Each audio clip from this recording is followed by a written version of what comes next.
Good morning, ladies and gentlemen, and welcome to our annual Telematics conference. My name is Kevin Lobo, and I'm a business development manager in the Wialon division at Gurtam. I am pleased to announce that I will be your host for the day, and would like to thank each and every one of you for joining us on this beautiful Saturday morning. Before we proceed, I would like to share a quick overview of the agenda we have outlined for you today. Right after I'm done speaking, we will kick off with the opening speech, which will then be followed by a presentation from 9:45 to 10:45 a.m. We will then have a brief 15-minute presentation from our marketing head, followed by a 30-minute coffee break starting at 11:05 a.m. After the break, we will have a 40-minute session from 11:35 to 12:15, where we will present some of the IoT cases from around the world. Next, we will have 3 partner presentations from 12:15 to 1 p.m. We will all then break for lunch from 1:15 till 2:30. After lunch, we will continue with some presentations from our hardware and technology partners till 4:05 p.m. The last event scheduled for today will be the workshops till 5:30 p.m., and we will then end our day with a short closing speech. Also, please note, this event is being live streamed on YouTube on our Gurtam page. To all our partners watching us online, allow me to remind you that we have a few breaks scheduled in between the entire conference. This is to allow people present here to have some time for networking. Also, for all the partners, in case you missed anything, the entire recording will be available on our YouTube page. Lastly, please allow me to inform you that due to the COVID safety measures, we have taken all necessary steps to prevent the spread of the virus, and we would appreciate your support as well in avoiding close gatherings, shaking hands, and distributing any materials amongst each other. Now, as per tradition, we will kick off this event with an opening speech by none other than the VP of Business Development for MENA region. Please join me in welcoming Valeriya Zinkevich on stage.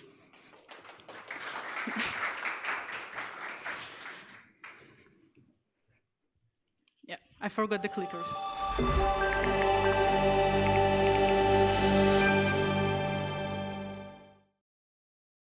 Telematics conference. It is the third time I'm open this conference, and I still have this amazing excitement to speak from the stage. With some of you, we've met personally. Some of you didn't manage to come last year due to pandemic, and I see new faces in the audience, which is great. So let me heartily greet you, partners, not only for traveling here the long distance, but for being here as the Wialon community, for being brave and strong, no matter the turbulent times. Let me introduce myself to new members of the community. My name is Valeriya Zinkevich, and I'm the Vice President of the Business Development here in the MENA region. I overlook the MENA region together with the Dubai team. I build the strategic vision of Wialon development here in the Middle East. I relocated to Dubai a while ago, and this relocation helped me to take a fresh look on the region. Let's take an example, construction projects. Did you know that 30% of cranes existing in the world are located here in the UAE? The same with the transportation industry, logistic companies, rental cars, deliveries. This market is huge and versatile, and I think that we have all the chances to conquer it. I'll be glad to talk to you about the markets and its trends today or later at the exhibition. And all the ideas and insights are welcome, as it is the only way for us, dear partners, to build our business together and keep this community on the top of the others. But what about Gurtam? What about Wialon? What about results? When I was reflecting about previous 2 years, I found the perfect picture which describes how these 2 years changed all of us. And I think many of you can recognize yourself in this picture. Improvise, adapt, overcome. The well-known survival in the world told us, Bear Grylls. And I think we all did it. And that deserves a round of applause. Thank you.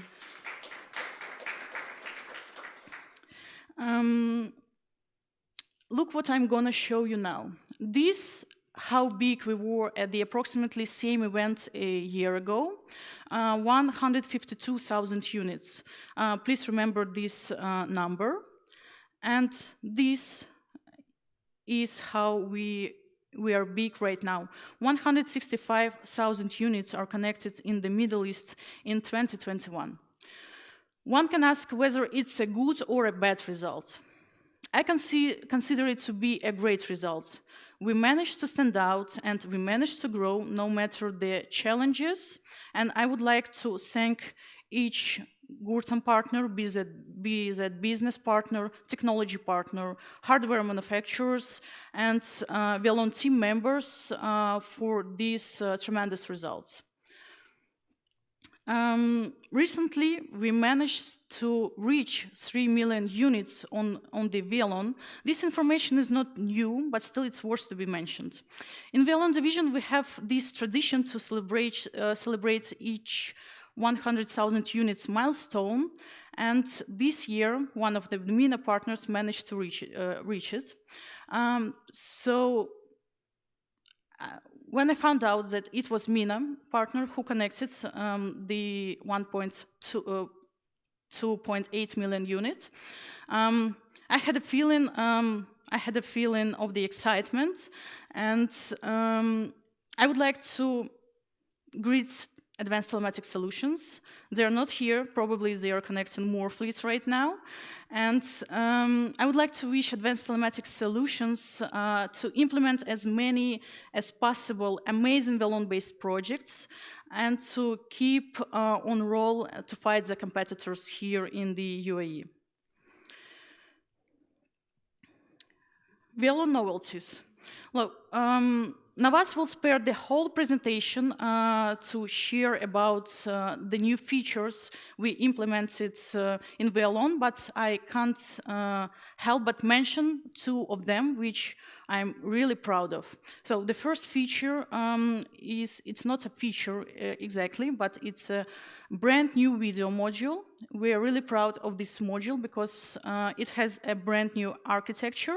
And I think this video module can enhance your portfolios and help you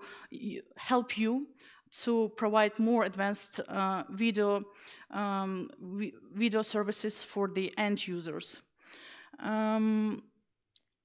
The second cool perk we introduced recently is the VASL integration.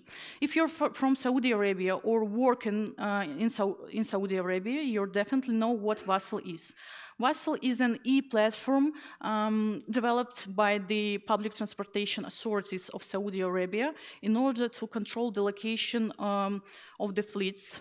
So right now there is a law in Saudi Arabia that all the owners of heavy trucks, they are obliged to report their fleet's location as well as the other certain parameters to the government. And we already have commercial fleets on vessel in Saudi Arabia.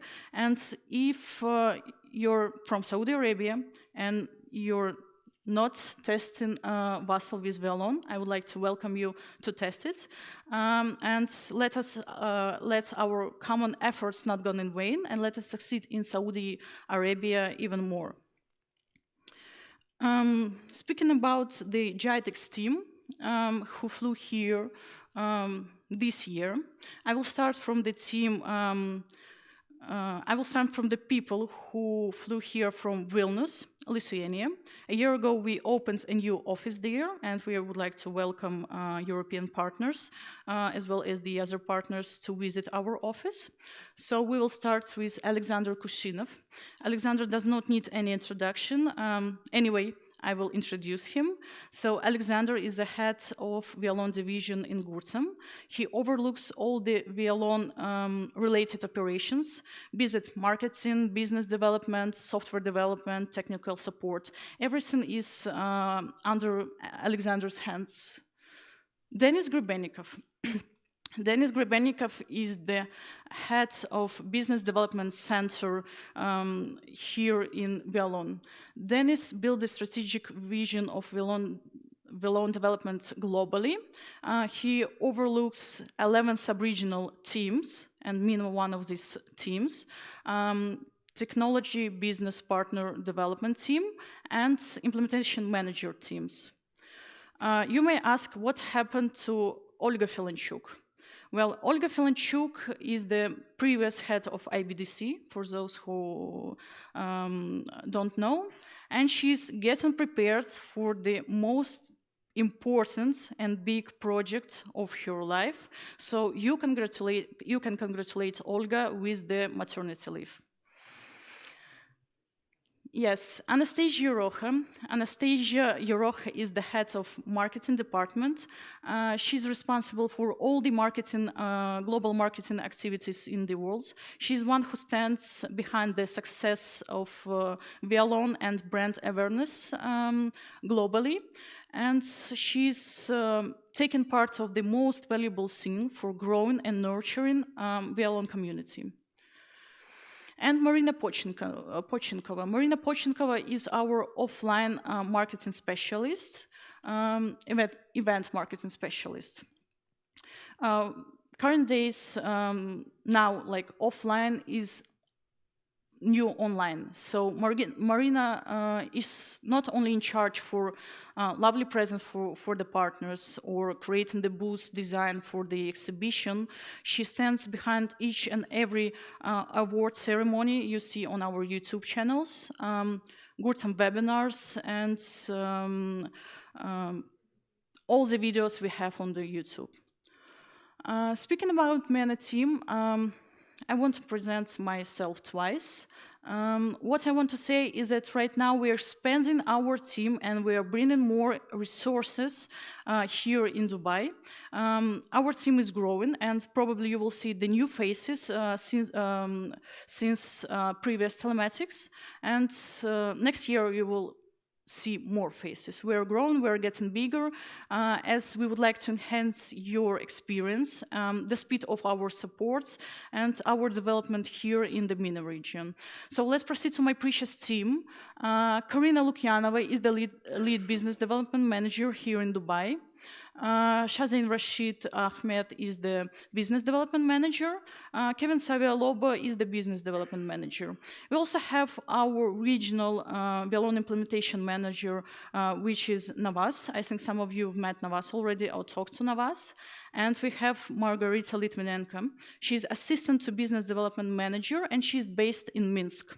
We're planning to expand our team not only here in Dubai, but we will be expanding our team globally. We will hire more people in Minsk and Vilnius, and of course here in Dubai. Okay, speaking about technology partners here, I would like to greet all of you.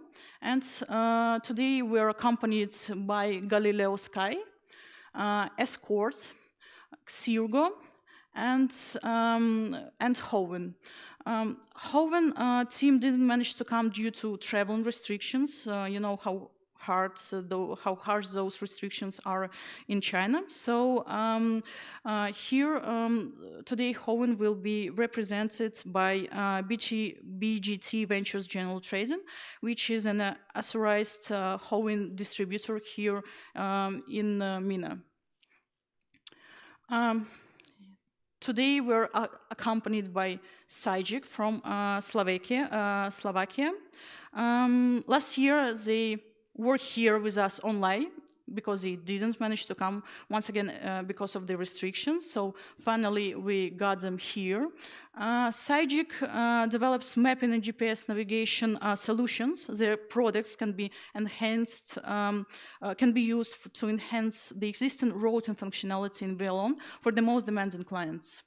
And here today, let me present to you BICS. BICS is a connectivity provider from Belgium that operates globally. So BICS responsible not only for SIM cards, but global provider in terms of voice transmission, data transmission, and SMS data use.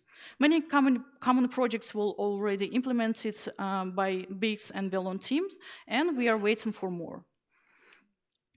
Speaking about GITEX 2021, this year we will be traditionally located in the Zabil Hall, but this year we decided to build more humble booths to meet and greet our partners there. The booth will be located at the very same place it was last year. Once again, it will be Zabil Hall. Sorry, there was a spoiler alert. This year, for the second time, we've hosted Top 50 ceremony online. And this year, this ceremony was hosted in Vilnius. I would really hate to miss the opportunity to congratulate MENA partners who took their places in the rating. And I will ask Alexander Kushinov to join me on stage. Alexander? Yes. So, 3 companies from MENA took place in the rating, and that deserves a round of applause from your side. I wanted to start from a partner who is a #1 in the Middle East and who took the place number 20 in the rating, which is a Location Solutions.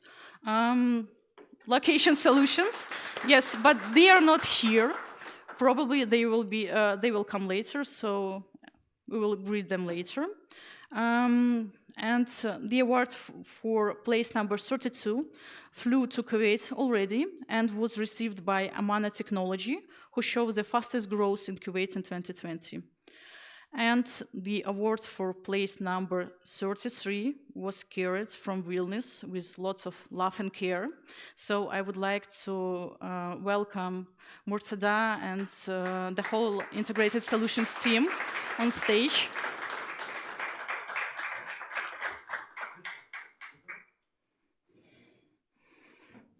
Okay. Hi. You get in the middle. Yeah. Thank you. Thank you very much. Yes. Is it safe? No. Thank you. Just a second. One more time. Thank you. Thank you very much. So, second year in a row, the results are very unpredictable, even for me, who is checking your growth on your accounts every day, I would say. And I hope to see more MENA partners in the next rating. So, at the beginning of my speech, I said that I hope that we would learn new ideas from each other, which we could adopt to further improve our work in the important area as telematics and IoT. I know that there will be many interesting and useful presentations today. I believe that good experiences will be shared and good lessons will be learned. So let me open Telematics Dubai 2021.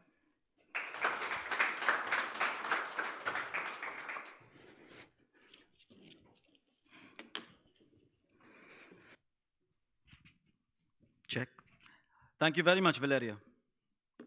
Now, please welcome on stage our Wialon implementation manager, Nawaz Mohammed Mirza, who will be telling you about the latest features added to Wialon this year. I'm sure you're curious to know more about the enhancements.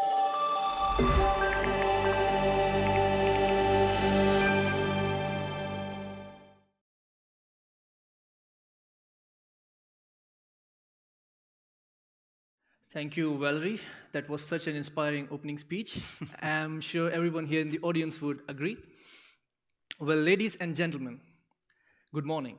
It's with immense pleasure that I welcome you all to this annual telematics event organized by Gurtam. I can see many familiar faces in the audience today and some of the new ones too, so it's nice to have all of you here. For those who don't know me, please allow me to introduce myself. My name is Mirza Mohammed Nawaz. I'm the implementation manager at the Wialon division at Gurtam in Dubai. Imagine that you have a very large customer who has shared a list of requirements with you, but you do not have anyone to assist you in evaluating this RFI. Or imagine you have a project where the customers have shared the requirements, but you do not know if Wialon can deliver these points.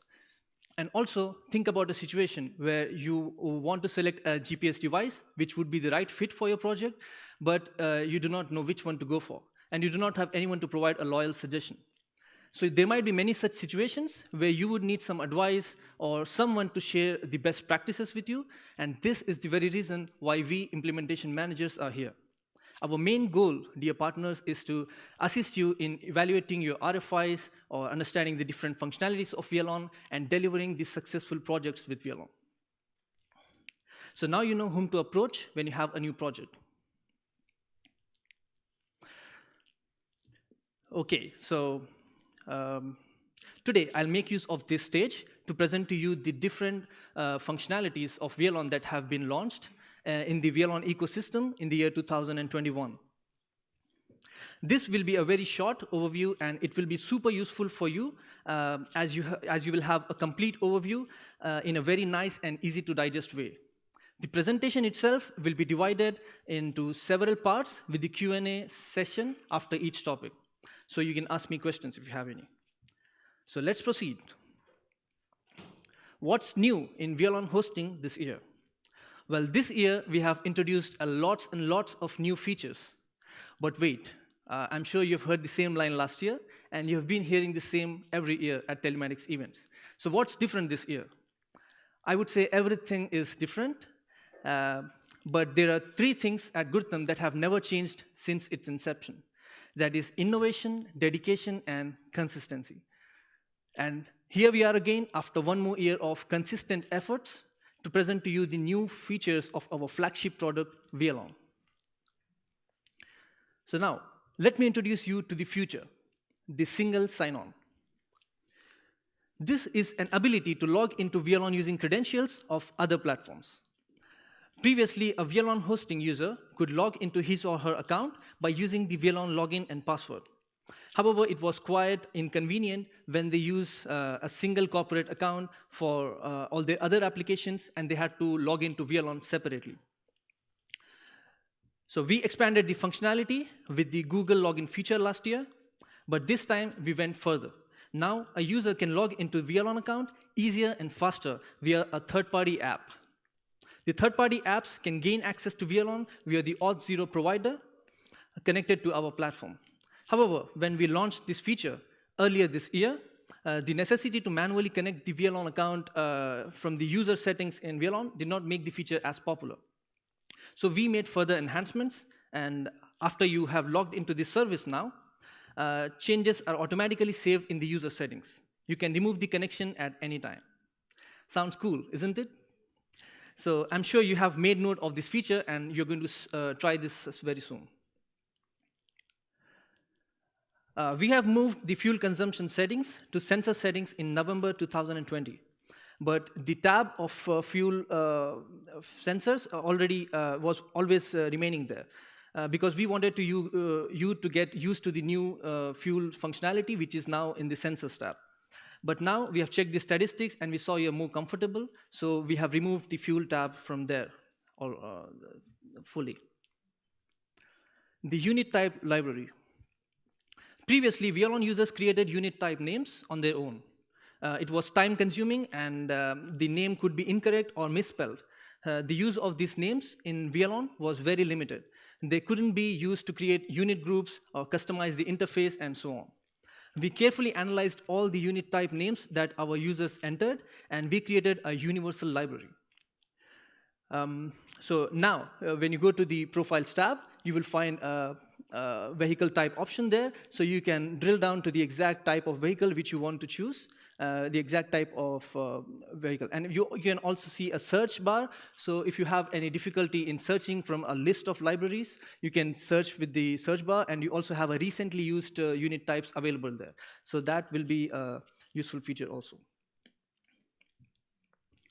Here's another awesome feature. This is one of my favorites, by the way. The ability to detect unit location using Wi-Fi coordinates. So using GPS is not always possible indoors due to the high signal attention by walls and the ceiling of the buildings. And LBS is generally the alternative, but it's not that accurate, and it depends on many extraneous factors. So in this regard, the use of location using Wi-Fi points for indoors and personal monitoring is becoming more popular. The devices that support Wi-Fi based positioning can send data about the closest Wi-Fi access points to Wialon. Then Wialon determines the coordinates and sends a request to Google Maps to receive the unit location. If the data does not meet the established criteria of accuracy, which you have defined right there on the accuracy points, then Wialon leaves the coordinates as it is. It will not replace it. So isn't that feature so cool? I personally liked it a lot, and I'm sure you're going to use it as well. And now, it's time to see the most awaited feature of Wialon in the year 2021. Any guesses? Okay, let's see if you're right. Previously, the dashboard, a tool for tracking the status of units, opened automatically. If there were more than 100 units in the work list, it used to open automatically. That was not always convenient, especially with a large number of objects on the map. So the dashboard is a powerful tool with useful functionality. So now it is placed as a separate tab, the very first tab which you see over there. But wait, was this the most awaited feature? No. So let me tell you, this is what I was talking about. It's the video module. On December 31st, 2020, Adobe stopped distributing its Flash Player, which is a common software which is used for video and audio playback on websites. Most seriously, the Flash Player end of life affected the Wialon's video functionality. So for you to still be able to use the video module in Wialon, we have developed an all-new tab for all-new functionality of video and added to the interface. Let's take a deeper look into the new video module. In the previous version, video from MDVRs was sent to the server and only after that to Wialon. The server was deployed, configured, and administered by our server partners.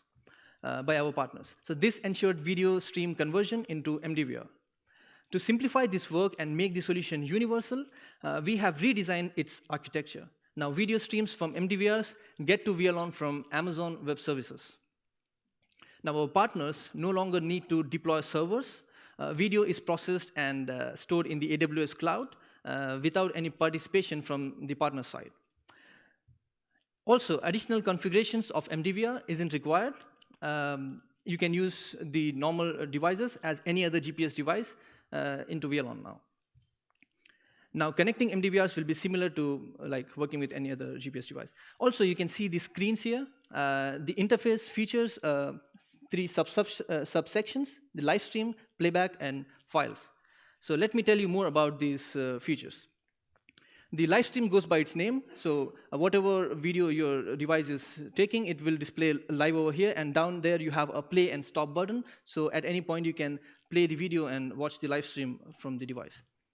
There is a playback tab, which shows the playback video, which is retrieved from the device memory, and you can view it and you can play it.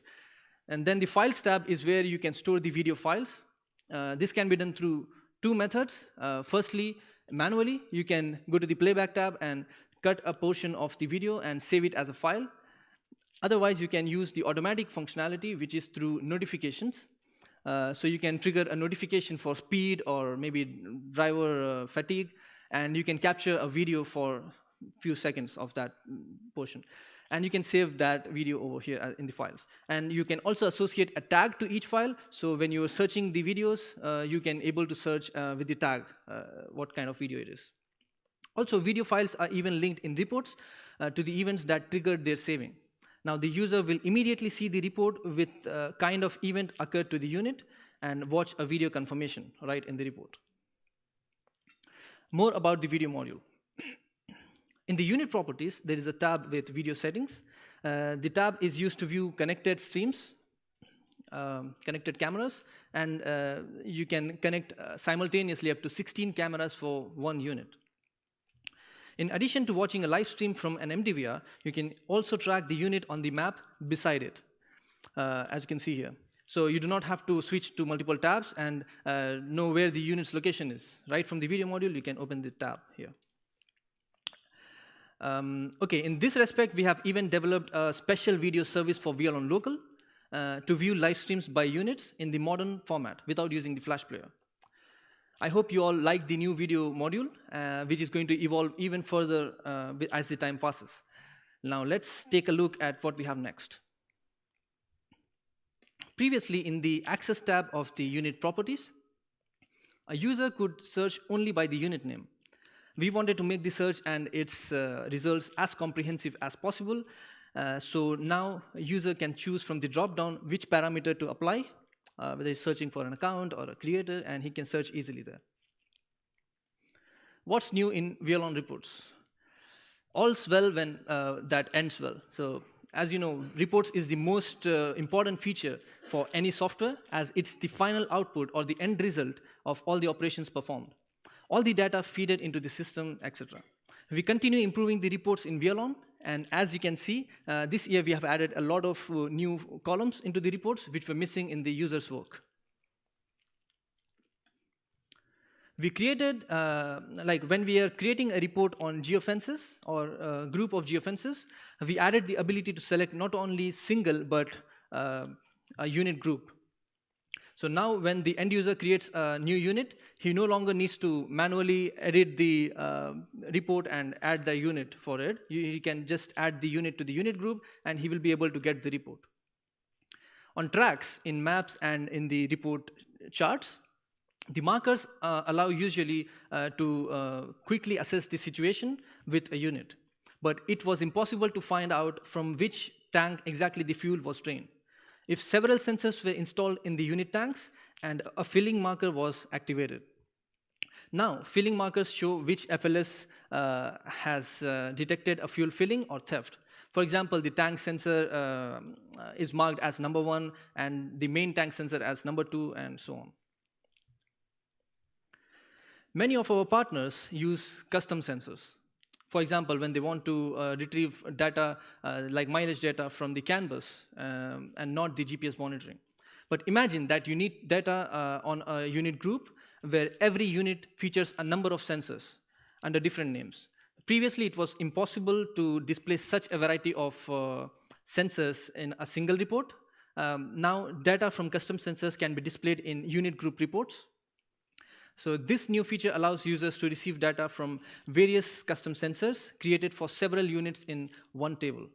This, in turn, will save time and allow the convenient viewing of information. There's also a 1,000 separators feature launched. So now when you have big numbers, you will see them comma separated. So it will be easy for you to read it. We added the ability to display the orders custom fields in the order table for a unit. Now the ability to this ability is available for the orders for drivers, for the order reports for drivers, and also for unit groups and driver groups. We worked on the calculator's design in reports. Required fields are now marked with asterisk, so you don't have to fill the whole formula and later on you come to know that, oh, this field was mandatory. You already have the asterisk marks, so you know which fields are mandatory to be entered. If a field contains an error, the whole field itself will be highlighted and not just the text inside that formula. So that will be more convenient for you to understand where you're making an error. If a formula is too long, a scroll appears there, so it makes you to conveniently scroll to the whole formula, and it will not make the screen larger like before. And this calculator block redesign has become more attractive due to the reduced spaces. When you start using it now, you will already observe these changes. The calculator's design has improved in Wialon Local as well. Our users often employ the calculator to determine the duration of different time intervals. Previously, the result of such a calculation was provided in seconds format. We have added a converter that allows to show the result in a user-friendly format as well as in the date and time format. New constants like the report interval in days, report interval beginning and end, all this have been added in the calculator as well. I hope you found the information I shared helpful. How many of you have already used some of these features? Wow, that's nice to see that you're reading our blogs and following our forums. So, and you're bringing them to practice. This is exactly what motivates us in keep going on improving our product even further. All right, if you have any questions about what I've shown you just now, it's the right time to ask. Yes, please. So for the video function, what's the size of data storage modifications and use? Is there any limitation or There is a limitation. I'll have to check the exact size of the file which you can store. But what happens is if you cross that limit, which we have set, the very first video file which you have stored will be removed from the database and it will be replaced by the newest one. That's how it works. But to tell you the exact size of what storage, yeah, it's 5 GB, yeah, 5 GB. Any other questions? Yeah. what about the old setups that we have at old customers? We already set up a server at their side. For video, you mean? So this video is streaming to your Wialon already, but the Adobe Flash Player has stopped now. So it will not be working anyways in Wialon or on any other platform because Flash Player is stopped. So we have created the new functionality, and whatever device you're using, you can directly integrate it with our platform. You don't need the server. Currently, the clients are working fine. Okay. Whatever Adobe did, I don't know exactly what are the details. Mm-hmm. I know for sure the clients that have used that are currently working and there is no problem. What happens next? So if your clients are able to still work with the video module as usual, it could probably be. Oh, okay. You're using Wialon Local. So basically, there is a separate service for Wialon Local. It is not the same as Wialon hosting. So that's why you're able to use it as it is. Yeah. There going to be any changes? No, for Wialon Local, we will be coming up with the new video functionality for Wialon Local soon. But for now, you can continue using. There will not be any challenges. What's the plan for the future for Beyond Local? There are a lot of plans for video. For video, it will the same functionality what you have for Wialon hosting will be available for local. We are working on it. When that time comes, what will happen to all customers working currently? So you have your units already created in Wialon. You have used the right device type.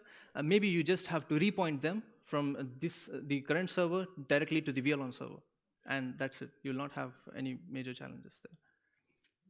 What about charges that you implemented? Yeah, this can be a separate discussion regarding the showers, I would say. Any other questions? Yeah.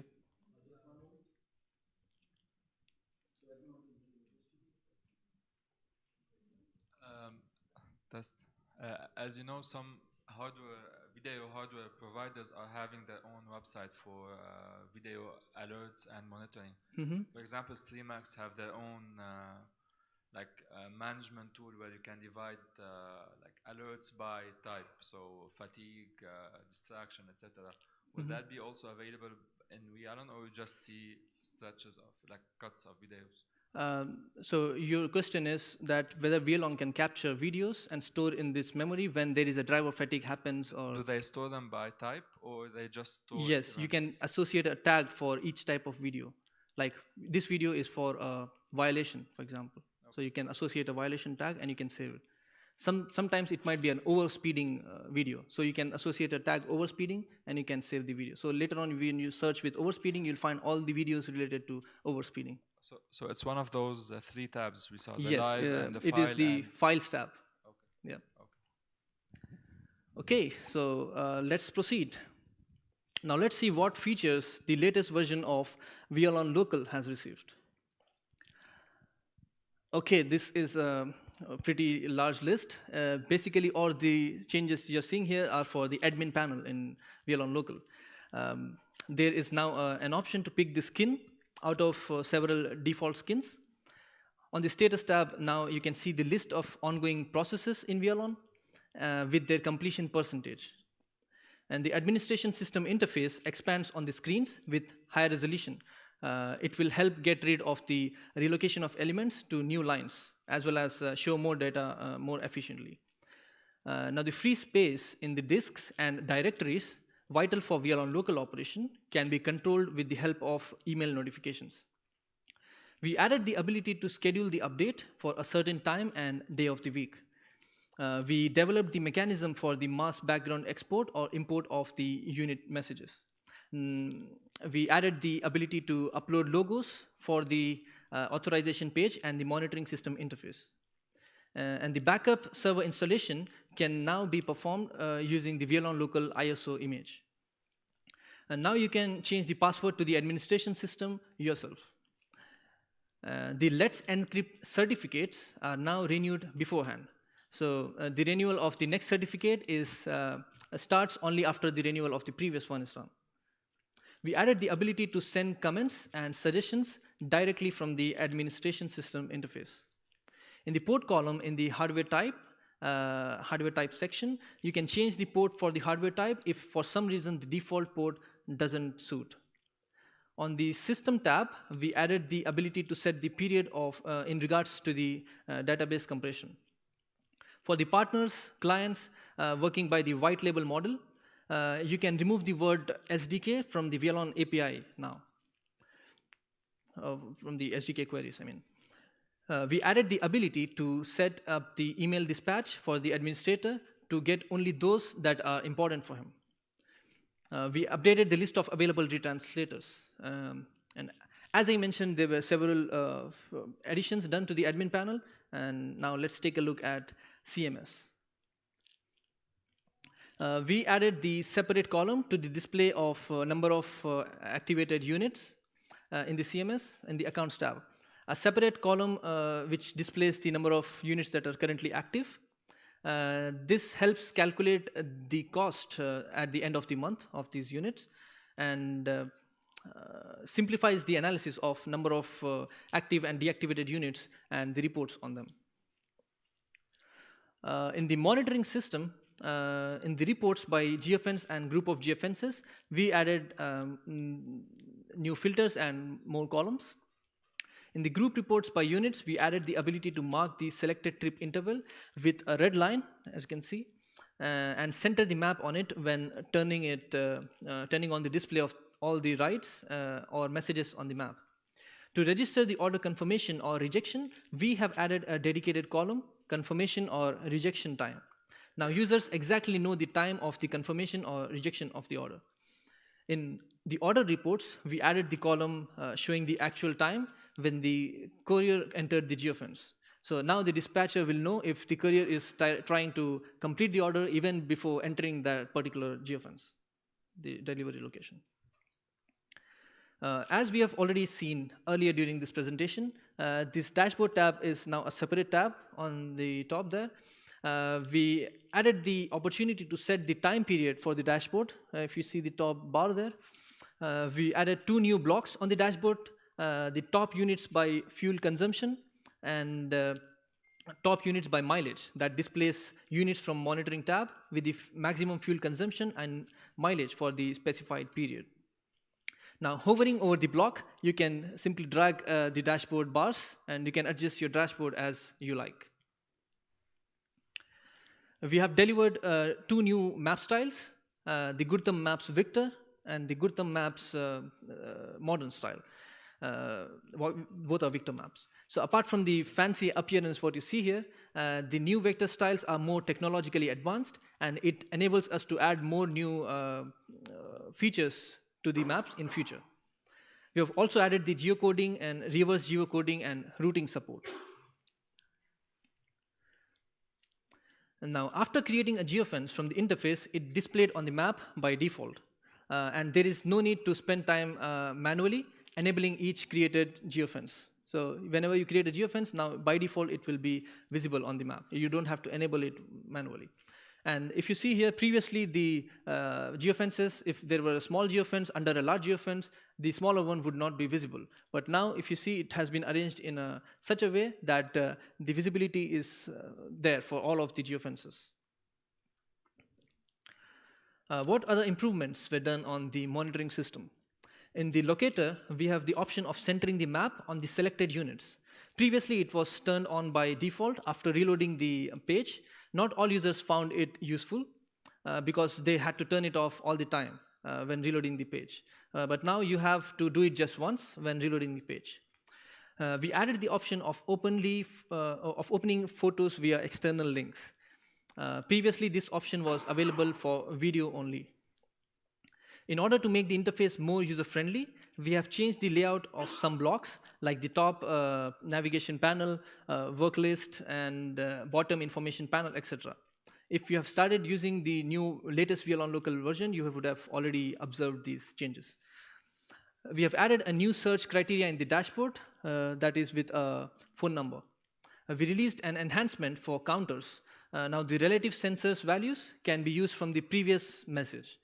The relative sensors data can be used not only in reports, but also for mileage and engine hours counters.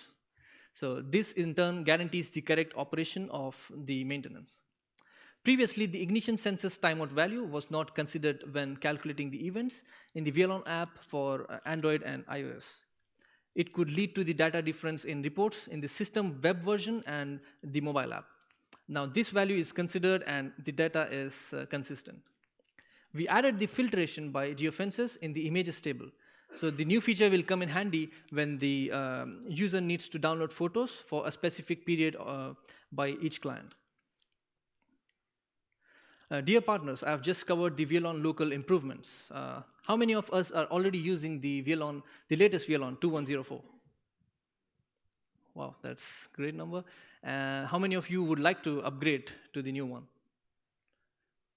Okay, so when you have time, feel free to get the details from your personal manager or drop us a note at sales@gurtam.com to receive the latest version of our platform. And now, please let me know if you have any questions. I will be able to answer them. Okay, let's proceed. We are moving now to take a look at the exciting updates of the mobile apps. We received multiple complaints from Huawei stating that their customers are moving to Android or Apple because the Wialon mobile is not available on Huawei App Gallery. So we decided to introduce Wialon mobile on the Huawei App Gallery. I'm just kidding. How many of us are Huawei phone users here? Wow, they make good phones. I really like them. Let's see what we have done. When you log into the Wialon, now you can see a Huawei App Gallery icon there. So when you click on it, it will take you to the Huawei Marketplace, and you will be able to download the app in your Huawei mobiles. What's new in ViaTag? I would say everything. The design has completely changed, if you see, we wanted to make the ViaTag app design as modern and intuitive as possible. We have completely redesigned the app by switching to the modular widget system. Now, every function and action within the application takes the form of a separate widget. The user can easily find the needed functionality and hide the unnecessary options. Should the driver immediately report a car breakdown or another emergency case, it can be easily done with the Send SOS widget. What to do if the worker doesn't want the send SS widget or some other widget? He can simply disable and hide it. What to do if the every widget is available in short and the extended versions? So for different widgets, the extended version will vary. For some, it can be greater functionality. For others, an increase in size, and for ease in use. The user can switch from the widget to the map using the top button right there. So the background will switch to the map background as well. We have changed the approach to modes. How it was before. We used to have 4 modes in the older VIA-tag. It was the active, standard, light, and custom. The user selected the mode he or she needed, and they tweaked it for his or her tasks. This minimized the differences between the different modes, because there used to be a lot of custom modes they used to create for themselves, and they don't know which one to use. Now, the approach to operation modes has become more precise. Now it is easier for the user to navigate to the VIA-tag modes and choose the most appropriate one, as you can see here.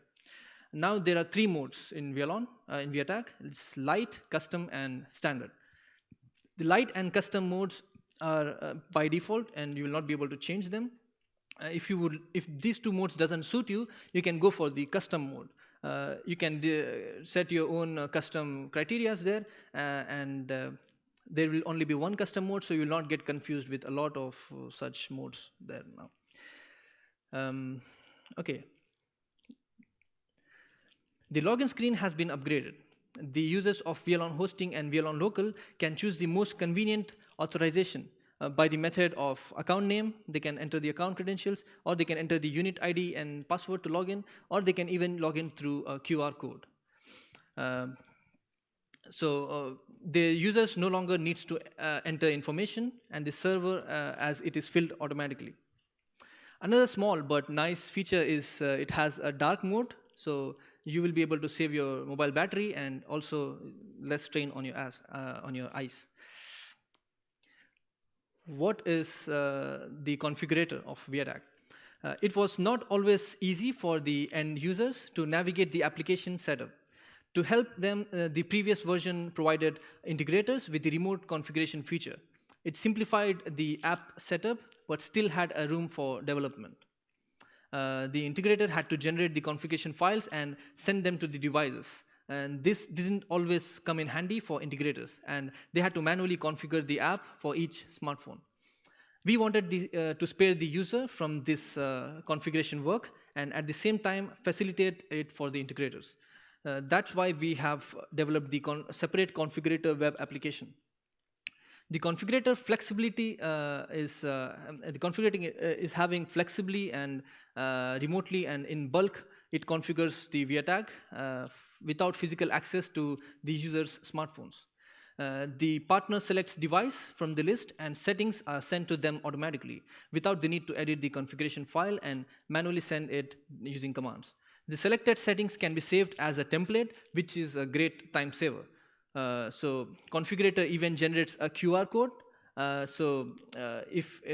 When the user logs in with a QR code, all the integrator settings apply automatically with no need to reconfigure anything in the application. Also, the user doesn't have to send a password or an ID to the worker. A QR code or a link will be sufficient for him to log into the app. Configurator can even request logs from the device for diagnostic purposes. So now you do not have to call the user to ask him to send logs. With the configurator, you can request logs automatically from the app, and you will be able to get it. I'm sure you found this update very interesting, and you will be exploring the app now. If you haven't done it yet, it's the right time to ask me questions if you have anything regarding this. No, okay. So let's proceed. What's new in Hectara? An application for the agro industry which allows controlling field works based on telematics data. We added the option of using alternative measurement units for distance, time, area, and volume. Now you can specify the time in the 12-hour format and make Sunday the first day of the week. Distance now can be measured in miles and feet, and area in acres, and volume in gallons. We have made some changes in the layout of the potential cultivation registration page. there is now an option to select several drivers per cultivation. You will also notice some other slight adjustments in the layout. Now, all the most relevant information is available within one screen, and the user does not need to make any additional scrolling. Following the user's requests, we have added a new time option that is 6:30 in the working day starts at section. If you implemented safe deletion of crops and operations. Now, when you're deleting a crop, it will check if it has already got some operations or it is involved in some cultivation, and it will also ask you for a confirmation before deleting it. The system will ask for a confirmation, the top menu has been updated. The crops, operations, implements, and consumables became items within the catalogs menu. Also, now when using the quick method to specify the current crop, it is possible to set sowing and harvesting dates manually. There's also the option to not set the harvesting date at all. We developed a new setting that is divide potential cultivations considering shifts. It helps to get the right interval of work even if you don't assign drivers in Wialon. We introduced the What's New window. It pops up at the login and shows brief information about the new features we release in Hectara. When Hectara calculates mileage and fuel consumption, it takes into account the time within which the unit makes a turn outside the field. Previously, the turning time value was 2 minutes. It didn't work for some users, so now the user can customize the turning time value in search settings in the resource tab. In Hectara, a campaign means agricultural work planning and control over its implementation. In a campaign, you can specify the operations like sowing or combining or operation dates and fields where operation will take place. Now we have a new campaigns tab in the navigation panel that you can use for medium-term planning. After you create and save your campaigns in Hectara, you need to register cultivations every day. This allows the application to build a graph, as you can see there. Based on the data obtained during the campaign, you will get this graph. It will show the total area and how much work has been completed, whether the campaign is running late or ahead of schedule. The report table has been converted to CSS grid layout, which is a modern interface design system. As a result, the application users see consistently styled report tables with more readable content. You can change the visibility of the report columns in the table settings. If there are any registered consumables in the cultivation, they will be displayed in the reports table, and one column will be displayed for one consumable. Dear partners, I have just covered the Hectara improvements. If you have any questions regarding Hectara, you can ask me now. One moment. Yes, please. Actually, it's not about Hectara. If you allow me, I forgot to ask about the previous section, about the mobile applications. First question is about the Huawei application. Can it be white labeled? Yes. Can be white labeled? Yeah, white labeled, yes. Okay, this is the first question. The second question about the general mobile app for Wialon hosting. Actually, we have problem with the event. As you know, the mobile app is working about the event.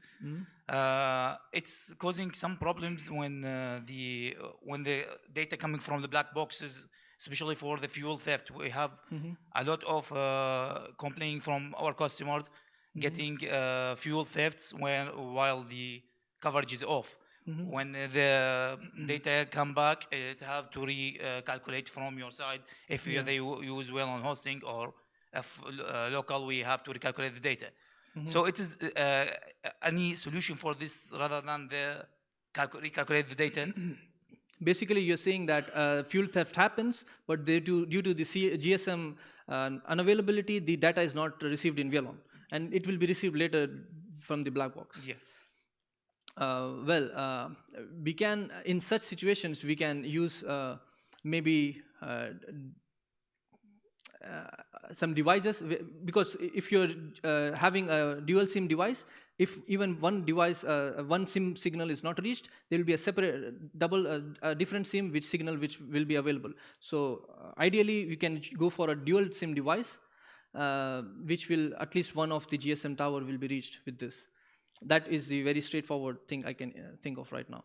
My suggestion, I think, why that the same user can recalculate his data when he found some problem like refresh to get new data, so not to bother the support and recalculate the data and then return the email after 1 day. So the customer will keep complaining, and I have theft, and I will punish the drivers and something like that for 1 day or 2 days, so I can solve it and tell him now check. He will say, you do some manipulation on data, I cannot trust the system anymore. So it's hard to convince the way that the system work to the customer. Some customers are not fully educated, so it's very hard. So my suggestion is to keep or to add a refresh button or something like that to recalculate in the data. VIA tag. Not VIA tag, no, in the Wialon application, in the mobile application for the events. So just recalculate for this day and check the events if it's okay or not. Okay, I would note this suggestion. It's a very nice one. However, we can also have a further conversation during our coffee break to find out more about your client, because I need to understand what exactly challenge they're facing so that I will be able to assist you something on this. Okay, great. Another question regarding the mobile application is about the video playing in mobile application.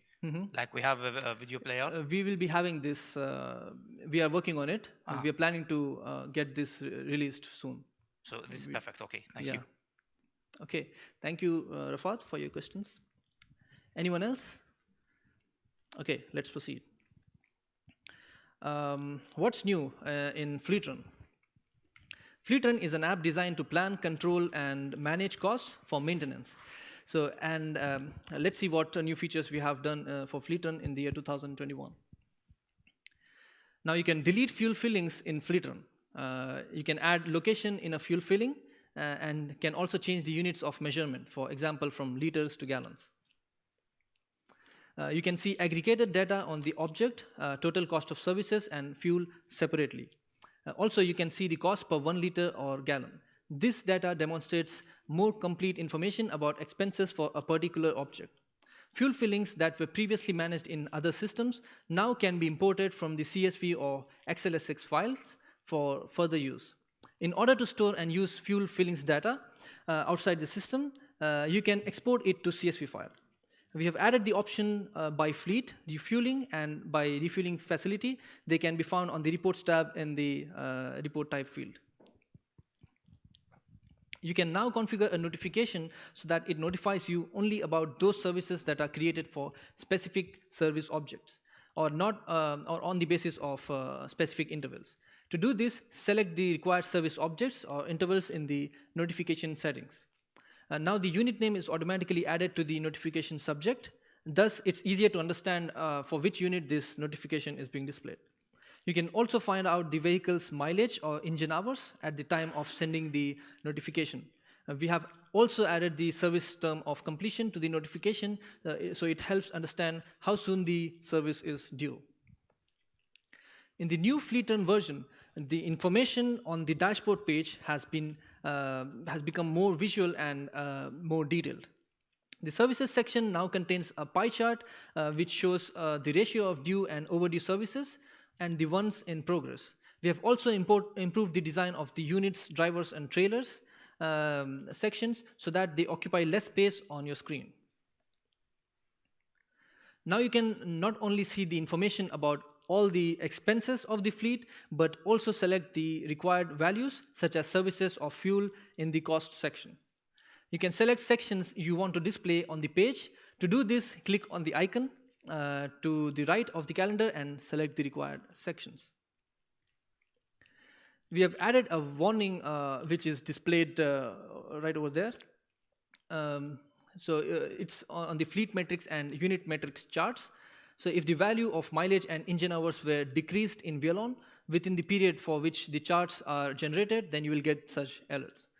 The values of mileage and engine hours used in the charts are obtained from the tracker, while the indicators in the cost section and in the upper section of the unit are calculated based on the values specified in Wialon.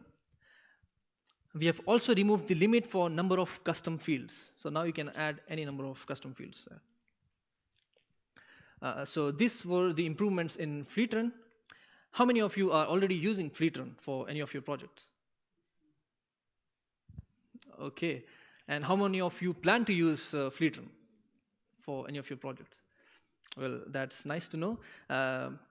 So if you want any kind of training on Fleetrun, or if you want to have more understanding, you can always reach out to our training team, or you can watch videos, video webinars on Fleetrun on our website.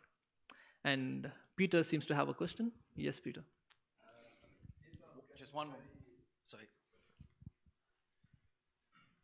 Thank you. Fleetrun is getting very popular, especially that it's a built-in app within Wialon. But one thing we were struggling with clients is getting customized reports, because it's a bit tricky getting reports. You have to select either by interval or by. So is there an option where we can have the similar structure of building reports in Fleetrun as we have in Wialon? Well, you always have Wialon API, I would say. We want the easy way. Yeah, that's not the easy way, but you always have this. But yeah, Fleetrun has its own user UI, I would say. So it's slightly different from how you get the reports from Wialon. But yes, if you would like to have a similar kind of execution of reports like in Wialon, you can develop it using Wialon API. Okay.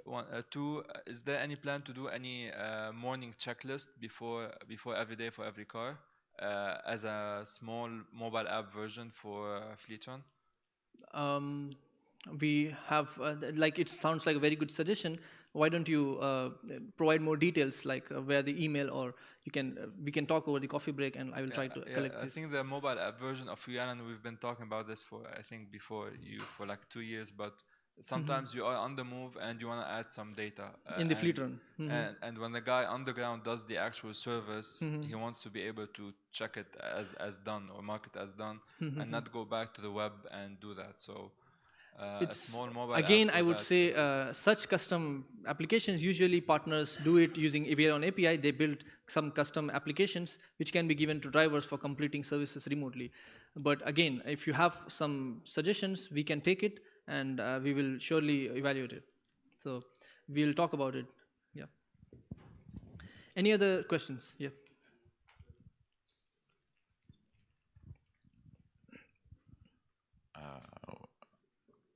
We have problem also with the history of service.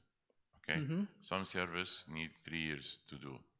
So if the customer want to know the previous service, he could not know because 1 year history in the hosting.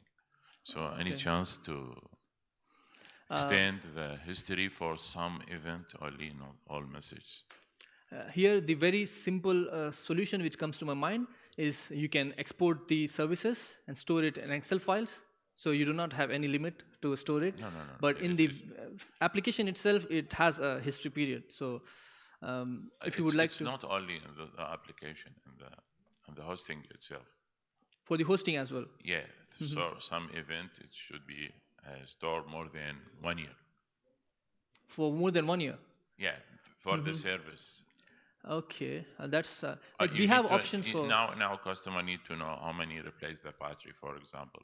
Okay, battery change 2 years, 3 years. So I had one case similar to this. So what we can also do is forward the data coming into Wialon to some third-party server using our retranslator service or something like that.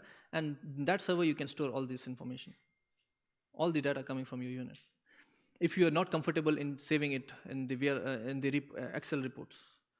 No, but also the customer need to see in the report. In the Wialon itself. This would again be a Wialon API case. You'll have to do some custom development. But again, the data will be in Wialon by default. It will be as per the history period which you have for Wialon. So if you want to extend this and you want like more than 1 year, you can check with your personal manager if such options are available to have a 1 year of history period. If yes, that's very straightforward. Otherwise, I would suggest going for API and build an interface just to store all the data, and See, it will be like a... Basically, each unit may be sent 10,000 message per day, okay? But we need to store only one message for 3 years. If I ask him to extend the history for my account, so I talk about the unit data, message. Messages data, yeah. Yes. But this event, very important event, it should store more than 1 year. Only the specific events you want to store for more maintenance, than 1 year. then Then again, for it maintenance. sounds- So, some event happen each 2 years or 3 years. You need to do one event. For example, accident happen. You need to register on the car history or. Yeah, makes sense. Again, if you're talking about specific events, not the entire messages, Yes. then probably I'll have to check if there is such an option where we can make use of any of the Wialon default apps to store this data. Sometime we go for local to fix this problem with some customer. Customer need to know the history of his spare part or whatever. Is it After fine 1 year, if we store this information like an Excel file attached somewhere in the platform? No. In the platform itself? See, if I have big customer, he want to find his spare part, for example, when he changed this before 2 years, for example, how many he changed this light or battery, or I could not use local on this case. I have to use local. Yeah. Because in local I can control the history. But, You can control, yes, yeah. that's right. Okay. Yeah, I would say we can brainstorm more on it because it's a tricky case where we have to think what will be the best suitable solution. So, Thank you. I will come back to you on this. Excuse me. Also, to add on this, the same situation happens with the driver bindings. It is also limited by the date, but it is small data and can be benefit for 2 or 3 years for some customers, or actually all customers. So I think if it is to be considered also. So basically, this all are coming from the history period perspective to have an option to store more history. Yeah, for only but for these specific events, specific not the events. data of the trackers. Yeah. It's a very good suggestion, I would say. We'll surely check with our business analysts if we can do something like that, or what would be the alternate solution for you. Thank you. Yeah. Any other questions? Okay, let's proceed. Yes, please. Yes, Mr. Suleiman. You've done all this with Fleetrun. Now, this is obviously trying to determine what the average cost of a vehicle is, correct? Yes, what services you're doing for all your vehicles, what is the cost you're spending on the services for all the vehicles. For example, it can be a fuel cost or a service cost or just an accident repair. So all this can be stored in this application. That's fine. What about the cost of the vehicle? Cost of the vehicle Yes. itself, the purchase cost. Absolutely, because that comes number one. The cost of the vehicle, the maintenance of the vehicle, the insurance of the vehicle, that all needs to be into Fleetrun, so that on one day, we need to know that if I've used a vehicle for 300 days, the actual cost of the vehicle is there, including depreciation, because it's an asset. Yeah, this is right. Depreciation is at the next level, I would say, that functionality. But yes, you can add the value of your vehicle. We have the option of custom fields in Fleetrun, so you can use any number of custom fields like cost of the vehicle, and you can specify the cost for Absolutely. You see, every customer who owns a fleet will want to know what the vehicle is actually costing them to run. It's actually a good point. And Salic has to be there, insurance has to be there. All these things, that is all part, I would say that is all part of Fleetrun. In fact, you can have an option of your driving license, or driver's driving license, or the car's mulkia renewal, registration renewal. Exactly. All this can be stored in Fleetrun with the current functionality, and you can get reminders when the next renewal date is.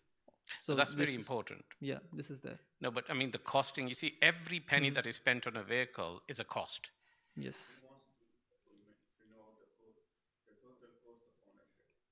Total cost of ownership. Yeah, exactly. The expense, what the average will be on a daily basis. Yeah.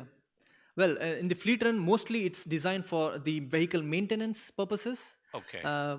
You have option of custom fields, as I mentioned. You can specify the values, the price of the vehicle, when it was purchased, and after 1 year, maybe you can edit the field or add a new field with the current depreciation value. This way, you will have a report of all the custom fields that are displayed also. But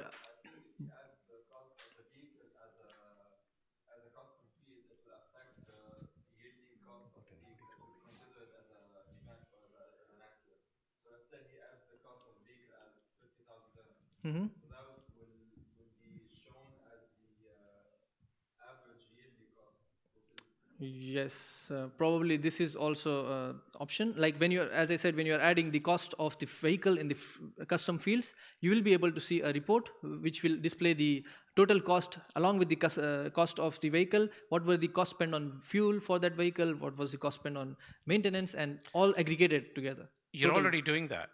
We're already doing. You're already doing that. But what I'm saying, there are some bits which have been left out. You see, Yeah, so as a business, for example, depreciation. yeah, no, depreciation is fine because every country will have a separate depreciation model. You know, Dubai is 15% in the first year and then 10% year after year. And then there is a thing of how much you have sold the vehicle for after 3 years or 5 years. Or as far as the car rental business is concerned, they always want to know, but those are add-ons. But at this moment in time, we just need to focus on what the vehicle actually costs you. What the total expense of the vehicle is from purchase, including all maintenance, insurance, fuel costs, etc., till we dispose of it. Yeah, it's a very nice idea, I would say, and I would like to understand more in detail. That's not a problem. We can meet in the coffee break. Sure, of course, we'll meet over a lot of coffee breaks. Yes, coffee break, or we also have a dinner today, so we can meet and I'll try to understand more about your idea. We already run this operation, but we have to do it manually. Okay, and we're using Excel to do it manually. It gives you an average cost. Yeah. As far as the fuel costs are concerned, this is that's standard. Fuel and maintenance, we can do that, but you don't have the cost of the vehicle, the insurances, etc. Salek and all the government fees. You see, in Dubai, don't forget you have a lot of government fees. If you're anywhere else in the world, there are hardly any fees. Over here, we've got Salek, and not to forget, most important, all the fines. Yeah, that's right. You see, and well, again, if some functionality is not available through the default functionality of Wialon or Fleetrun, you always have our open API. You can use this. You can create custom solution. We want you to do it. Because we have such because we have such great why questions. have a system when we have to do it ourselves? Yeah. You're asking really great questions, and it always lead to the API because the questions are very tricky. So, yeah. No problem. That's a good way out. Yeah. Okay. Thank you. I think it's a very valid request, and we will definitely consider it for our development team to pass this request. Anyway, Nawaz will get all the information from you, and we will consider it and put it in our backlog. Thank you very much. Yes. It's a very good request. Yes, please. You seem to have a question. Sorry.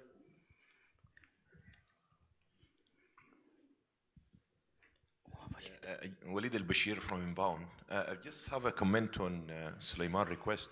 Yeah. In the last Telematics in Dubai here, we have offered a complete solution to manage the total cost of ownership with the pre-built APIs on Wialon See, platform. it was done through the APIs. And we're happy to collaborate. It has all the elements of the vehicles in terms of total cost of ownership, considering the vehicle cost, depreciation, and everything. And we'd love to share the views with you. The app is there, is running. We're using it for our clients. Thank you. Thank you, Walid, for enlightening us with your application. Okay, so let's proceed. What we have next? Nawaz, we also have some online viewers watching us live on YouTube, and they have left some questions in the comment section, so I'm just going to read a few of them out. They're from a gentleman named John. He has questions with regards to Hectara. Okay. Will there be an opportunity to integrate our own applications with Hectara to support any plantations in agriculture? And to continue, he asks, in Fleetrun, we need to be able to use scatter diagrams to analyze variation. Like the charts? Scatter, yes. Okay. And last query from the same gentleman. Also, we need the ability to classify the service, example, fuel system, drivetrain, etc. So I believe he's an avid user of Hectara application. If you have anything that you'd like to speak to him, he's watching live. Okay, so John, For your very first question with Hectara, yes, you can add any number of custom apps to Wialon because we provide open API and you can do the custom developments on Hectara. Now coming to the next question regarding the Fleetrun, regarding the chart which you're asking, we have a dashboard option available in Fleetrun. You can explore it. The dashboard displays the bar charts and also I believe there is a line chart also available, so you can explore it. You will find it in the dashboard tab, and also when you go inside the service objects and open any unit, you will be able to see a diagram of it as well over there. And the third question regarding the type of expense, a type of service, you can name your services yourself. You're free to name it like a fuel service, general service or breakdown service and all this. So you can categorize your services this way. And there is a separate tab for fuel filling, so you can even register your fuel fillings from this tab over there.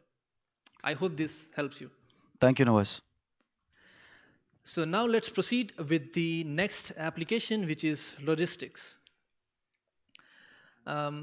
Basically, I'd like to remind that the logistics has a web application for the dispatcher and a mobile application for the drivers too.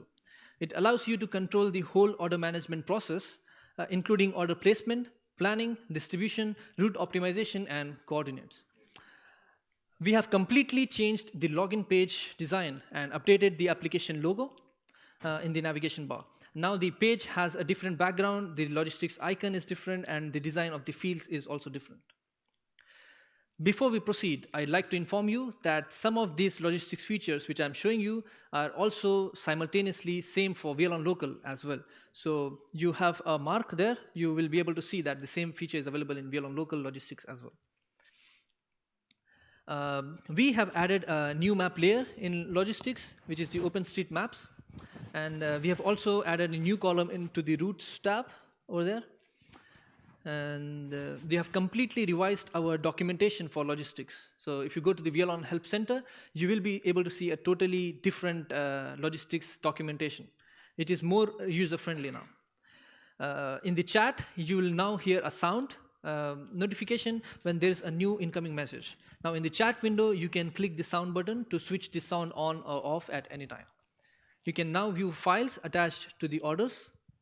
We have added the ability to change the order of address information for the source for the Gurtam maps.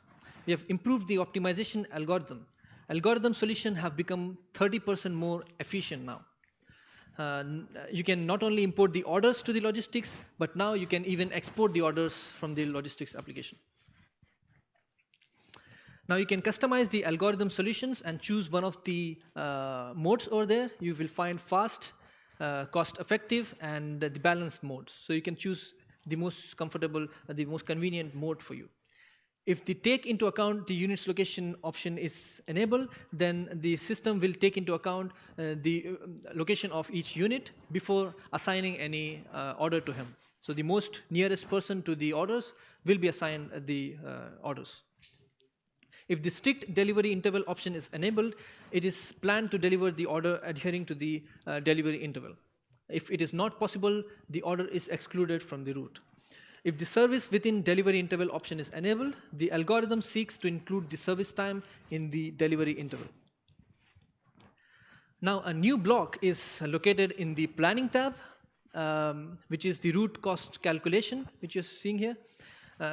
Thanks to this functionality, the user will be able to estimate the delivery costs now.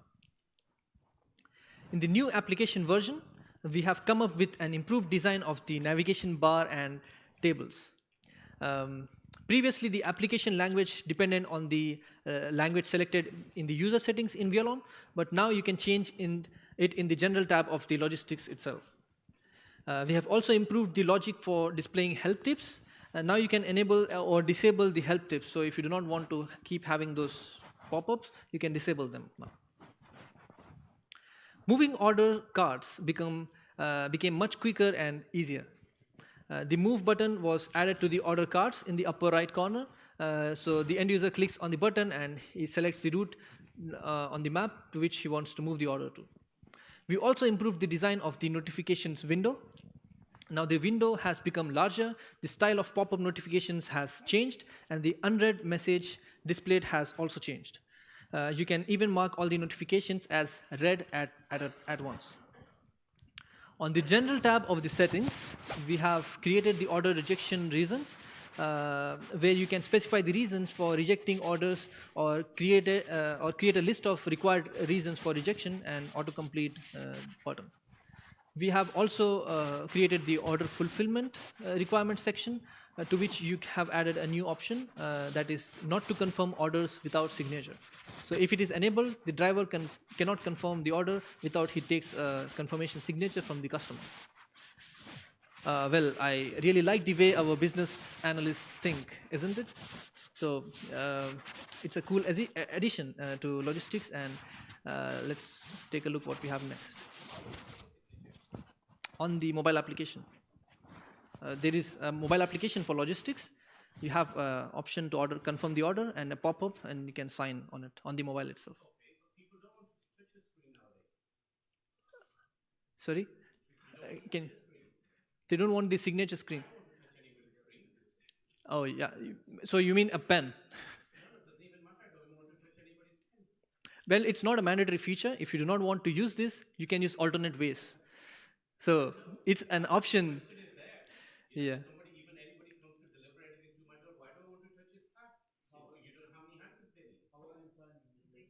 Yeah, it's now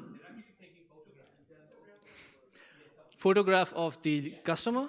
Well, yes, you can also attach photographs.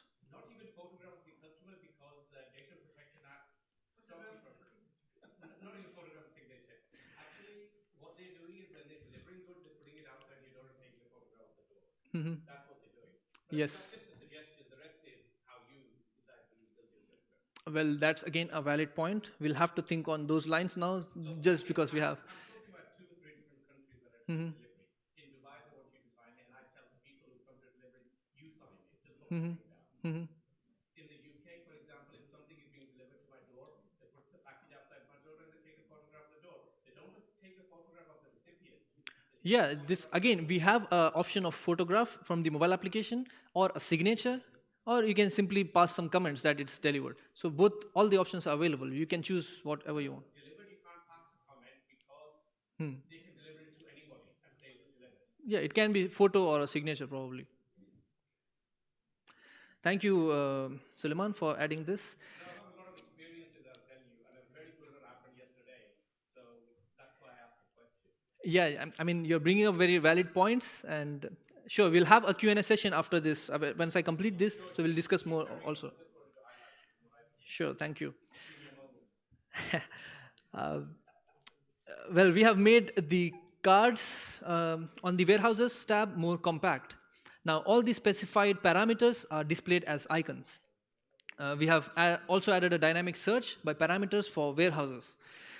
We have improved the distribution optimization section on the planning tab. Now you can specify the traffic model if the with traffic option is selected in the route parameters. In the general tab of the settings, we have moved the notification method option to the order parameters section. In addition, the show button is displayed in cards of all types of notifications, except for notifications when a route is deleted. We have added a new units page to the menu, where the dispatcher sees the cost values for each vehicle and uses them to calculate the route cost or monitor the other parameters. And as a consequence, you can find the most suitable transport for an order. It has become more convenient to move orders from route to route, as the areas in the table where you can move an order are highlighted now in yellow color. It's orange color. In the table of the planning, routes and template pages, we have redesigned the buttons, expanded the lines, and highlighted a line over which the cursor is pointed. So overall, the UI has been improved. We have modified the reports, and you will find the details of what modifications we have done. There is now an actual fulfillment time column that could be visit time, confirmation time, rejection time, or exit time. And unloading time has been renamed into service time. We have added new columns to the logistics reports, and also now the new algorithm for visit time determining if the driver has not visited the order, then the data is in specific columns will not be displayed. With no fulfillment time concept is in use, we have specified the visit and the confirmation of or rejection of orders. Now let's take a look at the logistics improvement that are specific to Wialon local only. In the reports, you will find a new option for displaying the estimated and actual routes on the map. In the settings, there's a new custom fields tab where you can create as many custom fields as you like. We have added the option to turn off the icons grouping in the general tab. So now if the grouping is disabled, closely placed icons will not be combined into one. In the address field, you can create an order by entering the latitude or longitude coordinates instead of directly putting the address itself. Dear partners, I have just covered the logistics improvements. Are you happy with the new features which we have done? Thank you. And how many of you would like to use this logistics application for your customers? Wow, so many hands up. No, that's nice. So if you have any questions, you feel free to ask. Yes. Yes, please. Yeah, we are running out of time a bit, but let's do it real quick. Just quick ones. Yeah, just APIs. Yeah. We had a request about auto confirmation once a vehicle enters a geofence where the client is and an actual sensor was activated. Let's say if a vehicle enters a geofence and turns off the vehicle, it's automatically sent as confirmed. Is that available now? You mean when the vehicle enters a geofence, automatically order is confirmed? Yes. I believe it is there. I need to check once. It was sensor related. So let's say the vehicle enters, turns off the engine, or let's say it's a school bus, it enters the zone, open the door. But will it go and mark the order in logistics as confirmed or not? Yes. I'll have to check it once. Okay. I will let you know. I'll get back to you on this. But yes, it can be. Is the locator integrated now in logistics? So let's say Yes. I have to dispatch an order, so the customer will automatically receive a link with. Yes, we have this in the notifications. You can type your own message, what you want to send to your partners or to your customers. It also contains a locator link. Okay. He can open it from his mobile or email and see where the driver is going, how he's coming to his place. And you said the route optimization was improved by 30%. Can we now specify if you want to optimize the number of fleet used or less distance or less time, or it has its own algorithm?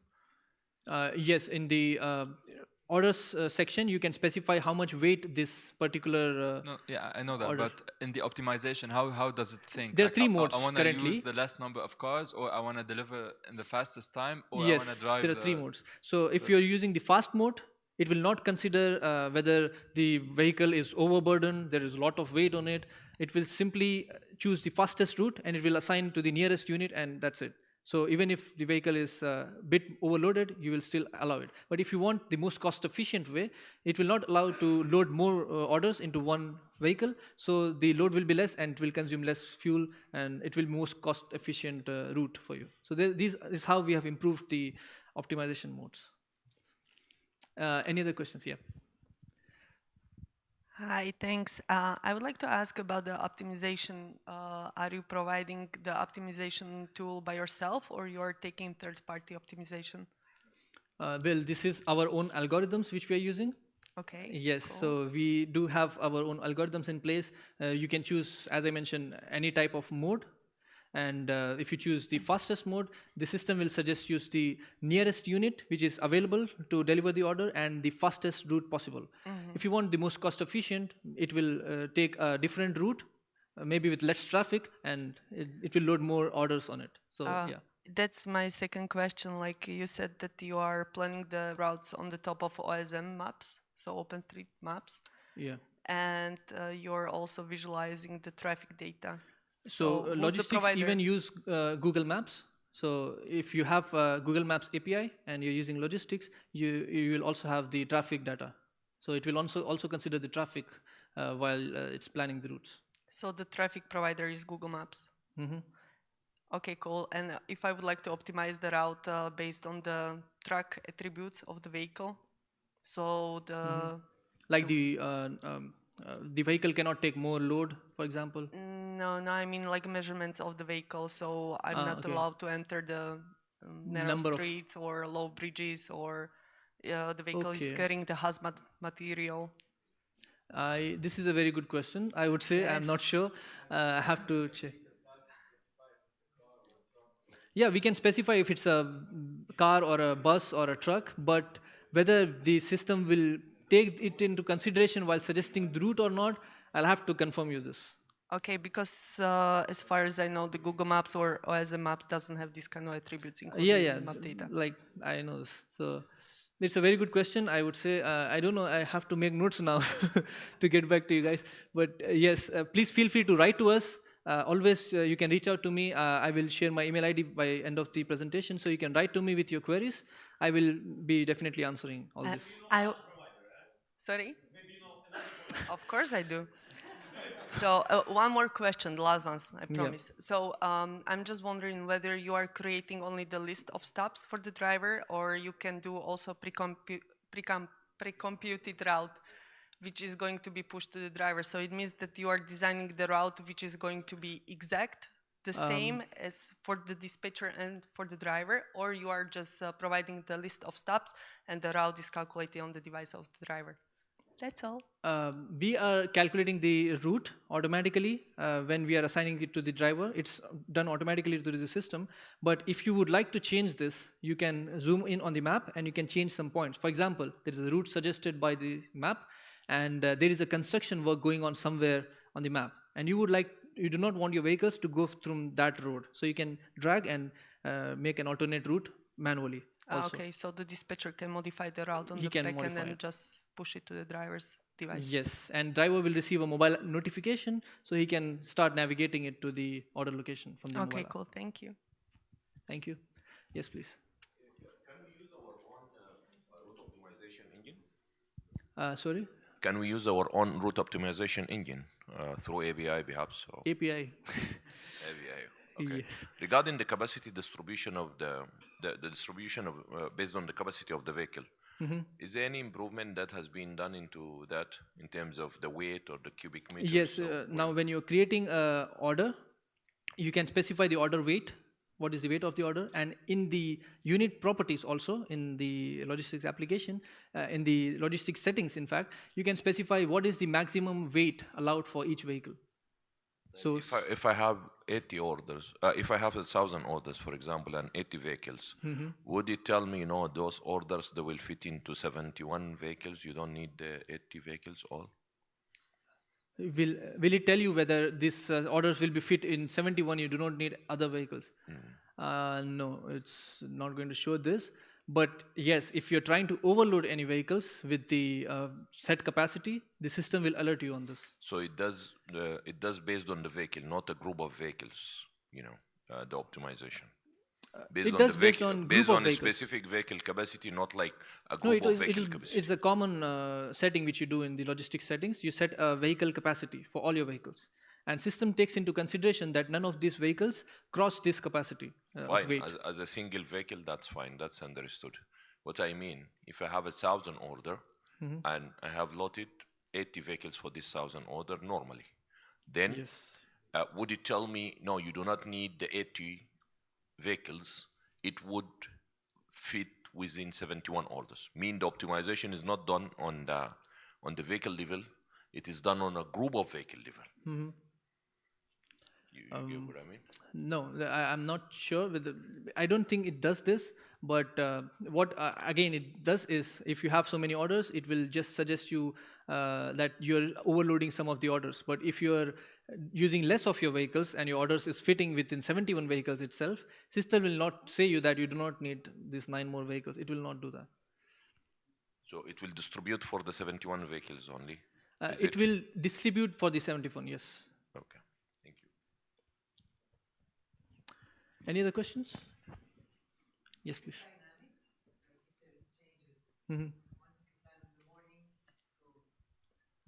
The route, you mean? The plan. If he plans the deliveries in the morning and then there are a VIP customer that requests urgent delivery, can this be rerouted? Yeah, as you can see, there are 3 modes. So System will suggest you the route based on these 3 modes. And if you're not happy with the mode suggested by the route suggested by the system, you are free to go and manually even drag the lines on the map and create your own route as well. So you have all the dynamic options. What I mean is the order of deliveries. Yeah, order of deliveries. Changed. So if you have So he 10 will go orders, on. you are free to choose which one will be first, which will be the second. But system will suggest you the best one, but you are free to change again the order. Like you want the last order to be delivered first and so on. You can do that customization. At any time during the day? Before assigning it to the driver. Once it's assigned, this is what I mean. Once it's assigned. Yeah, during so the once day, it's assigned, he's already on the route, so you'll not be able to make more changes. that's it. Yeah, but you will be able to continuously communicate with the driver using the mobile application.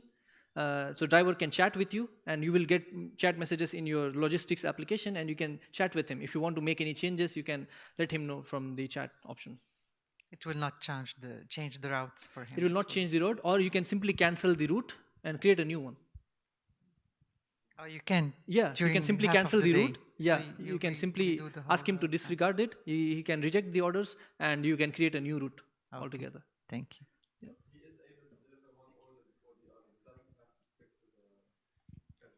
There are 2 options again. If you choose the strict delivery mode option, then you have to follow the path.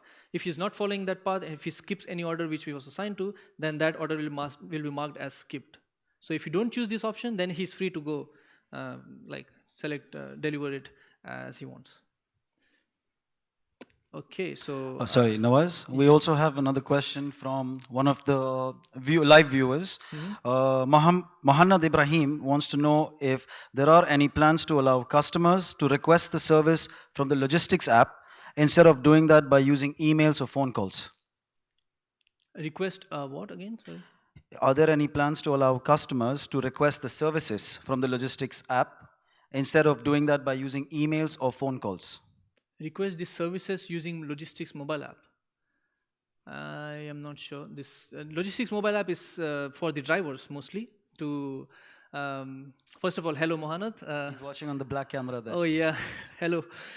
So logistics mobile app is mainly for the drivers. So you can assign orders to the drivers. He can follow the routes, confirm or reject the orders, and that's all about it. But can he request services through this app? I would say no. I would actually need to get more idea about what your requirement is so that I can suggest you something better. So feel free to write to me, Mohammed.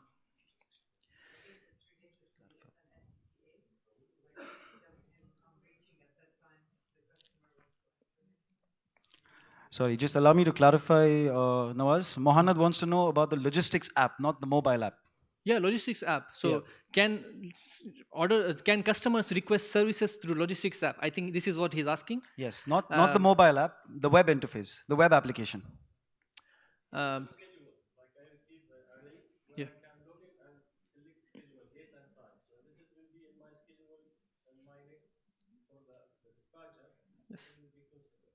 Yes. What is the convenient time for him? So Mohammed, there is one thing we can do. If you are already using some application, you can integrate the orders directly from there. So like some CRM applications have a self-service portal for the customers. They can go there and they can even place their orders and they can select their most convenient time. These orders can be automatically bought into logistics through the logistics API. So as soon as your customer creates a new order for delivery, you will receive it in the logistics, and then you can start the normal process of assignment it to the drivers and the deliveries. I hope this will answer your question. Okay. Yes. You said if there was 1,000 orders. I just want to get one thing clear. I don't know whether I missed or I was sleeping. Not that you're boring me. You're saying that there's 1,000 orders allocated, right? And gentleman Walid said that he has allocated 70 vehicles. Yes. How do you know those 1,000 orders are going to fit in 70 vehicles? Okay, now you know the weight of each order. So when you're creating the order, you enter the weight of it. Okay, I've got the weight. And then in the settings of logistics, you enter the maximum weight allowed for each vehicle. Fine. This way, it correlates and it recommends that this vehicle should not have more than these many orders because the weight is going beyond its... No, I think something else needs to be added there. You need the dimensions of the box. Yeah, I know you were getting there, and I believe, yes, this is a nice point. I don't think we have this, but we are doing continuous improvements on our application, and it will be nice to have The weight this. is irrelevant. Yes. So you've got one guy who's selling jewelry. So he's got 100 deliveries of jewelry to do. Those will fit in the boot of a car. Yes. And then you got one guy who's selling X, Y, and Z. So it's all very relative to what you're selling or what you are delivering. So the dimensions is very important. So we have a truck, a container, let's say a shipping container, which is a 20-footer. It's got its dimensions of how much volume will fit in there. So the question is, it has to be, you have to have a system for volume. So each box measurements go in. Yes. And that way it will allow and say, you don't need 70, you need 50 vehicles. Yes. You can deliver 100 deliveries a day. I agree. That's a very nice suggestion again. I am not sure if we have some functionality already in Wialon which can suffice this requirement, but if you don't have, it's nice to have this kind of feature. It's very much required because it's based on volume. It's not based on weight. Yes. Weight is totally different. I mean, weight, I'll have a 7.5 tonner and I can put as much steel in it as I want. I can only put 7.5 tons worth of steel. But if I have different items. Yeah, the volume. So it's volume and weight, of course. Yeah. So thank you, Suleiman, for the suggestion again. Don't worry, these are all real-time situations, my friend. Yeah. So if there are no other questions, we'll proceed with the last part of the presentation. Yes. Kevin, here.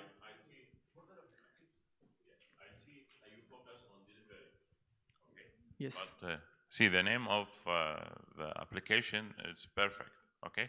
But you focus on delivery. But in our case, we use it on company who do maintenance on site, for example. I'm using for my team also. So if we send a job or task to the customer, to the technician, he will go using logistic. But when you talk, you just focus on delivery item to the home. So we can... That's a very good point. Logistics is mainly designed for order deliveries, but yes, if you have tasks like how... for maintenance company. Yeah, for maintenance, where you have people to visit some places, do some checks, there also you can apply logistics application. So what I would suggest is if you're new to logistics or if you want to know what logistics can do, you can always watch the video webinars which we have created on our Gurtam website. So you will have more clear understanding and what possibilities you can have with Wialon. Also, we can watch the use case libraries of Wialon on our website. So, yes. I think what you mean is that we add some checklists to do, like if we send someone to do a job, he's doing for his maintenance team, then he has to do 1, 2, 3. Yes. Instead of just delivering a packet and getting a POD, you can go check in some tasks and then... Well, we are working on this. Like one order can have multiple stages. So I have had a word with the business analyst who's behind logistics. So yeah, I know that we are working on something like this to have separate orders inside one single order, for example. So and he can have multiple warehouses to pick the orders and then go for this delivery. So yeah, this is a point. It can be tasks like task 1, task 2. Yes, that's a nice point. Because here in logistics you can assign multiple orders to one car. But yes. What's happened in this case when you have some technical team when you need to assign 2 cars to one order. 2 cars to one order. 2 teams to one order. You have a job to do, and you must send the technical team. You must send the construction machinery. You must send the excavator there, and you must see all this to one order. Yeah, that's a very new concept for me. Totally, that's. Excavator to go to this order to this order. So inside one order there are. Because was request from our clients for this kind of application. Usually when there are such tricky requirements, they use our partners use APIs to create custom solutions, but it's a very new thing. I have not even imagined of such a thing, like having one order and 2 vehicles working on the same. So discussion, I think, 3 years before in Minsk about this case. Okay. For me, it's... Sorry, ladies and gentlemen, thank you very, very much for all your valuable questions. We see that you've been working very hard in this past time. Unfortunately, we do have an agenda that we have to stick to, and we would love to address all your questions probably over the coffee break or during lunch or during dinner. Yeah, because everyone else is waiting here. So I'm very sorry. I'm very sorry, Nawaz. Yeah, that's what I was about to say. We can always interact via emails or also now after this coffee break. Thank you. Thank you for understanding. We have almost the last section now related to Nimbus. So let me just show this to you. Well, Nimbus is an application which is designed for public transportation monitoring. I would not say public transportation, it's fixed routes monitoring.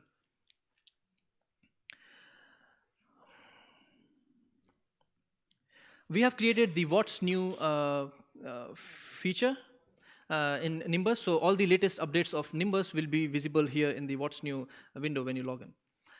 So now the Nimbus uses a new message processing strategy, according to which the system continuously receives and analyzes messages from units bound to routes or assigned to rides manually. We released a massive system update that provides an opportunity to manage rides in a new operation mode. The current version enjoys such features as the automatic assignment of unit from a set, circular routes, routes with intersection, and so on. Automatic assignment of a unit to a ride implies that the system selects one unit from several ones and assigns it to a route. After assigning the unit, tracking proceeds as usual. Circular route. Circular route is a route in which the first stop coincides with the last one, but has a different visiting time specified in the schedule. Previously, the Nimbus algorithm didn't imply working with circular routes, which caused certain inconveniences for the users, but now in Nimbus you have an option to mark the first order as the last order, or the last order as the first order as well, so the route will be a circular one. Another change significantly expands the scope of Nimbus implementation, as it allows tracking public transport rides without schedules, which in turn means effective monitoring of rides that are not bound to a specific schedule, transport that departs when there is a sufficient number of passengers, public transport in regions where scheduled rides are not possible for various reasons. Well, dear partners, I have just covered the Nimbus improvements. If you have any questions related to Nimbus, you can ask me now. This is the right time. Okay. So thank you very much for visiting us this year. Hi. Yeah, I've just got 2 quick comments. We've been using Nimbus extensively, and out of the client challenges that we're facing, is one thing: the kilometers is not brought to Nimbus, which is again need to go back and forth through the API to get how many kilometers you have consumed a day on a schedule or a trip. The second part, which we have discussed with Victoria, I think, and the team for Nimbus, is like the driver, based on the operation that which we do in every day, the driver is the main element. You know, when you schedule, you do hold the driver accountable rather than the bus. The whole Nimbus is based on bus as a main element. The driver is completely neglected. So I don't know if this is on the development plan or whatever, because normally most of the similar systems, they assign to the driver, and then the driver can pick up any bus and move. If the bus break down, then they will carry on with another bus, and then the driver will be accountable. Another health, safety, and environmental measures, for example, mandate the driver not to drive more than 8 hours or 10 hours a day. This is also another challenge which we have been doing a lot of ABI stuff to maneuver. Again, after, I know it was a bit of new product some time back, but again, with a lot of lesson learned, I think this couple of factors need to be taken into consideration in further development. This is my intake. We've been using it extensively, and we learned a lot. You know.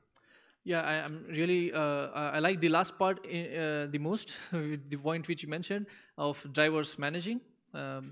Because we have AETR standards already in the system. So based on this, if you use a tachograph and if you're monitoring the driver's duties, Wialon is able to give you the infringement reports. Like it gives you... Fine, Wialon is fine. I'm talking about Nimbus. Because okay, again, we have to run ABI calls back and forth from Wialon to Nimbus. And, you know, it's not always, you know, the best option, you know. Yeah. Thank you for... you can bring the ATL features into Nimbus. That will be a really good addition. The AETR features, yes. Let me note these points. I'll probably have to go through the whole video once again, what we of this event to note down your questions. Thank you for your suggestions and these insights. Any other questions before we close this event? Okay. So thank you, partners, for visiting us this year. It was my pleasure to present the new features of Wialon ecosystem to you. And please let me remind you that you can leave your feedback on the Wialon functionalities on our forum. And also, you can follow the new updates on our blog. So thank you for being with me here and for listening to me. And I hope you liked the presentation. Have a great day ahead. Thank you.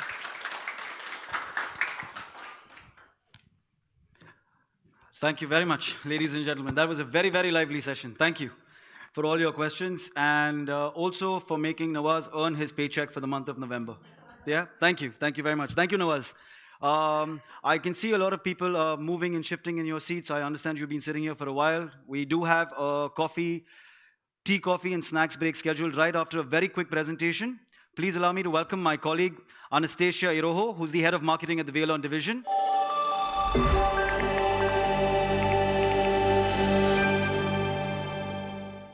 Hello, everyone. So yeah, what I wanted to share with you this year. 2 years ago, I had a very big dream. I wanted to take part in a swim race. I wanted to cross the Bosphorus Strait from Asia to Europe. It's like 6.5 kilometers, quite a challenging task. So I paid for the slot and I tried to train. I went to the swimming pool, I found the trainer, and then the COVID-19 came, the pandemic. Everything was closed. The pool was closed, everyone sat at home. Well, okay, I thought, I need to postpone my participation for a year. I postponed it to August 2021, as I was thinking, in August 2021, everything will finish already. But, of course, I was not right at all. So yeah, the pandemic came, and then I realized suddenly that I have 3 weeks before the event, before the swimming race. And I said, okay, I need to train, I need to participate. I really participated and I completed the race, but it was super painful. It was real suffering. It was awful. I completed, yeah, but it was really awful. So yeah, you can recognize me, it's like Sparta, because I did it, but it was really a tough one. And when I step out of the water and feel the land under my feet, I said, Anastasia, I really promise that no matter what COVID, no matter what, I need to adapt. I need to try going. I need to reorganize my routine and do this in the new reality, in these new turbulent times. Why I wanted to share this personal story with you? Because this can be applied to every sphere of our life, not only swimming, but business, hobbies, whatever, and of course marketing as well. My name is Anastasiya Eroho. I'm head of marketing in Wialon. I hope you can recognize me without this towel in the jacket. So yeah, and today I would like to share with you 5 ideas that can boost your marketing, as I said in the beginning of the presentation, or what is even more important, 5 trends that we realized and that we see now and that will have the influence on marketing even after the COVID will be over. And I hope it will be over one day. So yeah, but before we start, I would like to share 3 very core, very important ideas that you need to bear in mind while listening to me. So the first one is that safety and confidence are the core values that people need and that they are seeking for in turbulent times. So what we as experts do, we communicate those values. The second one is values need to be expressed. So when you talk, when you do marketing communication, we do not talk only of what we do, but why we do this. It helps people to understand your values. It helps people to understand who are you, what company are you, and to make the right choice, because trust eventually converts to money. So the third one is that virtual relationships are very, very important. It's obvious, but it is. I think that everyone noticed this one, is the shares of Zoom that peaked like this when the COVID started. Everyone noticed this, and that's why, for example, we have not only the conference like this, and once again, very big thanks to everyone who managed to do this to Dubai this year, but we also have the live stream, and hello everyone who is watching us online this time. We are also a very valuable audience for us, but I think that everyone will agree that the events like this is more than exception nowadays. So that's why I would like to tell you more information about the virtual communication, virtual marketing. So yeah, we discussed why we need to do something, and now let's move to what we need to do. So video. Video is becoming a thing of the vital importance nowadays. I think it's also obvious one, but I would like to share and prove this with the facts. I think that you were listening very attentively, judged on your questions to my colleague Nawaz, who said that a very huge improvement in Wialon is video. Video is everywhere, not only in Wialon, but in marketing as well. You can see from the numbers there that the popularity of video is increasing tremendously. What is very important as well is that in our B2B marketing, many B2B marketeers was not doing video at all. Maybe only a little bit of the corporate video. But why? Why we need to do this? Because video drives engagement. Here you can see 3 proofs from 3 different researches that can also give you some facts and understanding why it is important. I think that the most important one is, for example, that Facebook shared recently, is that the post that contains the video drives videos. So the more they solve problems, the more importance are there for the viewers. So this can be proved, for example, the example from our YouTube channel. Here is the most popular video from the whole last year.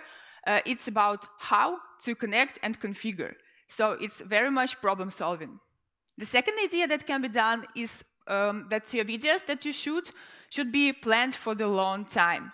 Meaning that there are certain types of videos that will not be outdated very soon. The only thing I really hate Wialon is that you, dear partners, connect a lot of units, and when we do the video, for example, we put the number of units, 1 month pass, it's outdated. Oh my God, because the number changed so fast. So yeah, that's why to adjust your budget, like in a wisely way, try to think about what type of videos can be more long-term. So avoid these numbers. It's the video we done for CES. See, all the numbers already changed in 2 months. Well, it's great, but it's additional work for marketing, and I know that you do not have much time, do not have much marketing people, so that's why you should think wisely. We have also a very, say, failure case, because we tried to do the video Wialon in 5 minutes. It was a very popular one, and we thought, okay, we need to do a new one. And it was containing the information on ViaTech. So we did a very nice motion design. We paid a huge sum of money for this, and when we were ready to release it, we changed the ViaTech layout, and it was ViaTech 2.0, so it was outdated. So that's a very bad story. I don't see Alexander Kushinov. That's good that he has left. Otherwise, he would kill me. Yeah, but anyway, what videos can be done that should and will last, like not forever, but will be up to date for a long period of time? For example, reviews. In these presentations, I will show a very huge number of examples. All the presentations will be available in my.wialon.com. You will see the links over there, they are active. So, because we do not have much time to see each and every video, but they're very nice examples, so please find some time to check them after the presentation. So, for example, those guys from Bulgaria, they're really amazing. I understand that you don't know the Bulgarian language, me neither, but you will understand everything even without the knowing language. For example, this one is a very good example from Uzbekistan. The guys, what I really like from this, except of the scenario that is really good, and you will also understand it even without knowing language, because I don't know neither. What is really important is that they're using the subtitles, because half of the people watching the videos without sound, So not to lose this part of the audience, you really need to do the subtitles. The third thing to bear in mind when you do the videos is about the headlines. Because the headlines, the Google, for example, is very sensitive to the headlines. The search is really good with the headlines in YouTube. So if your headline is good, you will appear in the search easily. So meaning that you need to pay some attention and put some keywords in the name of the presentation. You can easily see it on this example. So we did the video about the Galileo Sky device. You see the name, and then we checked the keywords and understood that these keywords are not really popular in search, and we changed the name. It's different, and it helped us to boost the number of views tremendously. Actually, the video is becoming really important, and we have a lot of questions from the partners about the video. So I tried to summarize it a little bit and to create kind of frequently asked questions to share with you. So, of course, the first question is how much does it cost? Because everyone thinks that it's pretty expensive. Okay, it is. Some of the videos are really expensive, the shooting days or complicated motion design. It can be, the range can be really different, but at the same time, some part of the things can be done free as well. For example, here we have the list of the applications that can be used for doing very nice videos for free. So I suggest you check these presentations because all the links are active. I suggest you check it and try it yourself with your marketeers or play yourself because it's the applications that are tailored for social media, they're really easy. What should we shoot? Actually, there are many examples of the very good videos. The one I really like, it's from Mexico. It's a CTTMX. It's our huge partner from Latin America. And they do also very nice videos. You can check it via the link. A very important thing that we need to bear in mind is that videos are omnichannel. The kind of improvements for these videos can be that they were posted only on Facebook. But those guys have YouTubes, they have the website, you can post the video everywhere and it will gather additional views. And don't forget about the subtitles. Another examples I really like from this Mexican company is that they're always talking about the achievements or events. See, they won the IoT project of the year. And they did a very short, 22 seconds, it's really a very short video, an easy one, just standing behind their logo, like, okay, see guys, we won the IoT project of the year, we are very happy thanks to our clients. As easy as it is, you see, it's like shooting on the regular mobile phone, nothing difficult or complicated. What is even more funny that I noticed from this video, and they have a lot of views on this, what is really funny is that we got this trophy, but we were not able to send it because it was the day of the ceremony, the end of September. And they showed this video like the next day after the ceremony. And I was like, where did they get the trophy? How we shipped this trophy from Vilnius to Mexico in one day? And I understood that they took the trophy from the last year, like showed the part with the Gurtam logo without the name of the year, and it was easy as it is. So, you know, just be smart. What is more, for example, they were in top 50 global rating, and they just captured the part of the ceremony we have on YouTube, and they posted on their Facebook page. Very easy, like cost nothing, but they have a lot of views, they have a lot of likes because video drives engagement, video is interesting, everyone watched the video, it costs like nothing, it's like 10 minutes work, and that's it. Of course, is the video about the completed project. It's a very good idea, but of course, it's more pricey, it needs more time compared with, you know, having the screenshot from the Gurtam ceremony, but it really was this because it will work, I don't know, for ages for you. Also, you can check those one, it's a very good one. So, moving forward, the second trend is clients react on the convincing videos better, meaning that you need to share your expertise. As I said, that trust is the new currency of the century. So, the problem that all of you have is that you implement brilliant projects, you do a lot of work, you sell really great, we've seen in the numbers, but we never have time to communicate what we did. So we also think, okay, maybe I will do another project, maybe I will sell a bit more, maybe I will have another meeting with the client instead of doing a bit of marketing. we have the same problem. We're moving forward all the time, and we don't have time to step back and talk about what we already did. And no one knows how many leads we missed because of this. With this in mind, because we have the same problem, we wanted to do a competition, we wanted to do a platform where partners can talk about their achievements. And that's why 2 years ago we introduced the IoT Project of the Year. We did this ceremony and this whole competition this year as well. It was a pretty popular one. So with the platform, we're telematics service providers, where you guys can talk about your achievements, your projects, especially the complicated one. Because, you know, top 50 is about growth, it's about numbers, number of units. This one is about complexity. So yeah, as no one has time, we said, what else can we do to make the application process smoother and faster and easier for the partners? What did we do is that we extended all possible terms as long as possible.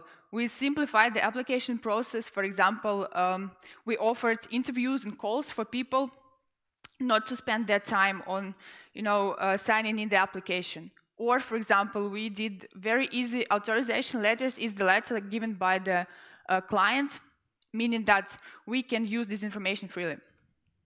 So we did everything, and it really worked well because we had a lot of applications.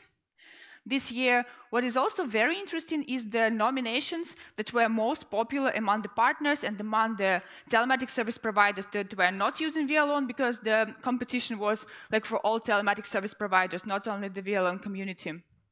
And see that the most important and the most widespread were public transport, cold chain transportation, and long-haul transportation.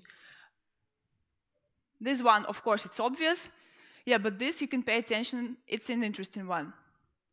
Looking at the regions, we can see that those gold MENA partners were not the most active. So maybe next year you will be more active and we will really appreciate this. But what is also very important, there was one project from the MENA region that was really a very, very good one. We have different nominations, as I showed you at the chart 2 slides back. But we also have the special recognition nomination, meaning that these projects impressed the jury team so much that they wanted to award them separately. And this one is from the MENA region.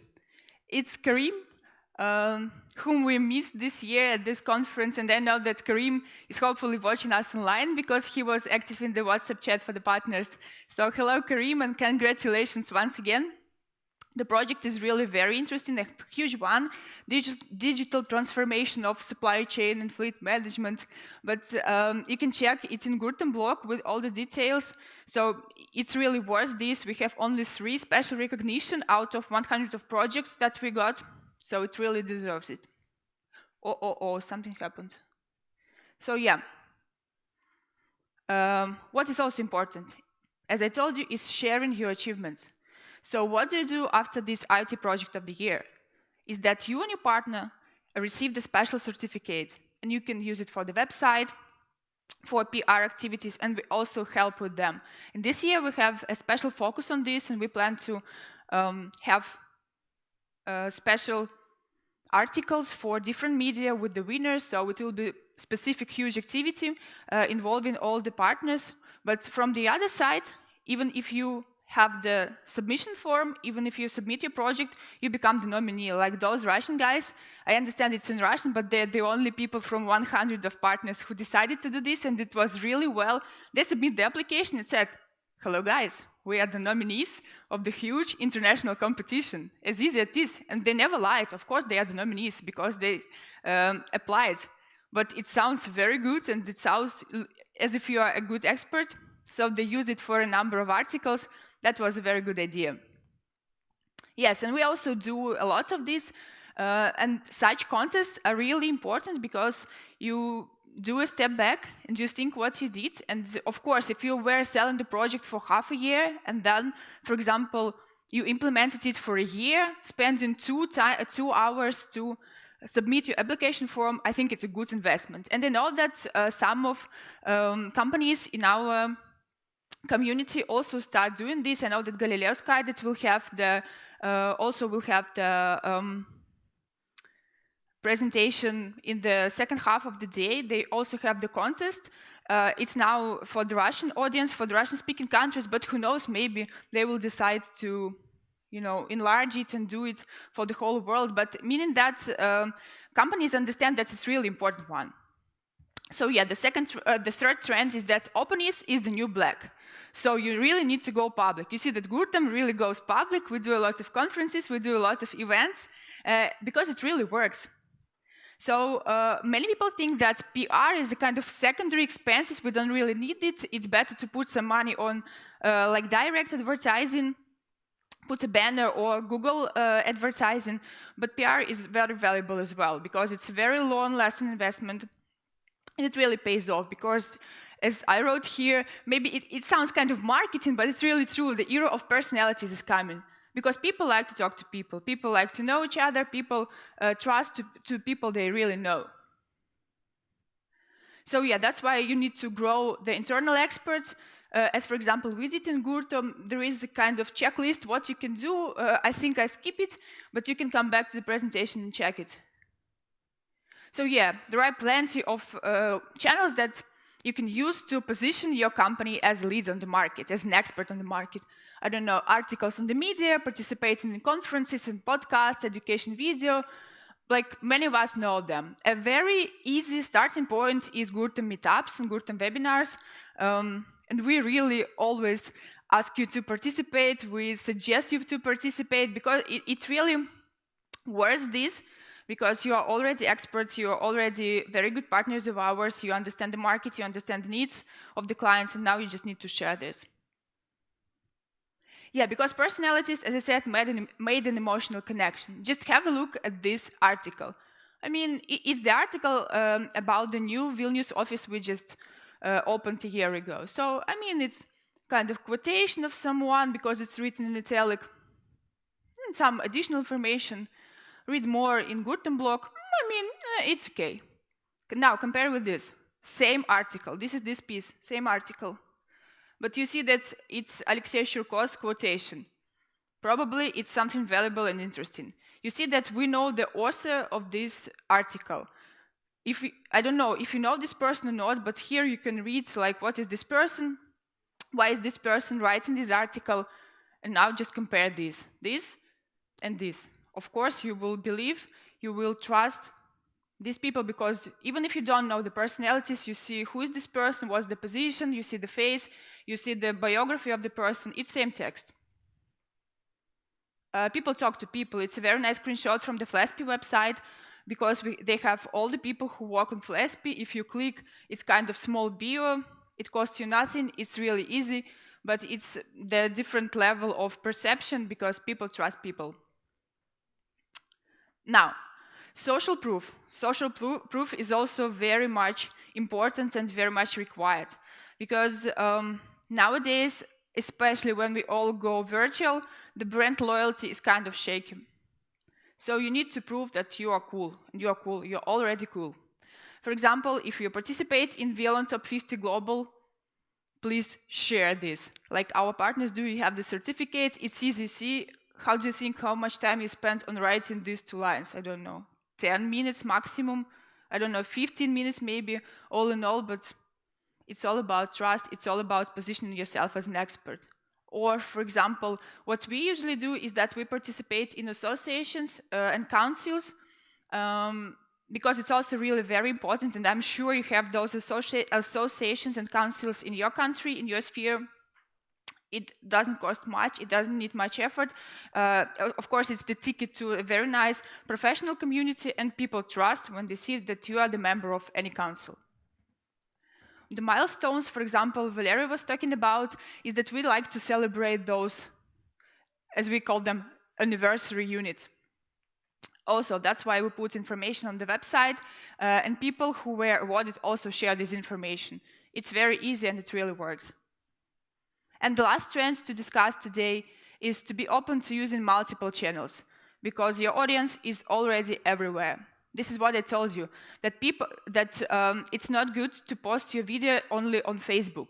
Yes, you have different social media, and we know that the majority of people are using different devices at the same time. So yeah, we live in the times when you produce the piece of content and you need to rework it. You need to adapt it to different channels. For example, very bad example. Oh, spoiler. The animation is no good. Anyway, bad example. You take the text, see they are laughing on people who do like this. You take the text from Gurtam.com, you just copy it and put it on the website. People think, okay, it's easy, I just copy and paste it and that's it. But it's very bad. It's very bad for SEO, search engine optimization, because when someone posted the article first, then the Google understands that, okay, they are the authors and this guy copied them. And they can make your position in the search query in Google lower. So it's a very bad one. What is a good approach? You take the piece from Gurtam.com. You copy those features or this type of information, this piece of information that is really valuable for your clients. Because you know your market, you know your clients. I hope you know your market, but anyway, you know them. You take the relevant information and you rewrite it with your own words. Or maybe twice. And put it on your website. It's also easy, it's also not time consuming, but it's absolutely different level of working with content pieces. You can create a webinar out of it because you already have this information. Or for example, you have the checklist. You put it on your website and said, hello, if you would like to have the checklist, please leave us your email. And then when you have the email, you just share it. It's easy because you have the content. You just repackage it this or those way. And that's how it works. So to sum everything up, safety and confidence is what people are seeking for. So you bear this in mind all the time in all the communications. So you need to prove that you are the company doing business with this, people will be safe because you are an expert on the market. You have values, you express these values. You do not say only about what you do, but why you do. You help people to understand what kind of company are you. You think about virtual relationships. You do the video, especially those free videos, the easy ones. And you understand that the consumers, your clients, they react on convincing content. So you share your expertise, this and those way. You think about your company. You think about people that can be public speakers, because it's very important. You're open. And you also have the social proof. If you are in any type of rating, if you have any type of reviews, if you can put the logo of your client, please do this. I know it sounds very easy, it sounds obvious, but from year to year, I check the websites of our partners, and maybe half of them do this. So please, check if you are in the half for the bad example or for the good example, and do if you do not have it.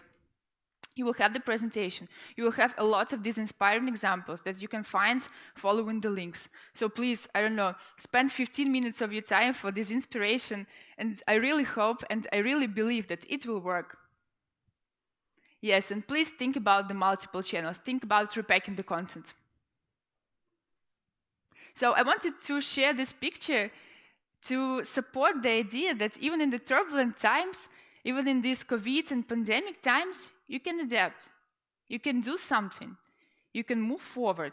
Because if you do not go to the swimming pool to complete the race, you can do this, dry swimming. It's also very good training for the swimmers.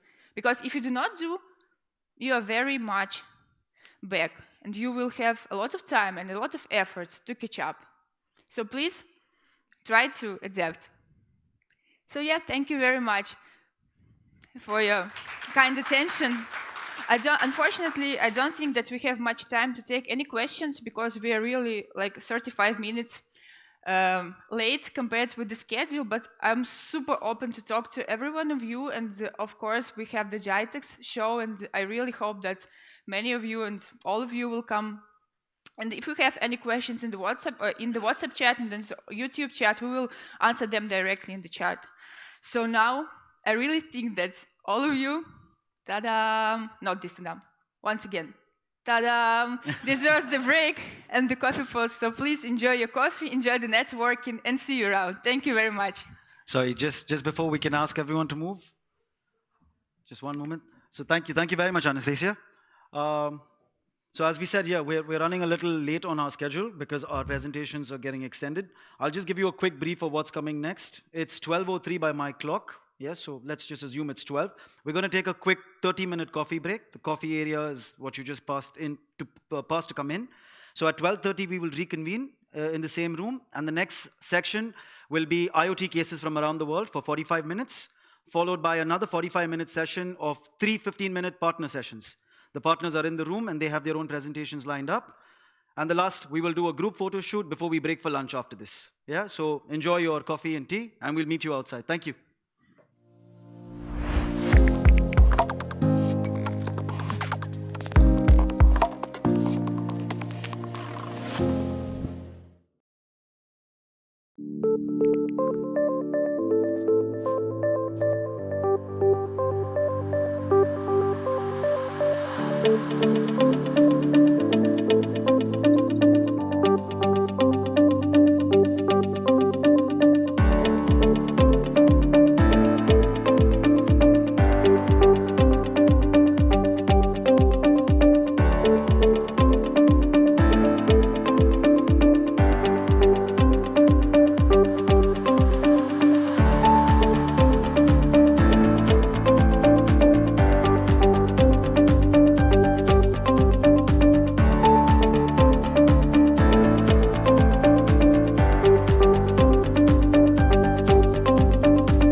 Our agenda for today, which is telematics cases from around the world. For our partners who have attended telematics earlier, you're probably familiar with this format. However, we do have a small surprise. Each of the cases that are being presented today are from our IoT Project of the Year 2021 nominations, some winners as well. Together, we look at what innovative solutions our partners have employed to benefit their customers' business operations. Allow me to invite my colleagues, Karina Lukyanova, the Lead Business Development Manager for MENA, along with my colleague Shah Zain Rashid Ahmed, Business Development Manager for the MENA region on stage, along with me to have...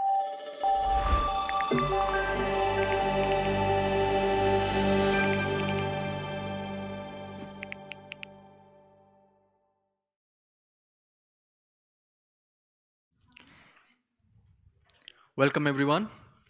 Every year, we take this opportunity to gather some of the most amazing projects implemented by our partners around the world.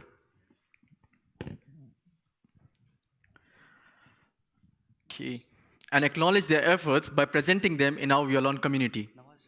These cases are a perfect example of how our Wialon partners are able to offer new and unique solutions in the telematics industry. As you all might already know, we have introduced our IoT Project of the Year Awards, which is a global competition for our partners to nominate their projects. This year, we received almost 100 applications for 17 nominated categories. We had 25 people in our jury team who chose the winners of this awards. Just a few weeks ago, we announced the winners online, which you can also find on our YouTube channel in case you missed it. We are going to have 3 rounds in total with 9 implemented use cases. After each round, there will be a Q&A session, so please feel free to ask your questions. Let's proceed to our first case. As we all might agree, COVID-19 has reshaped our lives in one way or another. It has literally forced our human race to change their approach to different situations during the pandemic. This case was submitted last year during COVID-19, yet it is still relevant because COVID-19 is still here. This implementation took place in the month of May 2020, where a construction project was closed due to the lockdown restrictions in Canada. Let us see what are the challenges they were facing at the moment. First, I will share a brief overview about this case, where a construction company covered a total site of 67 square kilometers in total, with more than 2,000 employees working on site. In order for them to resume this project, it was necessary to take this required safety measures with proven records. Keeping this in mind, the company decided to look for a telematics solution, which will allow them to track and manage their housekeeping staff. They wanted to ensure the usual staff resources like trailers, toilets, and hand washing stations to be cleaned or disinfected for a specific number of times during an 8-hour shift. The public health authorities would only allow them to resume the operations on site if they could provide detailed reports with necessary steps taken. In addition, they required an alert system that could quickly inform the management whenever the cleaning supplies, such as disinfectant or paper towels, were required throughout the site. Our Canadian partner, Extelia, developed a custom solution for this end client, which complied perfectly with their requirements. The solution includes the use of ViaTag that was installed on the mobile phones of the cleaning personnel. As you may remember, earlier today, Implementation Manager Nawaz explained and presented how ViaTag has been updated significantly this year. Our partners developed a custom solution called Xtrack, which was integrated with Wialon. This custom platform was used as a central database where all the cleaning events were registered and reports were generated. First time, they tried creating geofences which could help them get alerts whenever the cleaner enters the area. However, that was not very efficient for them. So a unique QR code was installed on every asset that can be scanned while the cleaners were cleaning them. Now, using ViaTag, the staff can scan these QR codes and alert the management whenever they are running out of supplies like paper towels or sanitizers. They used reports in Wialon to record all cleaning operations done on the daily basis. It is also important to mention that our partners were able to create and implement this solution within 48 hours. Let's move at the results. With this solution implemented, the end user benefited in many ways. It is difficult to put a commercial value on such a critical project. However, they were now able to comply with all regulations and to ensure the health and safety of more than 2,000 employees on site. They were now able to prove all the fulfilled regulations with proven reports submitted to the Public Health Authority. We can all imagine the cost that this end client was bearing with the salaries of 2,000 employees or other financial losses that they were facing due to the delays in the reopening of this site. The end client was happy to find a solution which avoided such circumstances. The construction company also shared a positive feedback on this solution. As per them, even when this pandemic situation is over, they still have an effective management system for their cleaning operations. That's it for this case.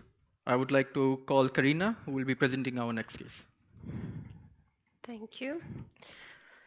Okay, nowadays more and more companies trying to opt out for more environmental solutions for their operations. And our next end customer is a perfect example of that. In order to play their part in making our world cleaner and safer, they decided to introduce vehicles with gas engines into their fleet. As methane is being used here, it's being considered as one of the most environmentally friendly fuel out of all existing ones.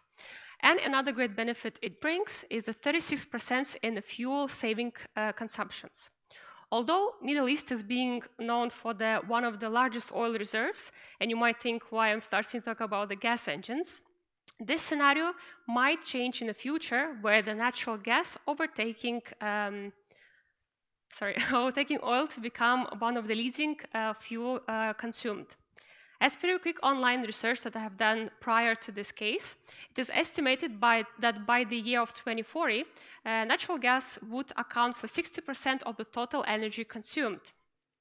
With this in mind, let us look in together what difficulties end customer using the gas engine can come across. Any gas engine works as the autothermal cycle, where heat is being supplied to the working fluid at the constant volume. And due to the high octane number, gas engines have a higher compression ratio and are more sensitive to overheating. Improper operations can lead to damage and fuel burnt out. At that point, the customer had no way of monitoring the important indicators which would control the temperature regime. That's why and employees would also ignore the indicators and sometimes would not report any issues with the gas engine. And this potentially could lead to a very high maintenance costs. So our partner, 70 Oil 2 Men, resolved the situation in the following way. The first step was to determine which sensors to be installed inside the vehicle. The client required the sensors to be installed reliably and that they would have a proper installation. A partner offered a standard digital sensors that they have previously tested and they knew that they were reliable. The next step was to understand what data need to be obtained from the CAN bus for each of the cars. The main requirement from the client was to get a temperature control readings and the engine speed. With no doubt, it was possible to obtain this data. And lastly, partner configured sensors in Wialon so that they would display all the temperature readings and speed through the dashboard, and of course the reports in order to get all the information by the end of the shift. And in case of significant temperature increase, the notification would be triggered. Okay, the results. After the implementation of this solution, drivers started to treat the equipment with care. Knowing that the company is monitoring the indicators and it is possible to view the entire history, they started indicating any possible issues related to the gas engine. This ensured the safety of the vehicle and prevented any future breakage.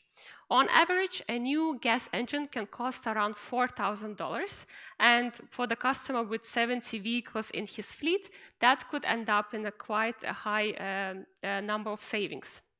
Furthermore, with implemented speed control, a customer was able to control the driver's behavior on the road.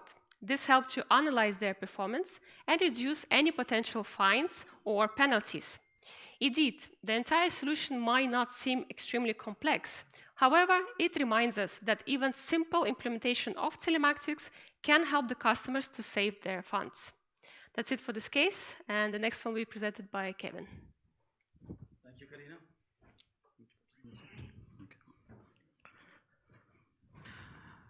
Thank you. Before I get started, I have a very small question to ask everyone. Does anybody know to whom the fuel in any country belongs to? No? Well, if you're thinking of the government, then you're absolutely right. Yeah, there are many private players in the supply chain. However, the most valuable asset still belongs to the government. So I'm sure you'd all agree that the government is going to spend a lot of time and money to protect such a valuable asset. Yeah. It is my pleasure to inform you that Wialon's monitoring solutions have been implemented in several such cases around the world and have helped in saving hundreds of thousands of dollars, if not millions, till date. Let's take a look at this project. So this particular project comes from South Africa. Okay? This was implemented by our partner Tracking Africa for the customer Virid Petroleum. Now, just to give you a quick brief about Virid Petroleum. Virid Petroleum is a very big distributor in South Africa for petroleum and oil products. Besides this, they are also into delivering, cleaning services for hazardous spills, as well as delivering environmentally friendly chemicals to farmers. So yes, they carry a lot of expensive cargo.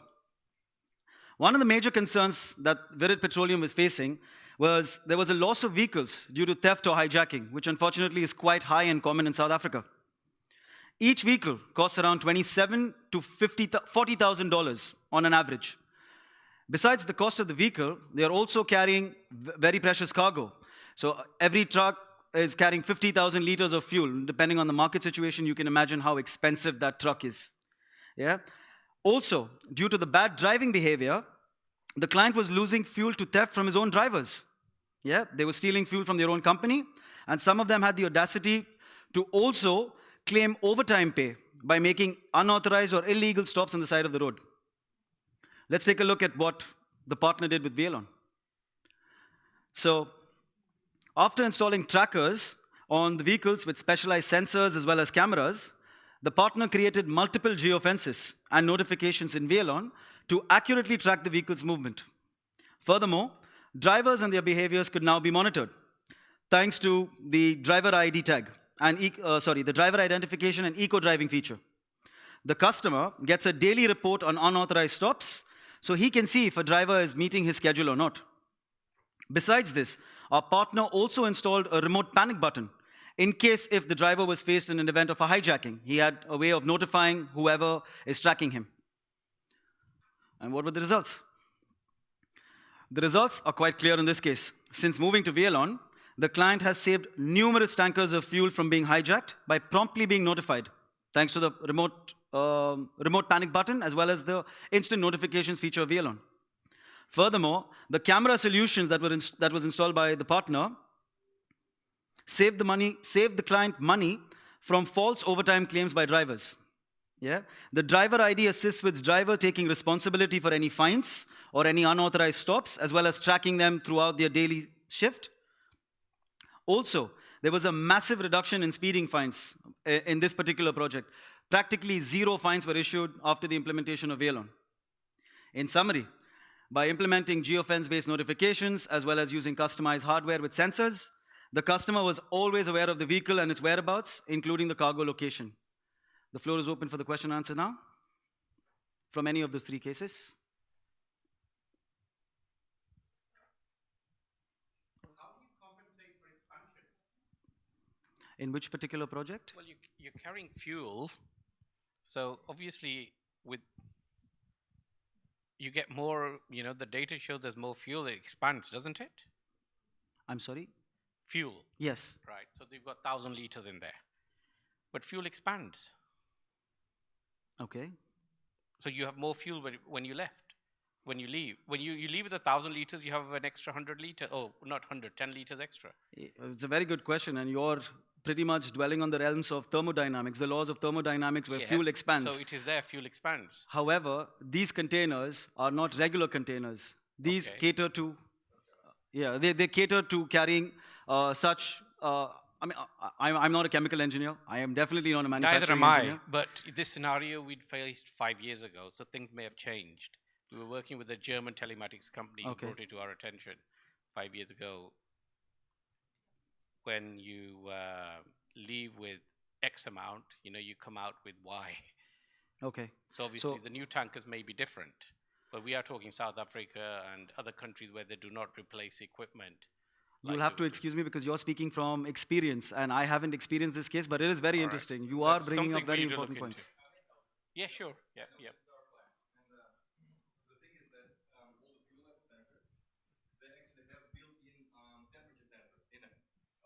The key thing in a fuel level sensor is to have a proper thermal compensation algorithm, because fuel expands and fuel contracts, obviously. But in this case, the actual level does not correspond to the volume, to the money. So that means the thermal compensation algorithm will compensate for this expansion and contraction. That's all. Thank you. Sorry about that. Any other questions? Any other questions? Yes. I have a question regarding the first project. Sure. With the first project with the cleaning area, how they know how long the cleaner stay in the cleaning area? Again, because the cleaner just scan that barcodes and that's all. He don't know if he stay there or he go to, because I think was better if you using some BLE sensors and you can and you know how long it's connected on that area. Mm-hmm. No, so first they tried using geofences to make sure how much time they are spending in a cleaning station, let's say. But that was not very efficient because you don't know if the cleaner is really going to clean each and every spot. So for each and every spot, their main... Have barcode on each toilet, each... Yes. Let's say the washing station, hand washing station. So there was a barcode installed, QR code was installed. So the main concern here was to make sure that these all spots were cleared, not the time they spent in these spots. So once the QR code was scanned, they know that they have visited the spots and they have cleaned all these cleaning stations and trailers and whatsoever. But it's one job more to do for the cleaner, you know? Yeah, it is, but again... Because his job is to clean that area, not to make pictures. Okay. Yeah, but he had VR tag in his phone, so it was very easy for him. He was just carrying the phone, and once he finished his cleaning, yeah, he had to scan it. But again, the main purpose of this whole solution was to make the site running, because it was closed due to COVID-19 restrictions, and they needed something to, which would help them to reopen this site. So this is the solution which was successful, and also the public health authorities allowed them based on the reports, because in the reports it was mentioned how many times, if it's properly being sanitized or not. So once they had these reports, they continued with the construction site. Okay. Thank you. I think there's another lady at the back.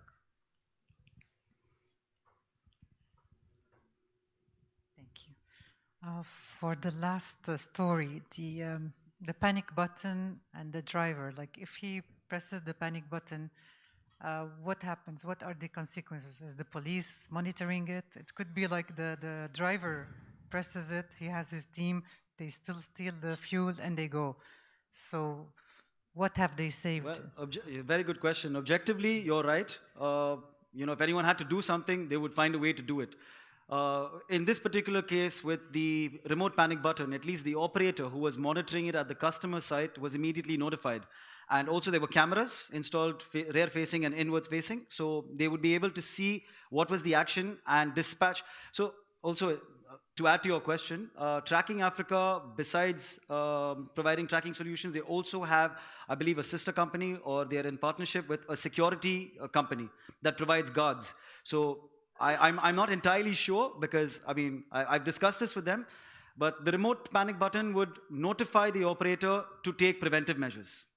So the preventive measures could be either alerting the police or other emergency personnel, or probably taking some action on locking the door or seizing the fuel. I'm not too sure, but I will get back to you. Yes. Thank you. And about the camera, is it only recording inside the driver, or is it also recording outside to see who's...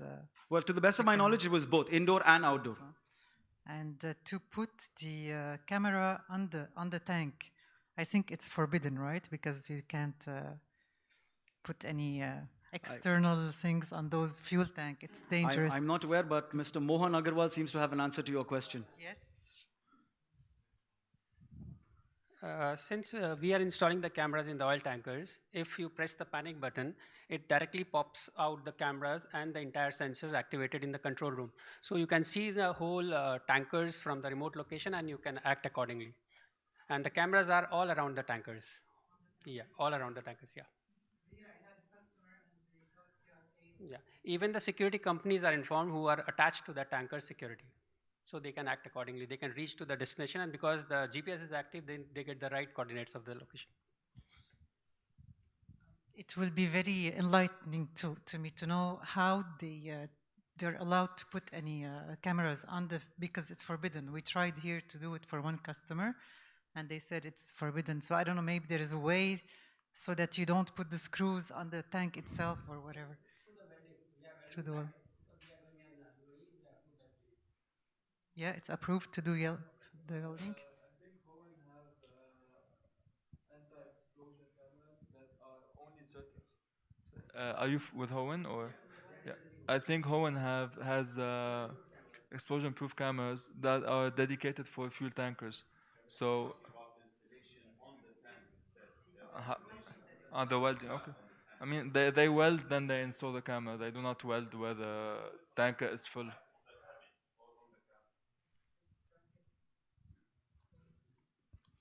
Thank you to these three gentlemen for answering the question. Thank you for saving my backside. I'm going to go back to Zain now.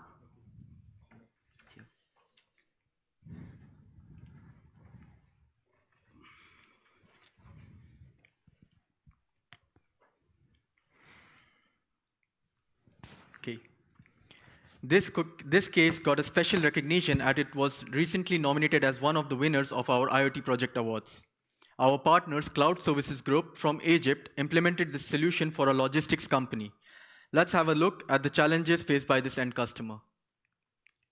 Sky Logistics is a leading supply chain and transportation services provider who are engaged with the largest manufacturers of oil and gas, heavy machinery, and delivering valuable products across Egypt.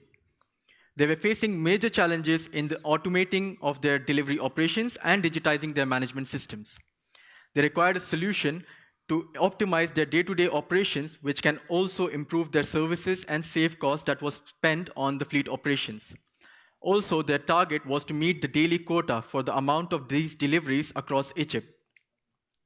Keeping all this in mind, they had evaluated 27 platforms in 15 months, yet they were not able to find one comprehensive solution to fulfill all their requirements.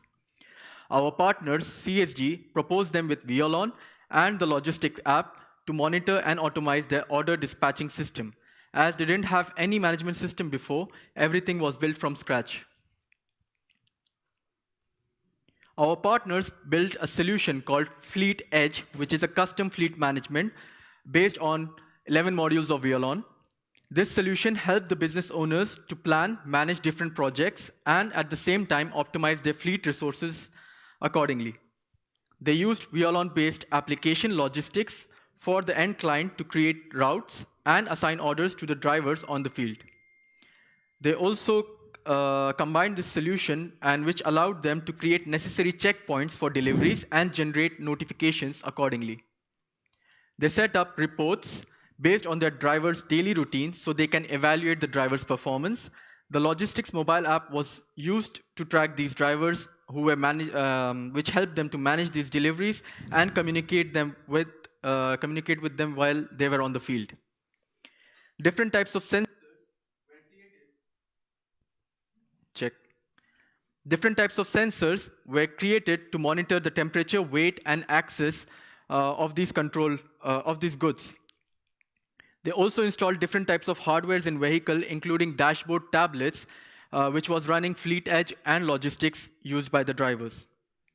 During this implementation, our partners extensively trained the end user staff on the management system, including the logistics app for the drivers on the field. Let us look at the results they managed to get from this implementation. Using this solution helped the client to achieve a greater number of successful deliveries. Now, it was possible to complete their job orders within at least 50% of the time which was taken before. With this automated job dispatch module, they were able to manage their orders with greater efficiency. They can now monitor the drivers in real time and get updates once the driver reached their checkpoints, which were the delivery destinations.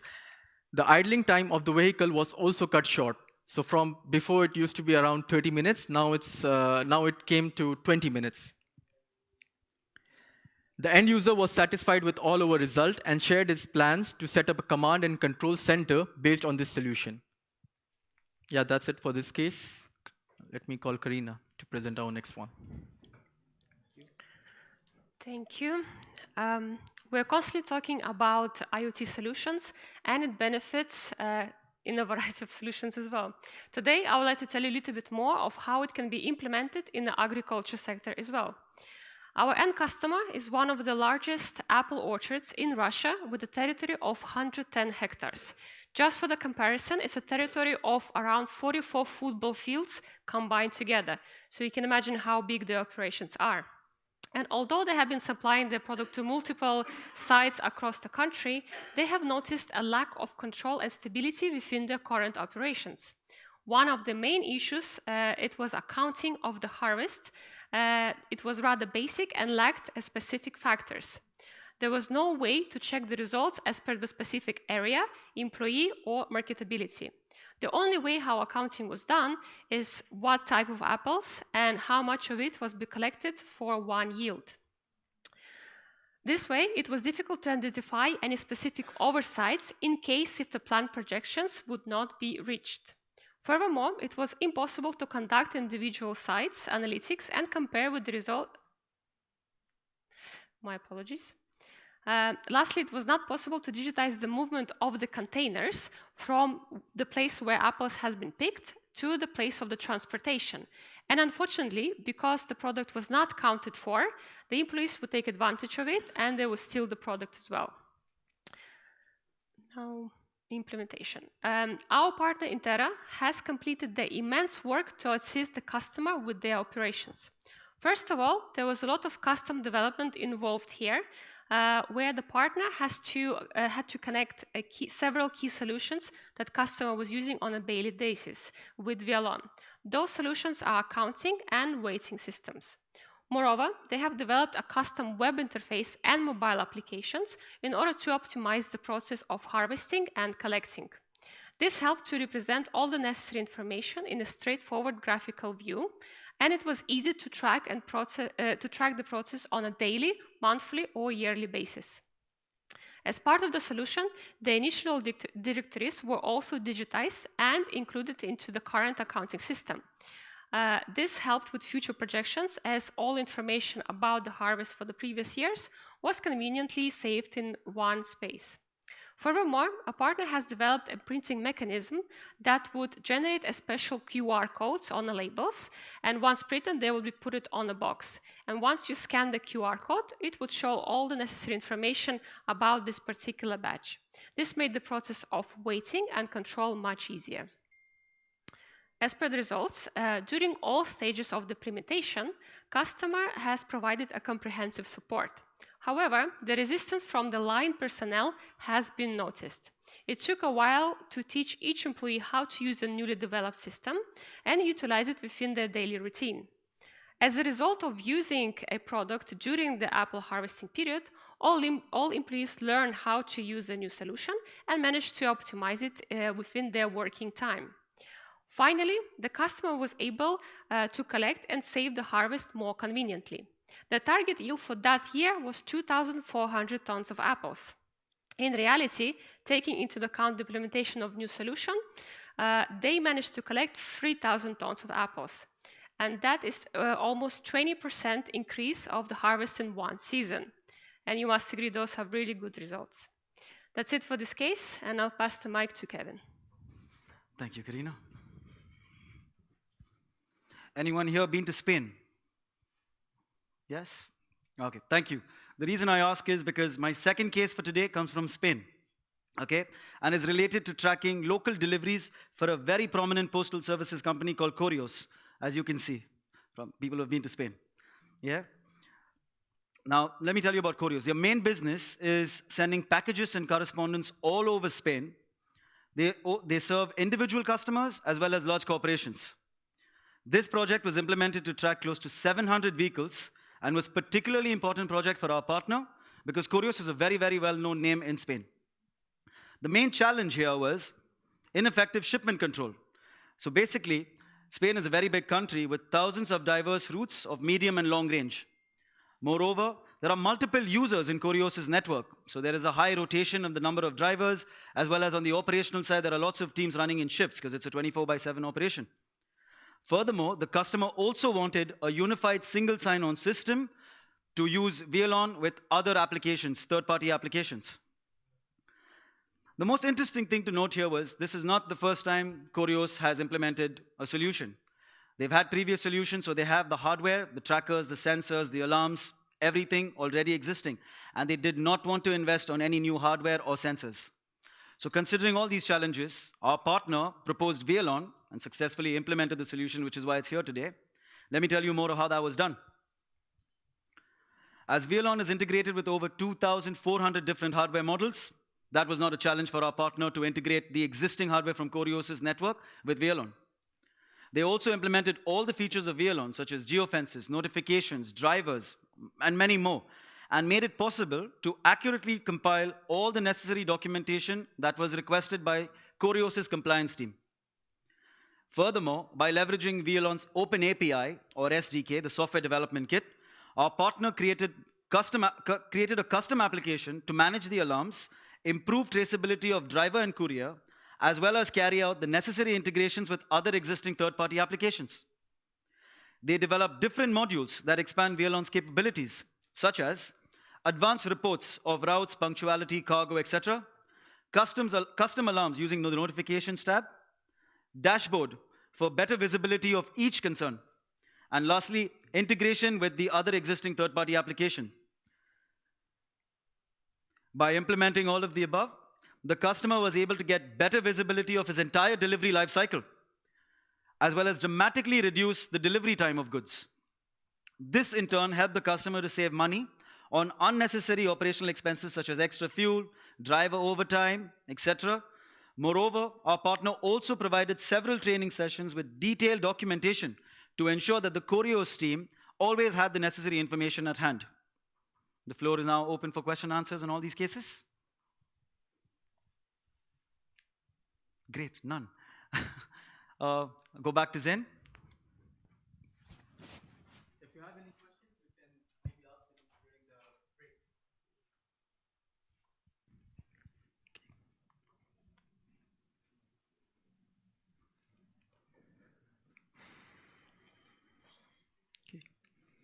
This is a very special project which is being implemented globally for the well-known company Coca-Cola. So the logistics company handling their operations called Coca-Cola Euro-Pacific Partners were looking for an efficient tracking system for their operations center based in Papua New Guinea.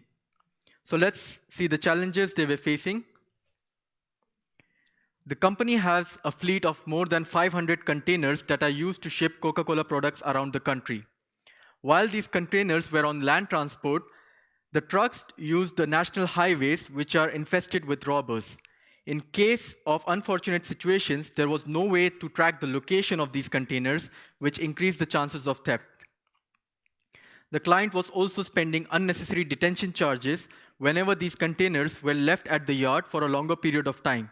The penalty amounts were increased based on the duration of these containers left at the yard. This was one of the main challenges they wanted to overcome. Another one was, due to lack of planning, they were not able to plan their trips or notify their customers on the ETA of the shipments and or inform them if there were any delays. To avoid all these situations, they required a tracking solution for their containers to remotely monitor them and manage their shipping operations accordingly. Implementation. The first step here was to ensure the safety of these containers and to track them remotely. They tried installing different types of trackers and finally found the one which was perfect for this case. These trackers were painted, so now they look like installed vents on these containers, which avoided cases of someone trying to alter them or remove them. They used Wialon as their main solution at the beginning, but later on also created a customized dashboard using Wialon's API. This dashboard was used to display information, for example, like the real-time location of these containers en route or other live statistics. They also created SOS alerts for the drivers in case of emergencies and generated automated reports using jobs module in Wialon. Let's see the results. The main noted result was cutting down of the expenses related to the detention charges of these containers. The containers were now more safe and secure from the situations of theft, which could also be reported to the authorities with the real-time location of these containers. Now they were also able to notify their clients on the current status of the deliveries with location of these containers, which helped optimize their deliveries. With this easy management of the containers, they were now able to boost their supply chain management efficiently. Coca-Cola liked this solution since the beginning, and now they're implementing this same solution across many regions around the world. In addition, they also shared their plans to integrate the same solution with their accounting systems. This was all for this case. Let me call Karina, who will be presenting our next case. Thank you. So for our next case, I would like to introduce a solution created by our Russian partner Geolit. They have taken the initiative to optimize the operations of a taxi and car sharing companies across Moscow. The project has been implemented through one particular local taxi company with over 100 vehicles. When parking a car, driver often forgets or sometimes doesn't even pay a roll for the parking. And after that, organization that owns the vehicle receives the penalty for about $70 per penalty. And with the fleet of 100 vehicles, this can end up to $7,000 on a monthly basis on just penalties for parking alone. Drivers also receive other fines from the state traffic safety authorities, which are also imposed on the organization that owns the car. Furthermore, it is difficult to track and analyze the receipts of the payments of using the car for rent. It is also necessary to control that the car did not go beyond a certain area of the usage. And another penalty which comes quite often is the car is being used without the dash cam. And of course, the penalties go to the owners of the car. In order to resolve this issue, our partner has created a rather innovative solution. They have created a specific bot for a messenger Viber, which is equivalent to our WhatsApp, and integrated it with several crucial solutions that have to be used for this business. Those services are invoice generator, car sharing app, a governmental portal to check the penalties, accounting system, and of course Wialon. The bot is fully automated and can complete several tasks at once. First of all, it has the ability to automatically start the parking session in allocated parking areas. Furthermore, through a custom-developed interface for a driver in the messenger itself, he can cancel the parking in case of the wrong determination. Drivers can also easily link their bank cards to the system, and they will be able to withdraw the earned money from the car-sharing app to their card at any point during 24/7. The bot will track all the traffic fines, charge them to the driver who was driving the car during the violation, and write off the amount from their debt from their balance at the app. Partner also implemented more flexible work with the car-sharing app, which helps to quickly track car rental areas. When leaving the permitted area, exceeding the allowed speed, or detecting interference, the driver will receive the warnings. The partner also implemented a blocking of the engine when the car leaves the permitted zone. This is also applicable in case if the driver accumulated way too many penalties on his account. Also, bot has a voice assistant for filling out the waybills of the taxi fleet drivers. When scheduled maintenance is approaching, the bot will send the reminder to a mechanic, will register the car to the service, and also inform the driver that he needs to go and bring the car and visit the service. After the bot being implemented, the end customer has reported significant improvement with their operations. One of the main ones is that amount of parking fines has been drastically reduced. For a company with a high number of vehicles, this is an extremely important factor as it takes a lot of unnecessary expenses for the organization. Furthermore, it was reported that the idle time of the car has also been reduced. This helped to optimize the general operations and improve the fleet performance of the customer. That's it for this case, and for the last one, welcome, Kevin. Again. Thank you. So we have a room full of people here. People, some of them from Dubai, some of them have flown in. So people who are coming to Dubai for the first time, welcome. People who are visiting Dubai again, welcome back. And people who live here, nice to have you. The reason I say this is because when you're driving down the highway, you get into an accident. What's the number that you call? Are you a local resident? Okay, everyone's guessing now. Yeah, so, okay, just to put everyone out of the misery, it's 999, yeah, for Dubai. Different countries follow their own codes. The reason I ask you this is because my last case for today and our last case for this session comes from Colombia. Now, in Colombia, yeah, this is actually one of my personal favorites, yeah. Our partner in Colombia called AVS Tracking was working with a large private contracting company called Yuma. Now, let's see what Yuma does. Yuma provides public safety services and has a fleet of over 1,000 units distributed among ambulances, emergency responders, safety cars, and many more. Their main business sphere is supervising and attending to road accidents on highways around Colombia. All right? So, in the event of an accident, the road users would need to contact Yuma's customer care number. Okay? Now, this is a private organization. That's why I asked you. So, it's 999, 911. We know these numbers. If it's a private number, how are you going to know? So, in the event of an accident, a road user in Colombia had to contact Yuma's customer care number, and then they would be responsible for dispatching emergency services or roadside assistance. The primary problem here was that when an accident occurred, the presence of an operator on site as a first responder was very important, because the operator from Yuma would come on site, take pictures, assess the problem, and then advise the next steps. So you'd all agree that it's not very efficient when you're involved in an accident to wait for somebody to come to just analyze the situation and assess. Yeah? Next. So, I'm sorry, I skipped my line there. Okay. This also implied that the information was collected manually. It's 2021. Yeah? So there's going to be a lot more time that the operator takes in order to log the accident and then take the preventive measure. The poor road user, I'm hoping he's all right. We can all agree that this is not very efficient. So another major problem here was that the road users did not have a proper way to contact the customer care from Yuma in case of an accident.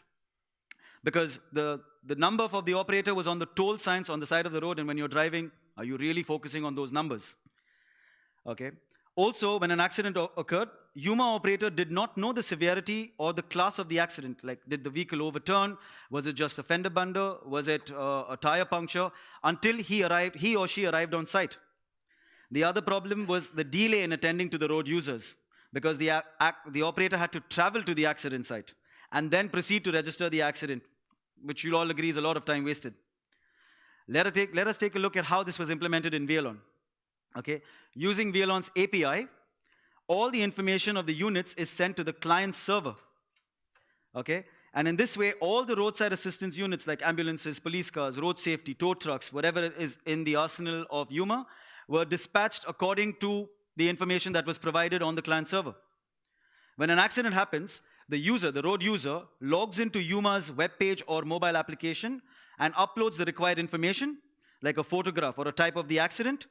Yuma operator is immediately notified and then sends the relevant assistance to the place of the accident to help the road user, thus avoiding the need for him or her to leave the office and visit the site. The road user can also view the assistance unit which is on its way, and he can gauge exactly how far it is and how long it's going to take for them to get to him. The results. Since the implementation of Wialon, more than 7,000 accidents have been promptly assisted. And 7,000 road accidents have been, road users have been promptly assisted and accidents have been avoided as compared to a few hundred earlier. Yes, that's right. Wialon in this project has been directly linked to saving people's lives. Okay, this was achieved by massively reducing the waiting time of for the operator to arrive on site, as well as then log the accident, or sorry, log the incident, and then take preventive measures. In summary, the Yuma was able to save a lot of money, unnecessary fuel, save a lot of unnecessary fuel-related expenses, as well as provide accurate and immediate care to the road users. That's all for this case. Questions? Yes. It's a question for Zain. For the first project you talked about, did they recycle every GPS device they use for the container, or they reuse the container? So once you send the shipment from place to the other, do you remove the GPS device and install it on another one, or what do you do? No, all of these containers were installed with GPS trackers. They were facing some issues while they needed a strategy to install these trackers efficiently on the containers. So what they did is they tried different types of devices. First, they tried devices from Quicklink. So some of them, the initial installed devices were from Quicklink, and then the next devices which fit perfectly for their needs was GITEX devices from GITEX. So they installed all these hardwares on the containers, because it was not only that they needed to track these containers when they were delivering, but also when they were maybe at the yard or somewhere else in the country. So they just wanted to know where all the containers are right now, which helped them to optimize. So it's a fixed asset tracker per container. Yes. So they were not changing device. No. Did they use satellite devices or data device? I know the exact devices. I just need to check, and I can get back to you if those devices were satellite devices or using the normal GSM connectivity. You sure it's a fixed GPS asset tracker or a lock? GITEX, because they produce container locks with GPS capabilities. So it was locked GPS tracker, because one of the challenges they were facing while installing these trackers was because it's a tracker and it's a very hard metal, so how they could drill the holes, and the GITEX devices had 4 holes or the Quicklink devices had 3 holes, so this was something done permanently. Okay, thank you. Okay. Any more questions? Okay, I'll give the mic back to Zain. Click.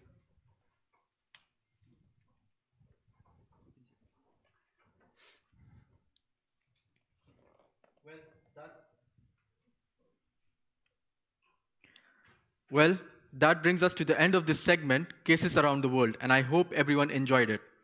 I would like to thank all our partners who supported us by sharing their cases. At the same time, I would like to encourage all of our partners to nominate their projects in the next IoT Project of the Year Awards, so that we can present them in our Wialon community.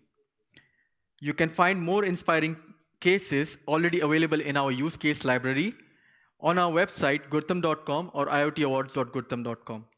Many of these cases are also having PDF versions, which you can use to present similar solutions to your leads. We are always ready to assist our partners with the implementation of these projects, and will be looking forward to receiving such requests. Thank you everyone for your attention. Please give a round of applause to my colleagues on stage.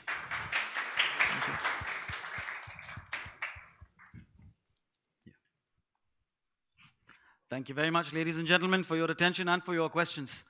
Before we proceed to the next session, I would like to invite Valeriya Zinkevich, the VP of Business Development, along with Alexander Kushanov, the head of Wialon division, on stage for a quick prize giveaway.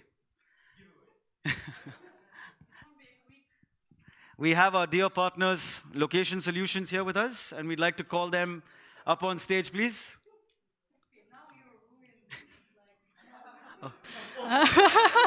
All this surprise is ruined. So that is something we wanted to do this morning. However, we didn't manage to do, and I'm really glad to see you here. And That is great that you're all here, and we want you to congratulate with your place. By the way, Location Solutions is our partner number one in the Middle East, and once again, Location Solutions took the place number 20 in top 50 rating. So guys, congratulations. Thank you very much for your great job. Thank you. Yeah, for the photo.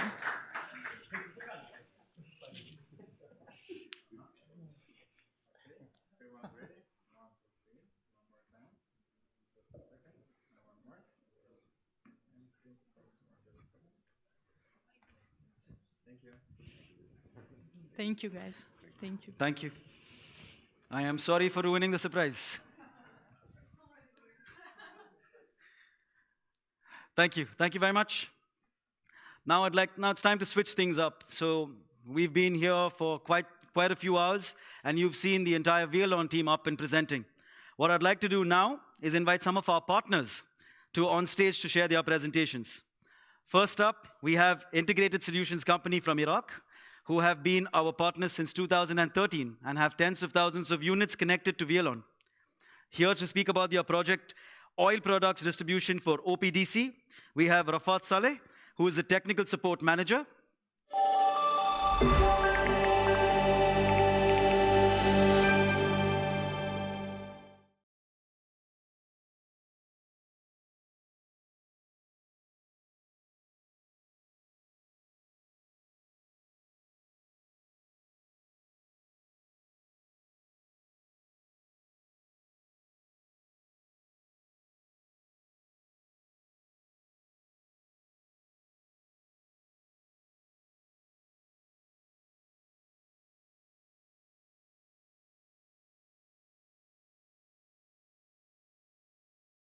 To introduce myself after Kevin has introduced me already.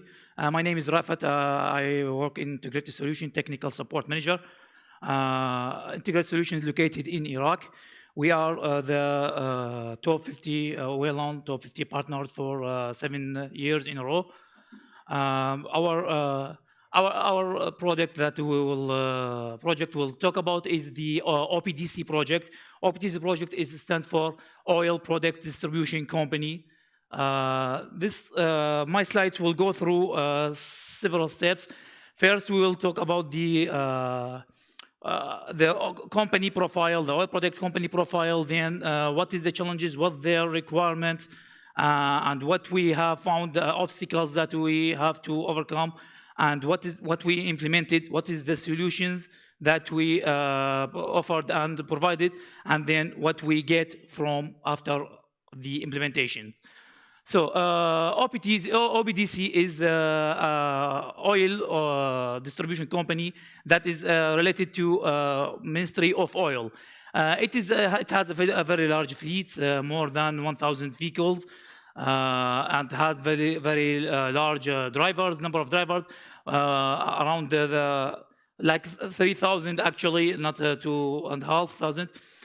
It operates in all of the Iraq territory, and it has main 7 branches around the country. So our project was in 2 phases. The first phase was like a pilot or the test for a bigger project in the future. The phase 1 was for the first 1,000 vehicle, 1,000 and quarter vehicles, and this was accomplished by 100 days by our teams. The challenges that we faced in this project, that this is the only, OPDC is the only governmental or authorized governmental company that is responsible for distributing the oil products across the whole country. So this leads us to make them work 24 hours a day. They cannot stop operating. They have to fulfill all the requirements in the whole Iraq territory. So, and you may know, most of you may know that the economy of Iraq is depend on like 9% on the fuel. So the fuel is very important to Iraq economy. That lead us to some security measures to protect these vehicles and to make them secure at all time and do their jobs. So For the security measurement, these trucks can only move in, let's say, in predefined routes. These routes are assigned by the Ministry of Interior. So they cannot go out any predefined routes. They have only predefined routes. They have to drive over it. Any takeaway from these routes will be like a violation. And there is some multiple checkpoints for police. Some department of police called the energy police.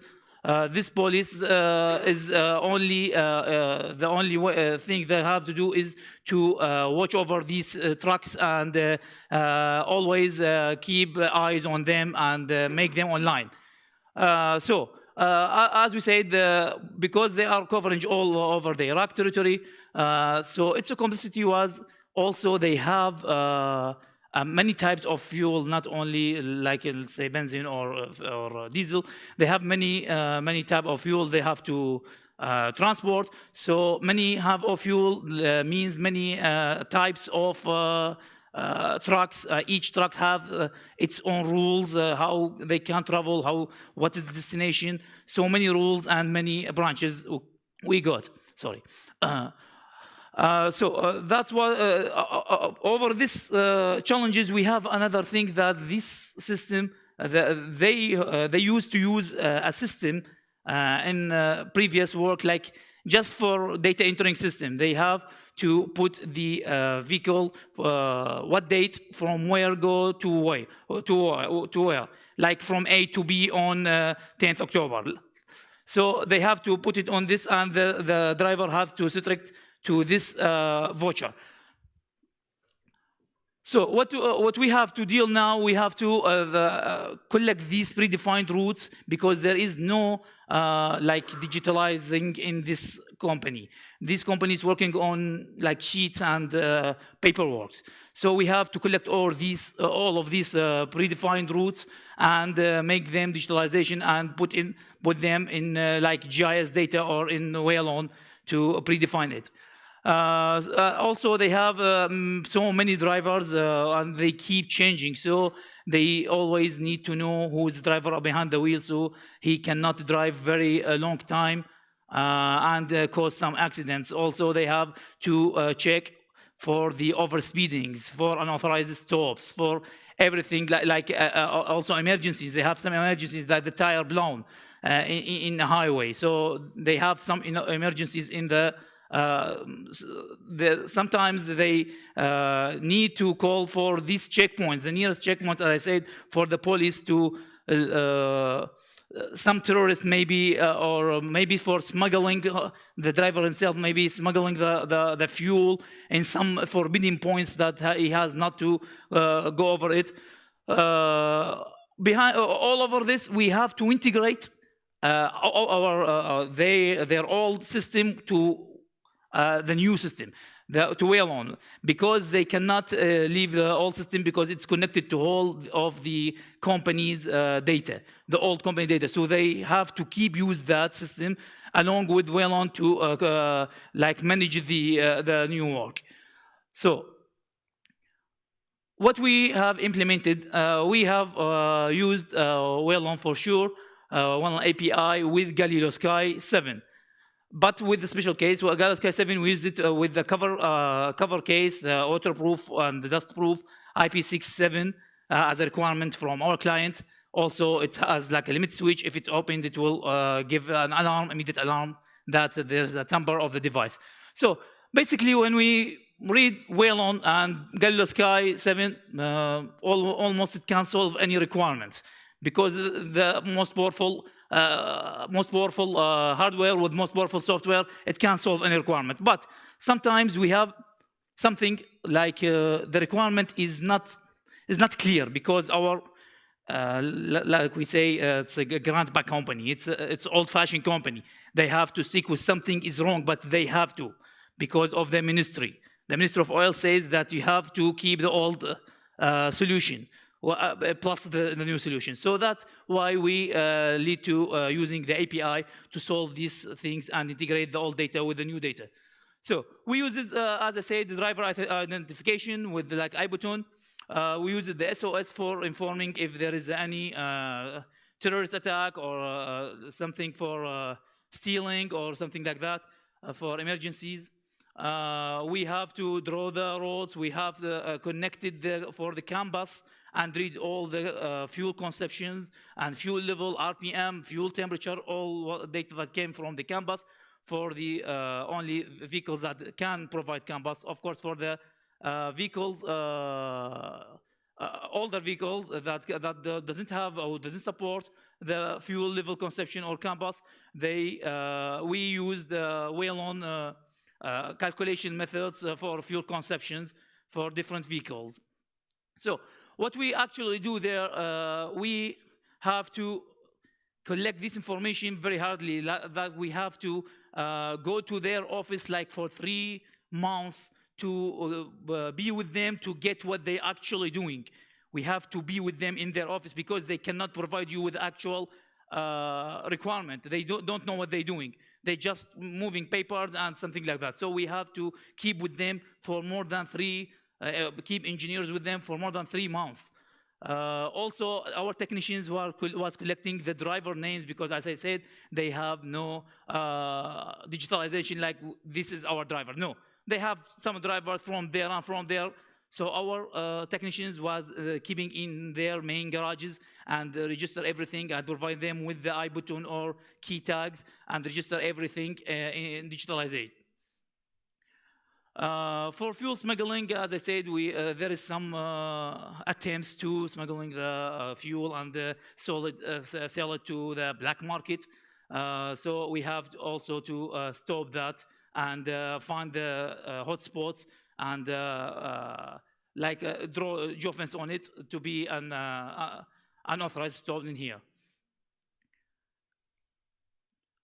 The API part was we have to, when they have to use their system, they will enter a vehicle plate and will enter the date from A to B, and then select a date. Like in the date, in the certain date, the vehicle with the plate number A should go to some destination.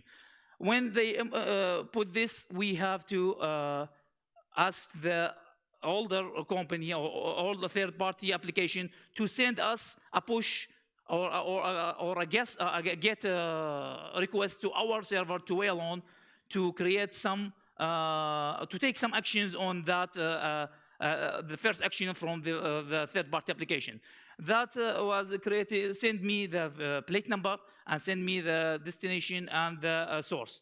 When I get it on Wialon, I have to do 3 things to create some notifications to deal with this situation. The 3 notification was when receiving the request, we have to create a notification on this particular vehicle that it should not go outside this geofence because, as I said, it is a predefined route. The predefined route already drawn in Wialon by our team after we take it from them. So we'll link this vehicle with this predefined route. It's a line geofence, very tall line geofence, sorry.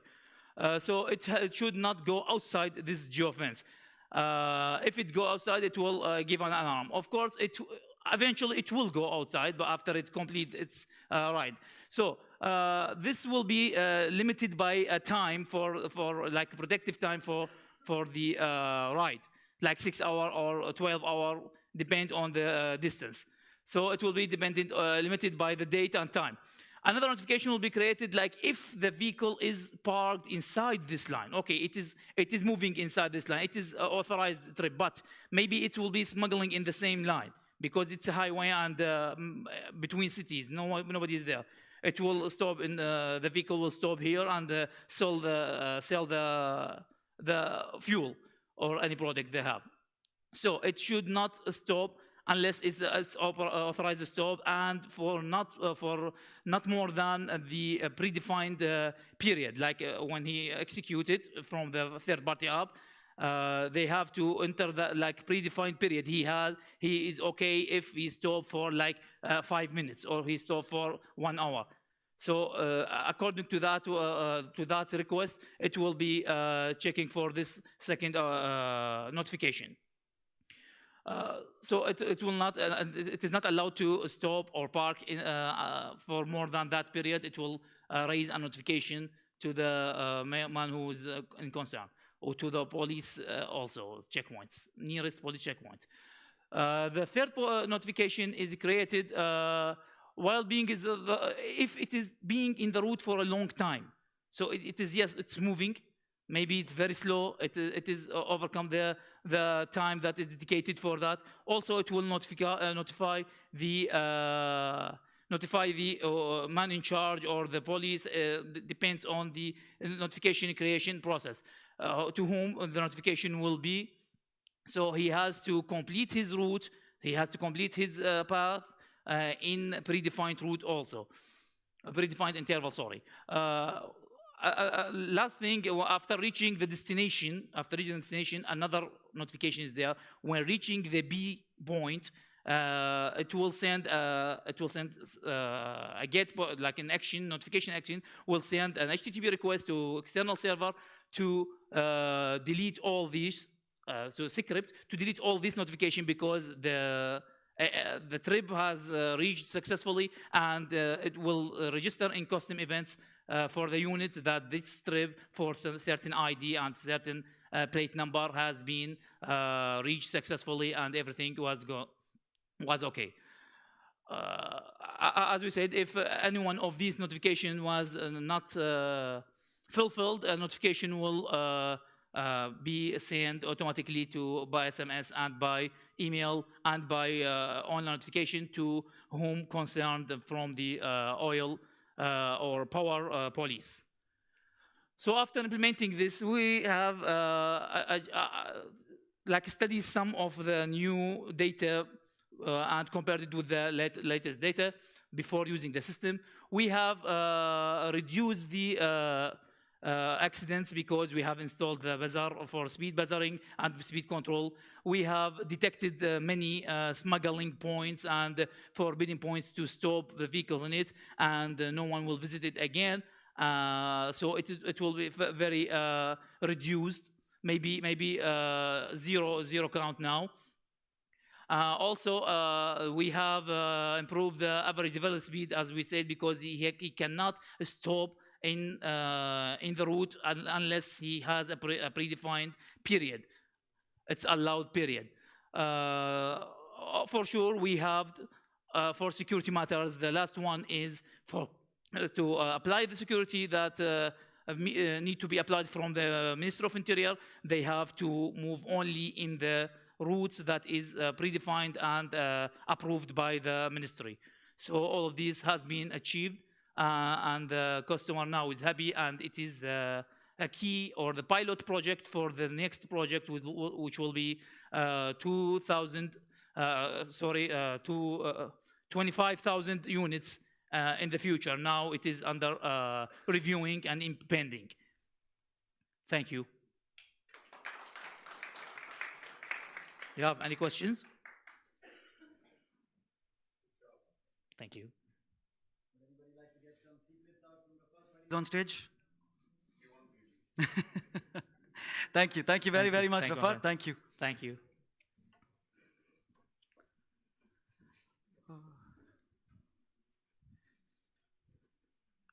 Sorry, please bear with me. It's a touchscreen phone.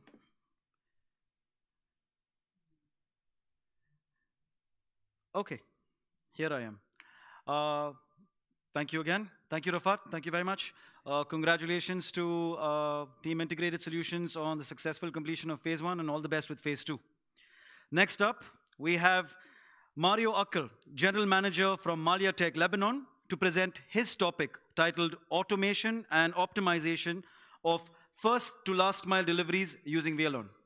Malia Tech have been partners with Wialon since early 2017, and in his presentation today, Mario will be telling us more about how e-commerce has revolutionized our lives, especially in this global pandemic condition. Ladies and gentlemen.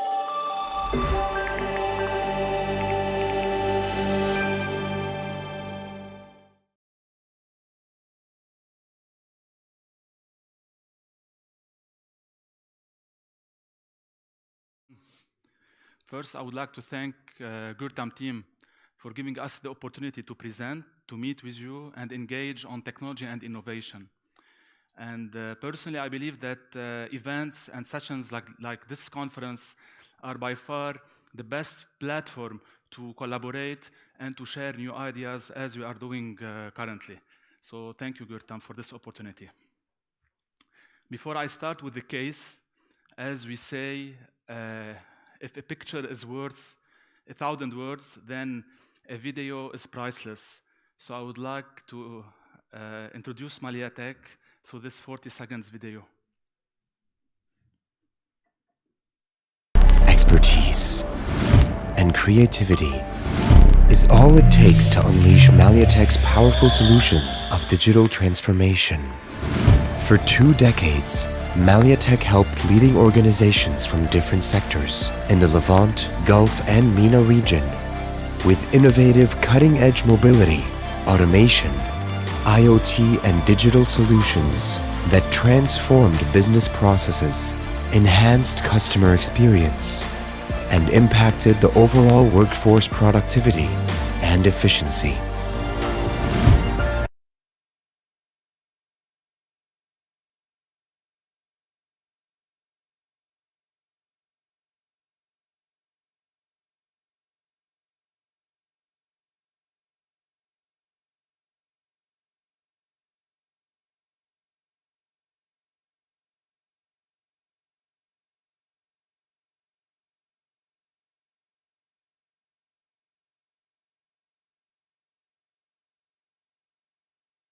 Say you are 85-year-old and young. So we have a strong legacy. MaliaTech is present within 5 countries where we have direct offices. Our solutions are implemented in 3 continents so far, and now we are progressing into Europe. So we'll have, by 2022, solutions, our applications implemented in Europe. During those years, we relied on innovation and on developing in-house innovative applications to meet the customer requirements, needs, and to help them overcome the challenges that we are facing. So from one perspective, this is it. To give you an overview of our solutions, what do we provide exactly before tackling the case study? First of all, with what happened with COVID was a strong catalyst for companies to invest and to acquire solutions, especially in terms of digital transformation solutions, to meet up with and cope with the changes happening in the world. So as MaliaTech, we develop e-com. What we call, this is the first engagement between a company and a client. It's the e-commerce. And what we have witnessed is that despite all the advancement that companies had before COVID, okay, they missed one part. Many companies, many big companies, they didn't have their footprint on the internet. So they didn't communicate, they didn't sell to end users. So what COVID did is created an engagement, obliged companies to meet those challenges and to go directly to sell to those clients. So people are quarantined, sitting at home. We cannot go out to buy from groceries and from retail stores. Then guess what? We have this solution that would allow the clients to place their order directly to the vendors, the distributors, the suppliers. So e-commerce solutions. We have complemented this solution as well with a full automation of the Salesforce activities. So from direct sales, different channels, direct sales, cash vans, merchandisers, we do automation of the sales processes. And once order has been received, then they can be treated inside the 4 walls of the warehouse through a full warehouse automation solutions that rely on goods receiving, order picking, inventories, transfers, till the dispatching, which we'll discuss through the business case. We have automated the retail environment, a full retail automation solution from click and collect to curbside deliveries, Even we have installed into the retail stores self-checkout. So no need to wait in the queues. You can just buy your product and then pass and scan it through self-checkout. All these technologies, all these innovation, they have been developed on the go to cope with the changes happening around us.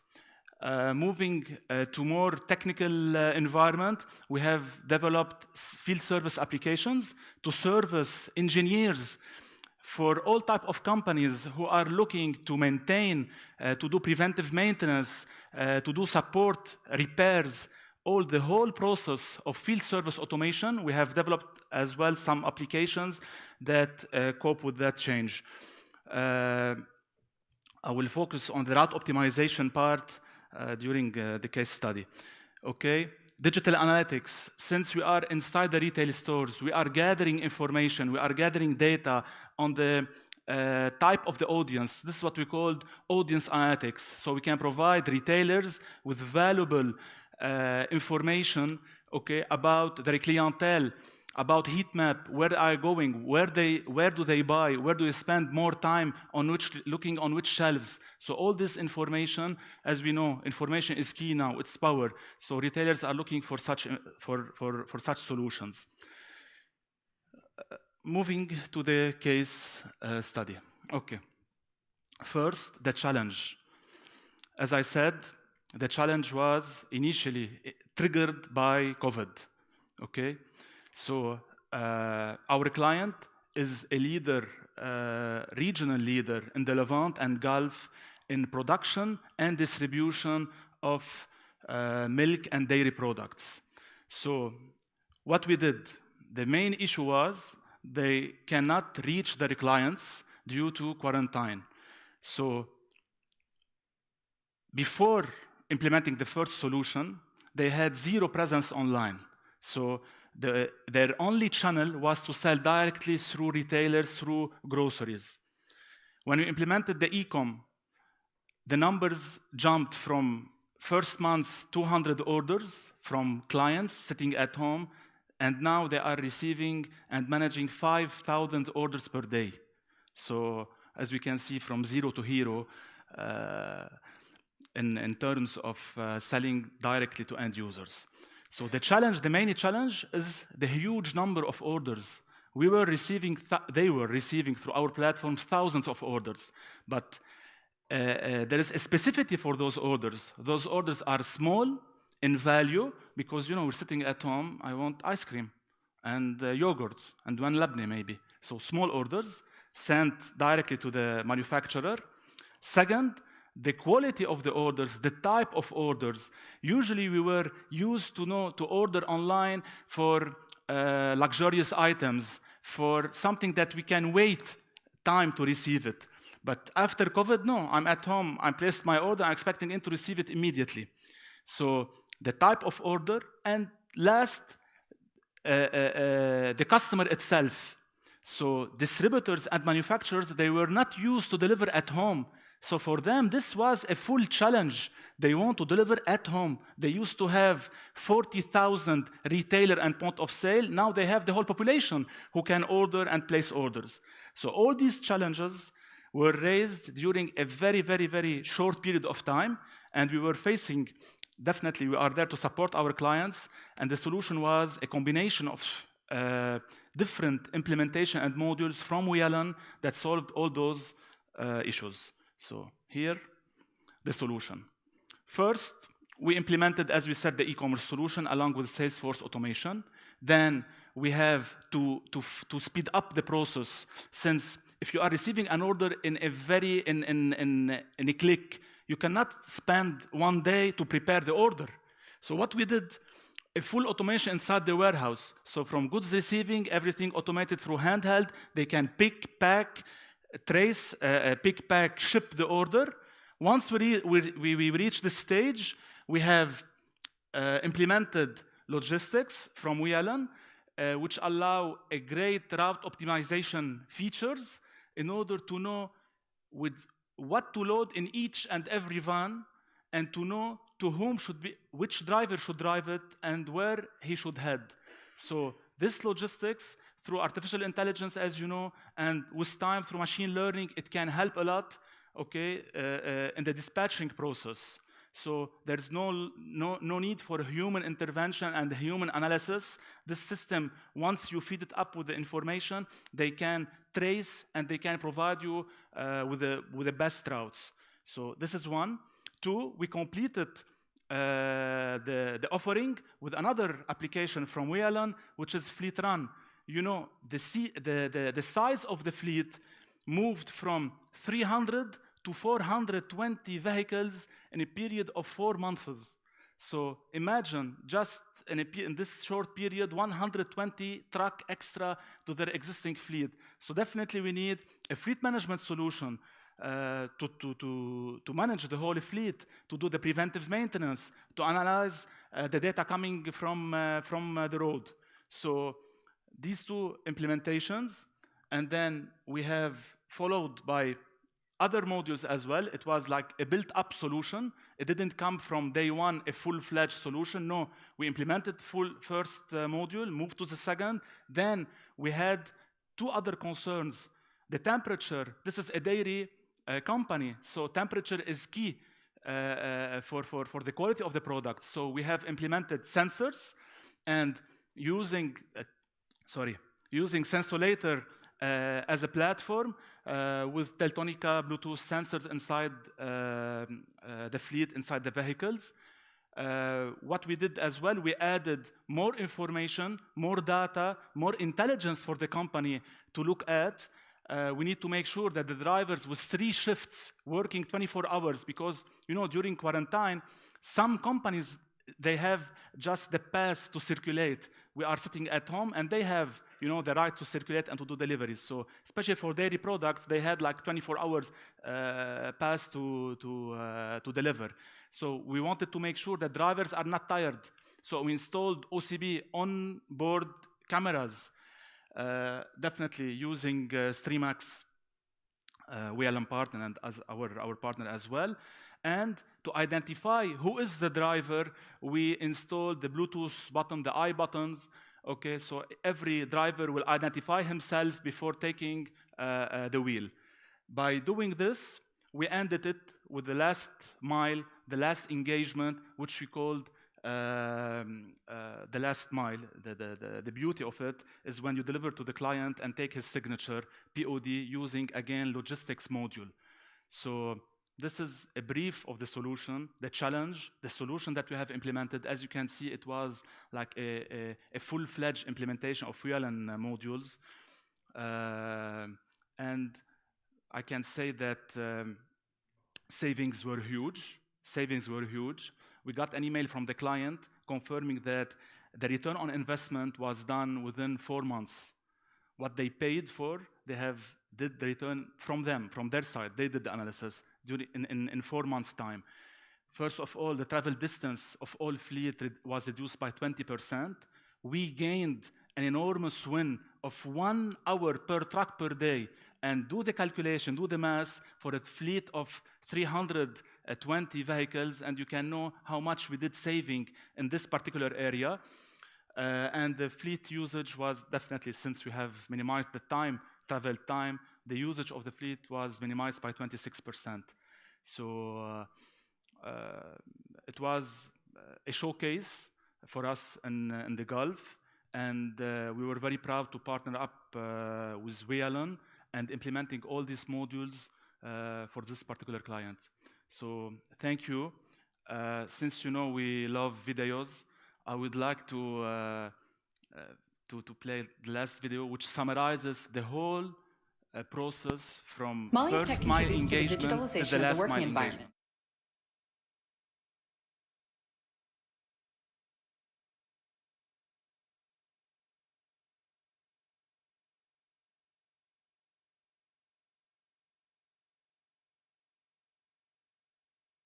Team will pick, pack, and label them with delivery barcodes using Maliatek's warehouse automation solution and handheld devices. Adopting Maliatek's AI-based dispatching engine will optimize the loading of orders into trucks, ensuring the most efficient use of the fleet. Drivers will then scan the boxes using their mobile devices before loading them into the trucks for additional validation. Customers will be able to live track their orders through a link sent by WhatsApp or SMS. Using Wialon's telematics software, companies can monitor drivers' estimated time of arrival and behavior, while making sure that the goods are in an ideal condition. Once the order reaches the customer, the driver collects a digital signature as proof of delivery. Maliatech.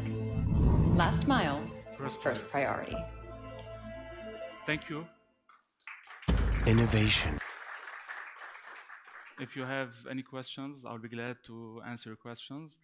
I'm also happy to have our CTO attending with us. So maybe during the breaks, we can have discussion. Our key account manager for Gulf, Nancy, and the famous Peter, I think everybody knows him, our regional sales manager. So thank you again. And now time for your questions, if you have any.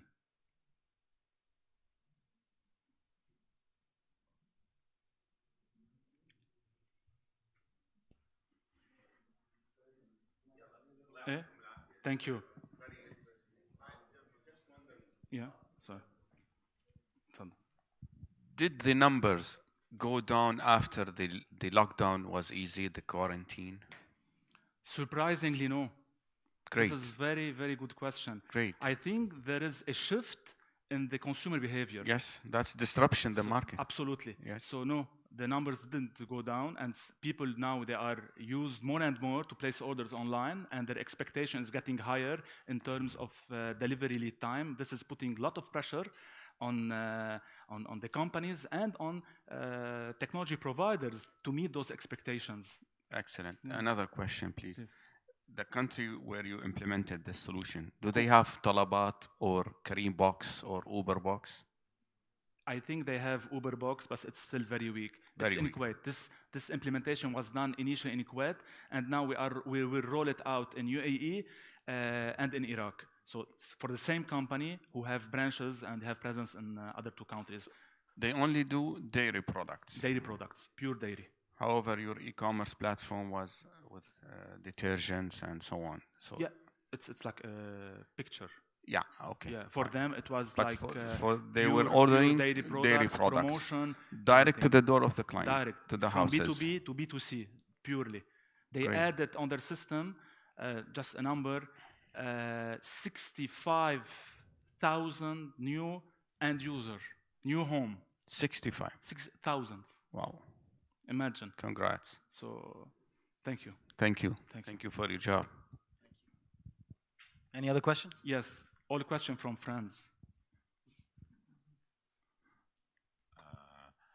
Is the user of the application, it's the shop or end user? The user of the application? Yes. On the e-commerce part, on the e-commerce part, it's the end user. So المواطن, the consumer, قاعد بالبيت, he can place the order. Okay. You mean if the supermarket?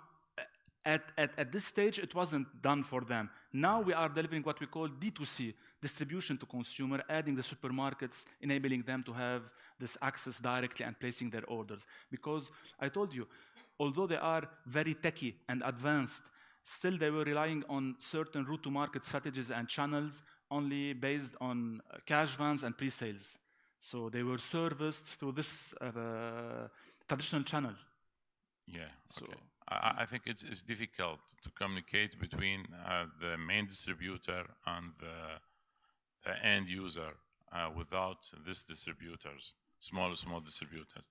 You know, in FMCG market, yes, especially in FMCG Iraq. in Iraq is different. You know, Kuwait is definitely smaller in size, so they are directly selling from manufacturer who own his distribution channel directly to consumer. I got your point and I understand your point of view. Definitely, getting an order in Baghdad to Kirkuk, so it's something like hectic. So that's why they have to involve the ecosystem of distributors within the solution. Right? Yeah, and for example, if any customer you have in Iraq, it's difficult to deliver to the end user. You understand me? True. Yeah. Absolutely. Yeah. Okay. Thank you. Thank you. A nice job. Thank you.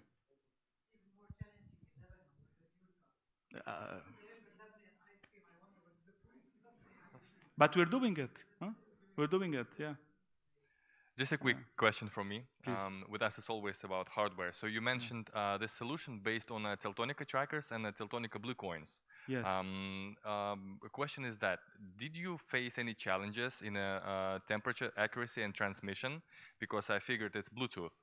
So then how big are the vehicles and how far the temperature sensor is from the tracker? So Sincerely, we faced issues with the temperature accuracy, but it was solved. So I will give the word to Peter to give more details how we sort it out. Is Sajid still here? Yeah. Where Sajid? I think Sajid knows best about the problems we faced with Teltonika and the sensors. They solve it out. Yeah. Sincerely. Yeah. We measured like pros and cons, but drilling and putting like cables for sensors and humidity was a challenge. And we thought if we're gonna have to troubleshoot a couple of sensors per month, just by sticking the coin and connecting via Bluetooth will be like less painful than setting up wires. So yeah, we had a few problems connecting the sensors, and we just suddenly the sensor stopped sending data to the device. So you need boots on the ground in order to solve that. So if you want something more stable, go for cables. But because it was a big problem, so we went for Bluetooth. Yes. Just a moment. So everyone can hear you.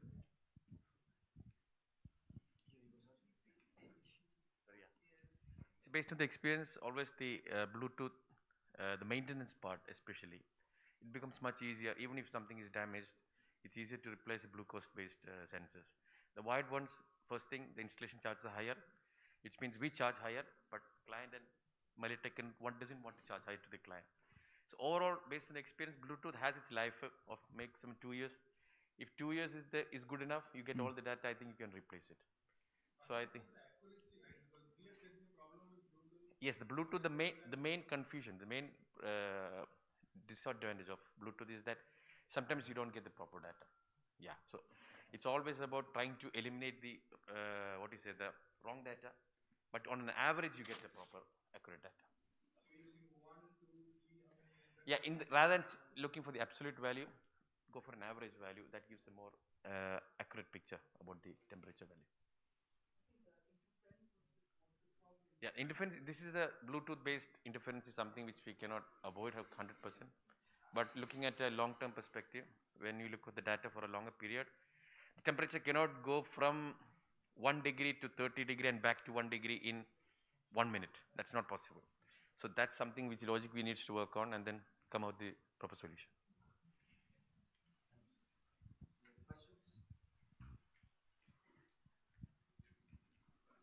Mario, just a quick hint. Please. I have a client that's similar in operations in Jordan. It's one of the biggest dairy products. As you mentioned, he is a tech savvy, and you already gained his trust. The second phase, go install fuel level sensors. We managed to install 170 fuel level sensors from Escort at my client. So you gain his trust. You have proven that he returned of investment in a matter of 4 months. Absolutely. Go ahead with the fuel level sensors. He'll buy it directly. Thank you. Thank you for the hint. Sure, will do. I just want to add one last point. Within the solution, we use the locator at the time of dispatching the orders. We use locator to send notification to the end user of the estimated time of arrival and that his shipment left the warehouse of KDD. So this was another engagement between the client and the distributor and the manufacturer. It was very important, and you know how important for us to receive that, okay, your shipment has left our warehouse, it will arrive in 10-15 minutes. So we use locator as well for this particular reason. Okay. The expiry of the milk and the dairy products. Yes, you have. You don't see the car after move the customer. True. How you fix this issue?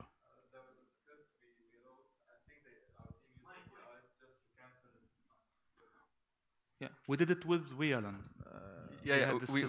We had the locator problem with schools because the school don't want parents to see the bus after he delivers he drops their kids off. So something was done through APIs to just send the message to stop the link and then reactivate it.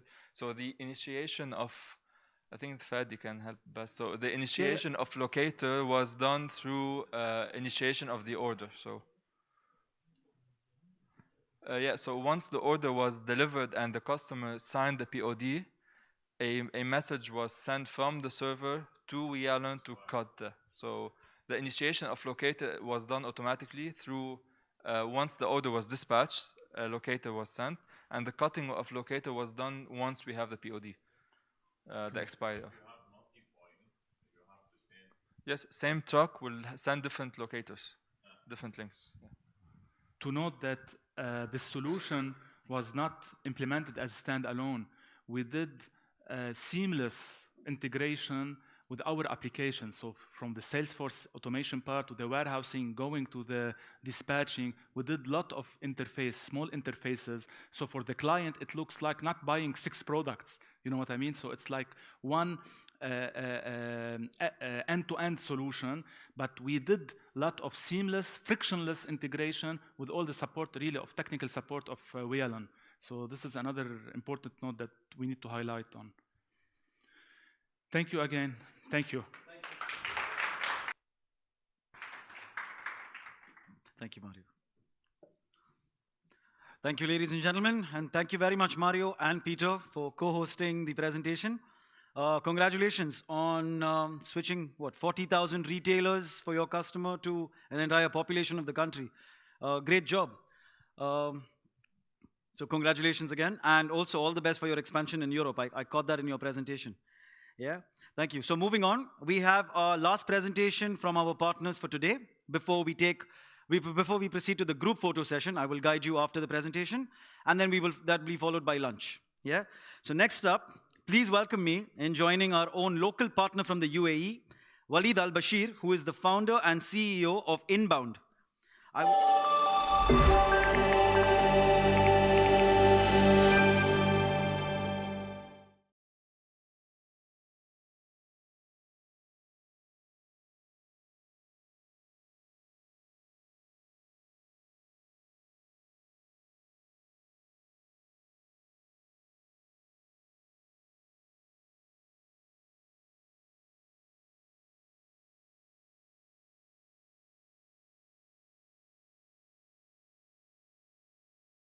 Hi, everybody, and I will try to make this as short as possible. I know I'm between you and the lunch and the photo, perhaps. You see, when we started our relationship with Wialon in 2011, the world has just come out of economic crisis, and during these 10 years, we have learned a lot. There's a lot of lesson to be learned, and Wialon has been very supportive and very engaged into understanding our client needs and then bringing it up, which is very good stuff. But again, whatever the world is facing, can I have my slides, please? Okay, sorry.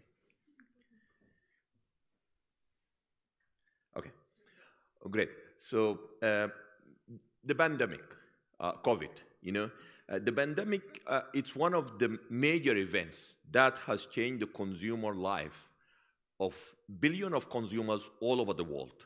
So nobody can underestimate the impact of the pandemic on our daily life, on the way we do things.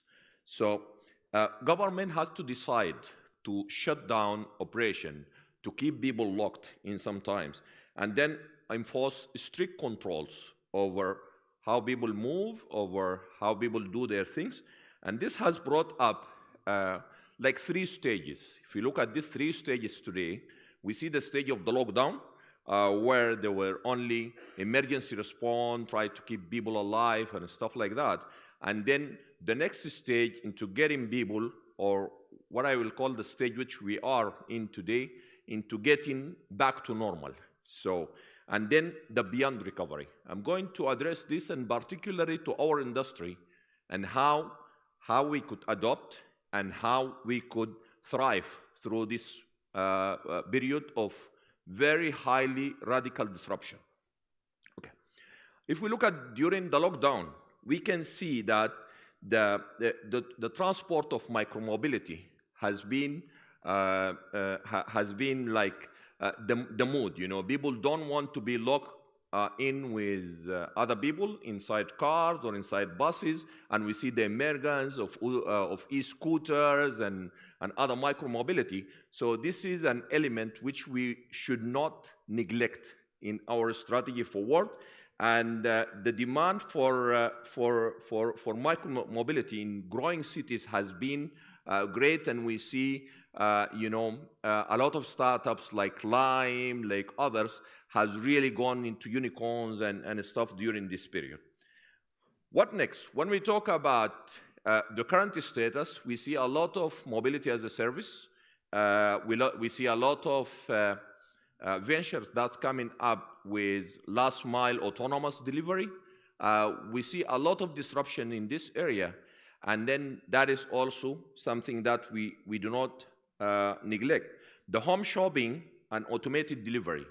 We see a great rise of quick commerce. For us particularly, as a household, we used to buy like from online one time or twice a week. Right now, we're almost buying on daily basis. So the delivery companies are coming to our home, and they're bringing groceries, they're bringing daily consumables, they're bringing, it's not like a nice to have sort of stuff as it was before. It is more of a must have right now. Consumers also, Dubai has opened up a great deal, but the consumers is still, they're a bit reluctant into going out and mingling with others and stuff like that. This is an area which we have to consider. Robotic and self-service, you know, self-service in terms of all the stuff. Carrefour has recently launched in UAE here a contactless sort of payment or complete user experience. So you just walk in, you select your stuff, and you just walk in, and it would have paid for the whole thing without cashier, without other stuff. Then the pressure on logistic and supply chain. Over the last 10 years, we have been on the business of moving people and moving boxes, moving people and moving boxes. And while the pandemic hit, we had big operations with airports, with a lot of moving people sort of stuff. And suddenly, particularly in 25th of March, 2020, from 100%, this went back to 5%. So it's like a complete shutdown. Till today, we see some of the industries, they have moved up to 25%, 30%, and probably right now with Expo and the other opening up sort of period, we could see a scale up to 60%. But again, full recovery, it has not been done. On the other side, we see logistic, in which we serve in very high-profile clients in logistic and e-commerce sector. We see a huge boom in these particular industries. So our case was like this industry has been diversifying for this industry, but is still looking forward to the next stage or beyond recovery, you know, powering the new normal with dynamic road charging. So Kevin spoke about the EV, and right now, you know, EV vehicles, EV droids are very much present right now, and they're looked they're looked at as a serious option rather than before. Acceleration, mobility, innovation. You know, again, nobody can deny that we need to innovate.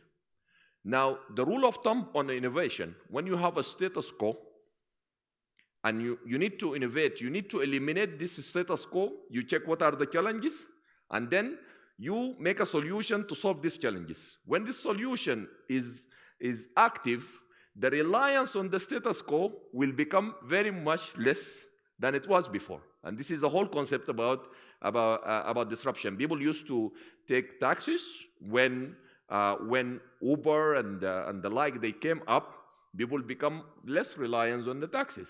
So it's been disrupted and so on. So based on that, I think there's a lot of innovation to be done on the telematic industry, or I could see on the mobility as general. And as an expertise in this industry, we need to look at this disruption wisely and see where do we stand, 3 years or 5 years or 10 years from today. And then eco-friendly personal mobility, after everything shut down, and we see that the carbon dioxide has reduced great deal, achieving the SDG goals of 2030, they figured out, okay, humanity can do more. So people are looking at more environmental sort of mobility solution right now, and they're considering it seriously, because during the pandemic, they find that there was great improvement that has been done. They want to come back and sustain a bit of this improvement. And then autonomous last mile delivery. We see a lot of autonomous last mile delivery. Even we see some of them here today in Dubai. So the thing of fixing GPS and fixing stuff on motorbikes and all, this might be a short-term sort of solution. We need to look at integrating with OEM built devices, bring Wialon to those OEM built devices and stuff like that, because this is how the industry is going. And then prioritizing HSE. Right now, everybody's talking about mental health. Everybody's talking about, employee well-being. So HSE is a major, area where we can play on, like ELT, a number of hours drivers are driving and all. And we see right now in Dubai, nobody will deny the sort of risk that this Talabat and other guys, there are about 100,000 motorbikes in Dubai today. They're doing quick delivery. So those 100 motorbikes, they all work on commission basis. So they need to do 10, 15 orders a day in order to make a living and to pay for the cost of their stuff and all. And then here they keep running around very recklessly. And a lot of them dies every day, unfortunately. Now the authority and everybody has raised the flag that this has to be taken care of. We need to match between allowing them to generate the right income that they're aiming for while they're maintaining their safety. This is also an important part to look at. And then the last point is like rebuilding the trust on public transport. Again, Dubai has done some good deal into rebuilding this trust. You see people are still using, tram, and they're using the metro, and they're using stuff.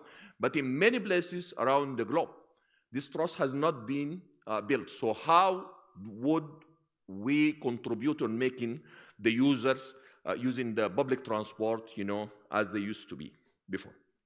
Okay.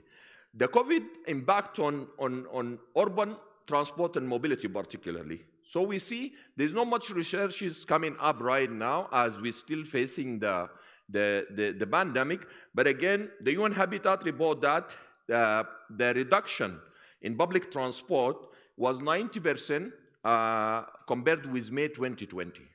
So this is an average, okay? Another statistics coming about carbon emission has reduced 60%, and the traffic accident has reduced to 67%. So again, if we're doing, for example, driver behavior or eco-driving or whatever, then we might focus into the quick commerce rather than focusing on the other stuff. Me personally, I used to commute between 2,500 and 3,000 kilometers a month. As of today, I'm doing less than 1,000 kilometers a month.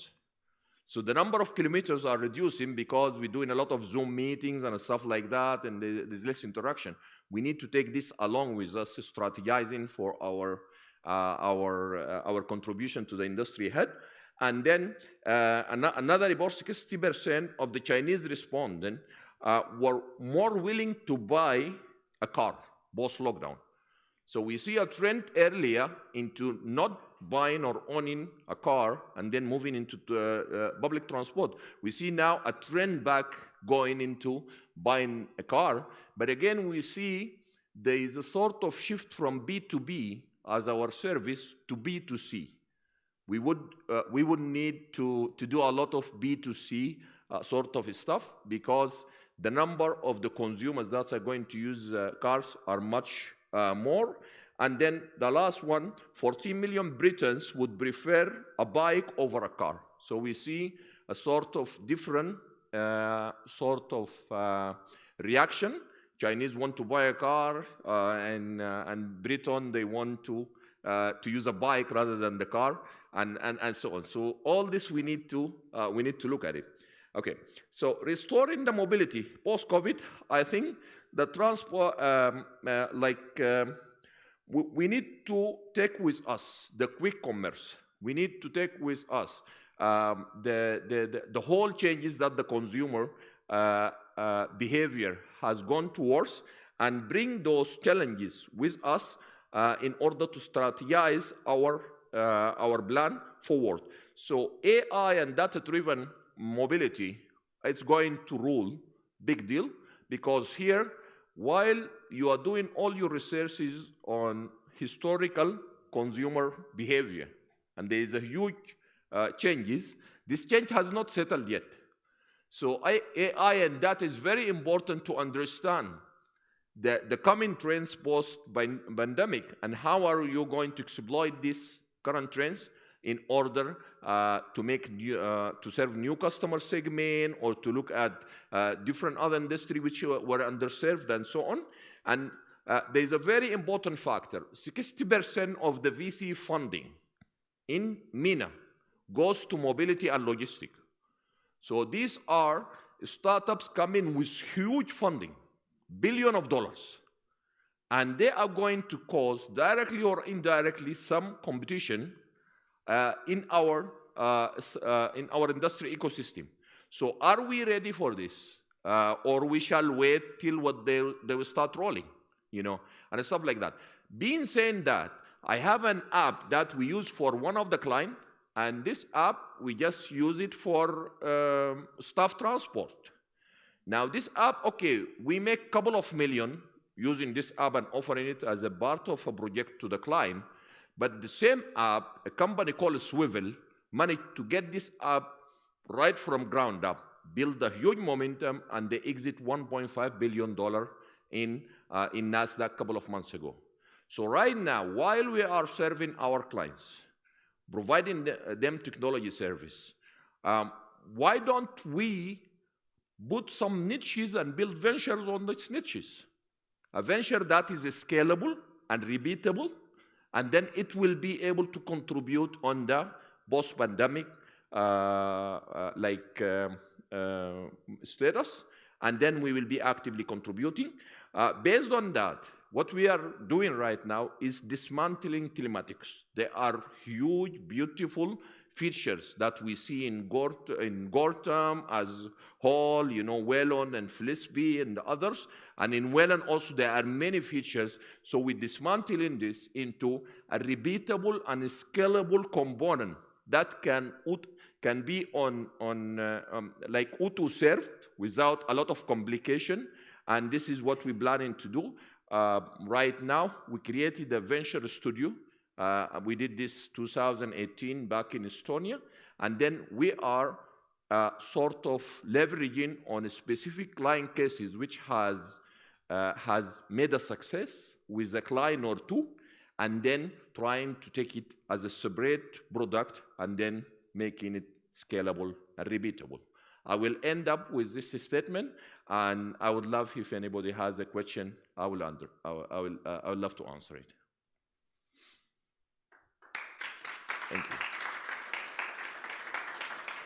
Question? Sure. I have a question, Waleed. Okay. How long till we see drone deliveries in Dubai or in the GCC? Okay. Currently, there's some sort of it's a very highly regulated industry.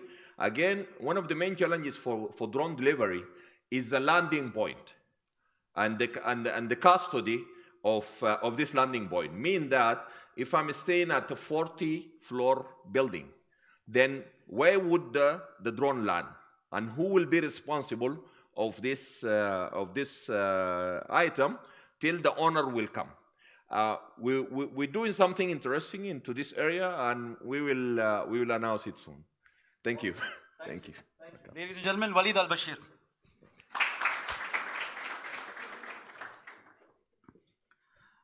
Thank you everyone for your kind attention. On behalf of everyone at Gurtam, I'd like to thank our dear partners for presenting and sharing their cases with the rest of the Wialon community. Now, before we move on to the next section, which will be a group photo session, followed by lunch, I'd just like to give you a quick brief. It's 2:30. A photo session will be taken by the gentleman in the white shirt with the camera around his waist, his neck. He will guide you to where the photo will be taken, followed by which we will be going to the 18th floor at Bull and Bear Restaurant for lunch. We're aiming to have lunch anywhere from 3 to 4. It's 2:37. I'm guessing it should take 15 minutes for the photo. We will start our lunch at 3, end at 4, and be back here just maybe say 4 or 4:05 at the most. I'd request all of you to please be here on time to continue with the rest of the agenda. And also, sorry, just before we leave, I have one small request from everyone. Let's make it a little interactive and a little more playful. If anyone is holding anything in your hand, please either put it in your pocket, or if you have a chair vacant next to you, please leave it on the chair or on the floor. If you could do that now, please.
Check.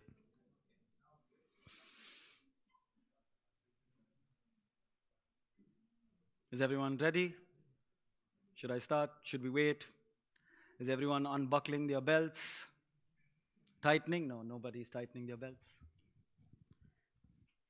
All right. Thank you very much. Ladies and gentlemen, welcome back after your lunch break. I hope you enjoyed the lunch. I know I did.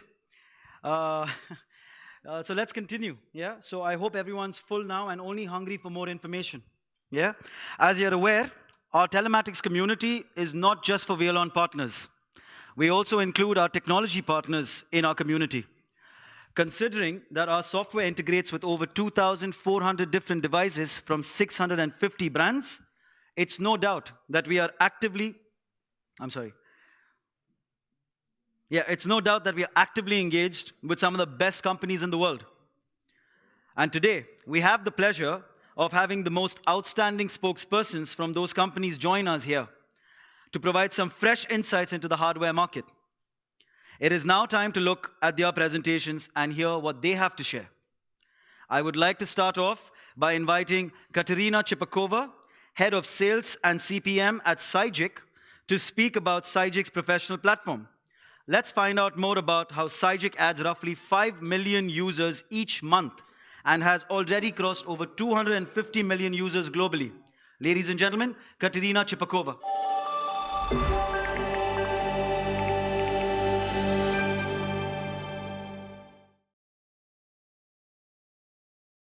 Hello everyone, thank you for a very warm welcome and thank you for this opportunity to tell you something more about our solution. So I would like to ask you, how many of you are daily using navigation?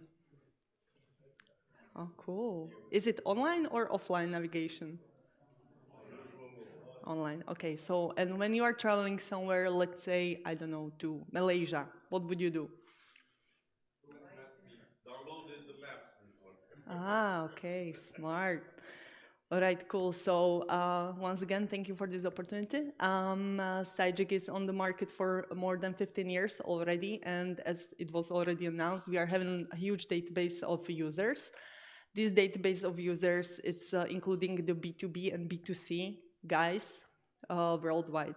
I'm coming from the enterprise department. I'm being with the company for 12 years already. So let me share with you some company overview in the numbers. So for example, when I joined the company, it was only 30 of us over there, and now it's more than 200 employees. And since we are focusing strongly on innovation and trying to understand the client's needs, most of our colleagues are working in R&D department. We are actually #1 publisher of the navigation application for Google Play or iOS. So when you are searching for navigation, surely Sicic will come up. So let me share some references with you. I included references from different departments. As I said, we are having the B2C department, which is focusing on navigation for your daily uses. But I'm coming from B2B department, so we are working with the system integrators who are basically creating the complex fleet management solution for the end customers and drivers, such as was presented today. So I understood it's good to tell you more about how we are working with them. So I choose a couple of them. Basically, those partners are creating the web-based solution and the mobile application for the driver. So what's happening is they are taking our navigation and integrating it in the 3 ways how they can include seamlessly our navigation module to their system. So what's happening in the background? Dispatchers are creating the list of stops for the drivers, let's say, or they are picking up the destination from the map and pushing it over to the driver's device. Driver doesn't need to do anything else, just to accept the job. And since everything is integrated seamlessly on one device, he's easily being navigated to the destination, or he's following the list of stops which was created by the dispatcher. Yeah. In most cases, when we are talking to customers, they are thinking like, oh, it's just navigation, I don't need that because my drivers can use whatever they want to.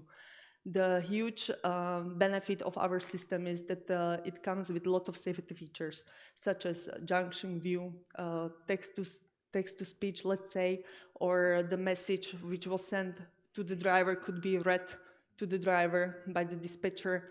He can even dynamically change his route, and the driver doesn't need to focus on anything else, just being navigated to the destination. As you can see, we are using a lot of very nice graphic features, so you can see the elevation on the buildings around you, and also we are having a list database of points of interests. So I choose a couple of partners from different verticals, because when you are talking to the partners, they are thinking like, okay, navigation is useful maybe for delivery guys or transport and logistics, but there are many other fields we are being used. Let's say we are being used also in emergency segment, where we are cooperating with our partners, integrators, who are integrating us, and basically the driver of ambulance, he's navigated directly to the incident point and so on. The use cases from this region, I picked up Saudi Electricity Company and Ajman Authority, Transport Authority. So how to manage the drivers when you are having like 5,000 of them, and you have to make sure they are visiting, let's say, meter reading stations. So our partners integrated navigation into their system, and they provided a solution for more than 5,000 field workers of Saudi Electricity Company.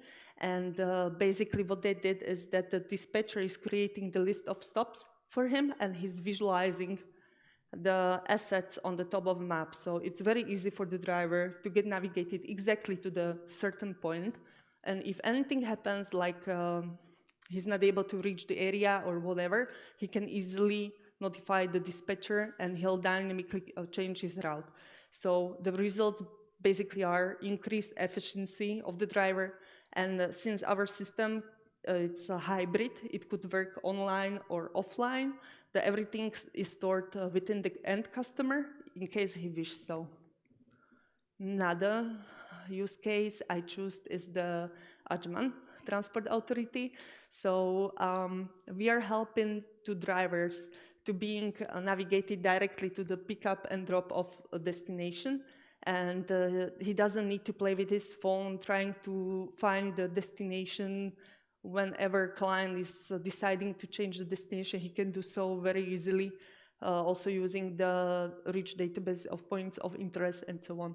And the dispatcher is always notified when the driver either reached the destination or he deviated from pre-computed route and so on. Another thing we are being very active at, it's insurance industry. So we were being approached by Acmea Group, which is Canadian-based insurance company. And together with Sicic, they developed a solution called Onlia. How does it work? Actually, Sicic driver's behavior was installed on the mobile device of the user. The user is just a regular user of the driver, of the car, I'm sorry. So he's just a regular driver.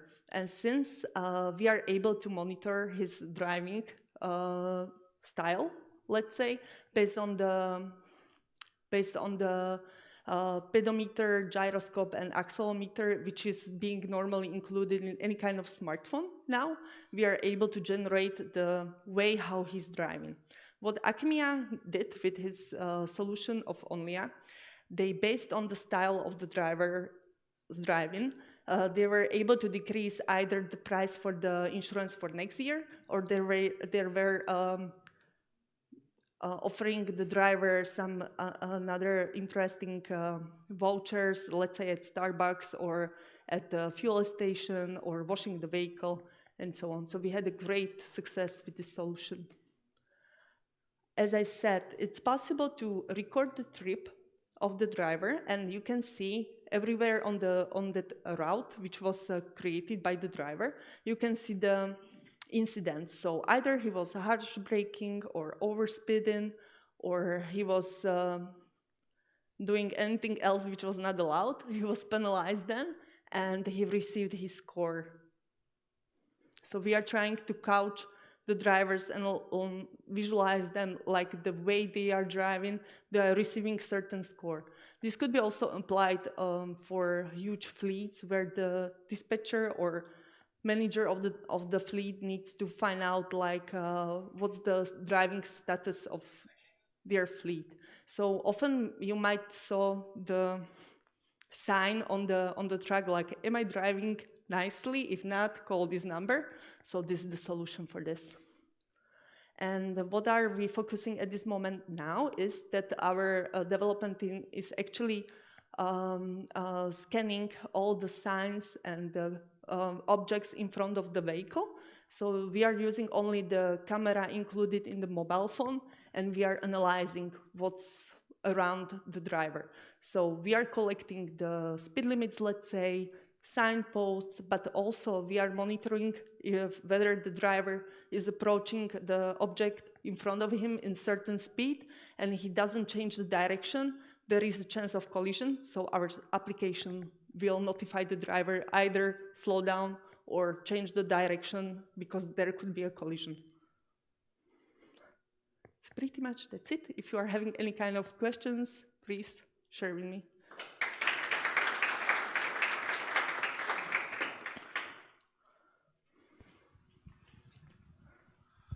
Thank you.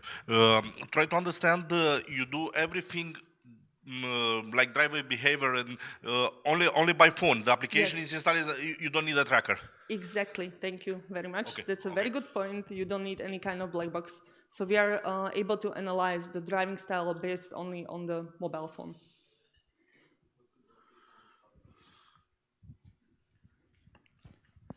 You have an application for taxi, for ordering taxi and for we are or just navigation? only the navigation. So basically, we are cooperating with the companies who are developing the complex solution. They are taking our navigation as a module because developing of navigation is quite a difficult process. So what we are doing is that we are focusing solely on the navigation part and then taking the information how the driver is driving, let's say, and everything else is being provided by our partners. So the complex solution, the backend solution, the planning, the optimization, let's say, we are working with the companies who are optimizing the routes, and basically the optimized route could be pushed directly to the driver. And the route pre-calculated on the backend, it's exactly the same in the mobile device. I just thinking about that application for ordering taxis, for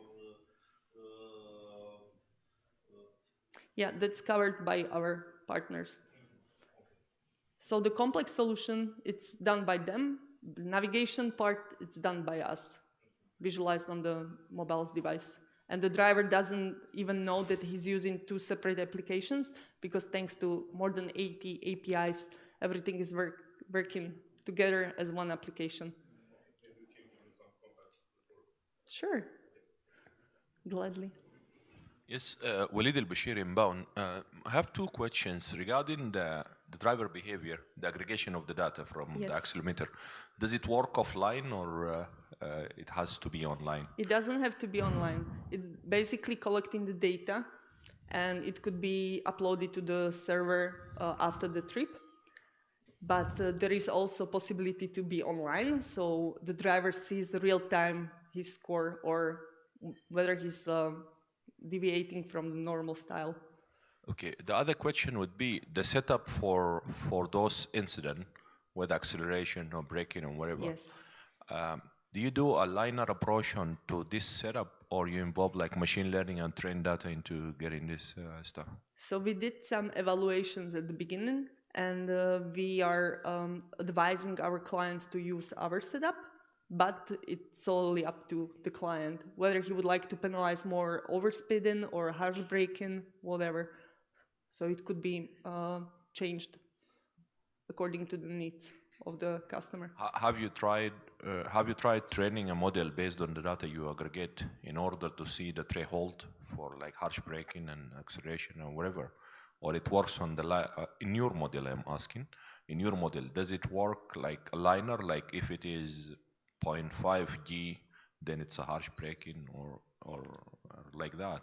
Or do you do indoor and adaptive sort of machine learning that improve along the time? Yeah, exactly, as you said. So at the beginning, we were studying some already created case studies, and based on those, we were setting up the measurements. And then, of course, there is a lot of testing and adjusting, and also the automated changing of the measures is included. Thank you. Yes.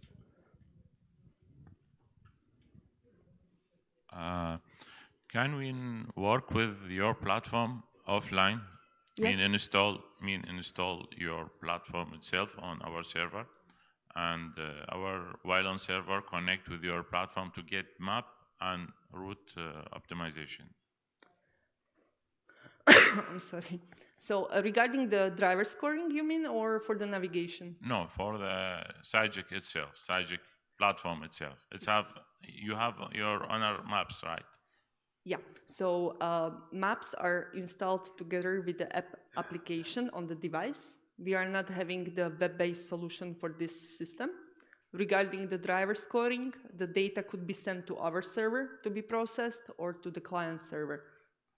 To your server, but this server should be local.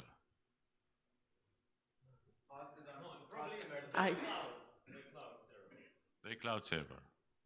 We request between time to time offline solution, 100% offline. Okay. So you can help us on this?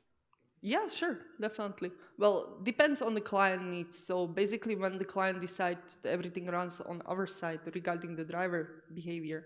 No, I'm not talking about the driver behavior. And talking about the map and route optimization. Okay, so the planning of a route on the web-based solution, it's not part of our system. So it needs to be covered by the system integrator who's actually having the solution where you are having web-based map and you need to plan the route and then push it to optimization tool, and everything optimized, ready to be used, could be connected to our navigation, and then we are coming in the game. Thank you. So we are covering only the mobile navigation in this manner. Sorry, so your solutions depends on the mobile device itself. Does it change the data you will get? Does it depends on the device type or model, the specification of the mobile, it is old or new? Not really. So basically what we are doing is that we are covering the wide range of the mobile devices or specialized ruggedized devices such as Zebra, Datalogic, Honeywell, doesn't really matter to us. Our system also runs on Windows Mobile, Windows CE, and Linux devices. So in case the operation system is not older than certain version, we are able to run our system on it. Do you have some statistics about the ratio between the excellent working devices or, let's say, comparing with the not good devices? This is old operating system or old models that give not accurate data. So in general, the mobile devices we were supplying solution to in the past, it was very important that they have a good GPS chip, and the LCD display had to be in certain measure. But otherwise, if you are using older device, it's normal that the modern application, which has a lot of information included, could be a bit slower. But in general, we are able to just turn off certain features and there is no problem. And a lot of our clients in the past, when they were using the, let's say, old Motorola devices, they were also using the SD card for storing a certain part of navigation. So there was no problem at all. Basically, we don't really have any kind of list of devices like, oh, this is not good for you. If it runs Android 4.4 and higher, we are able to supply the solution, let's say, in this case. Thank you. Any other questions?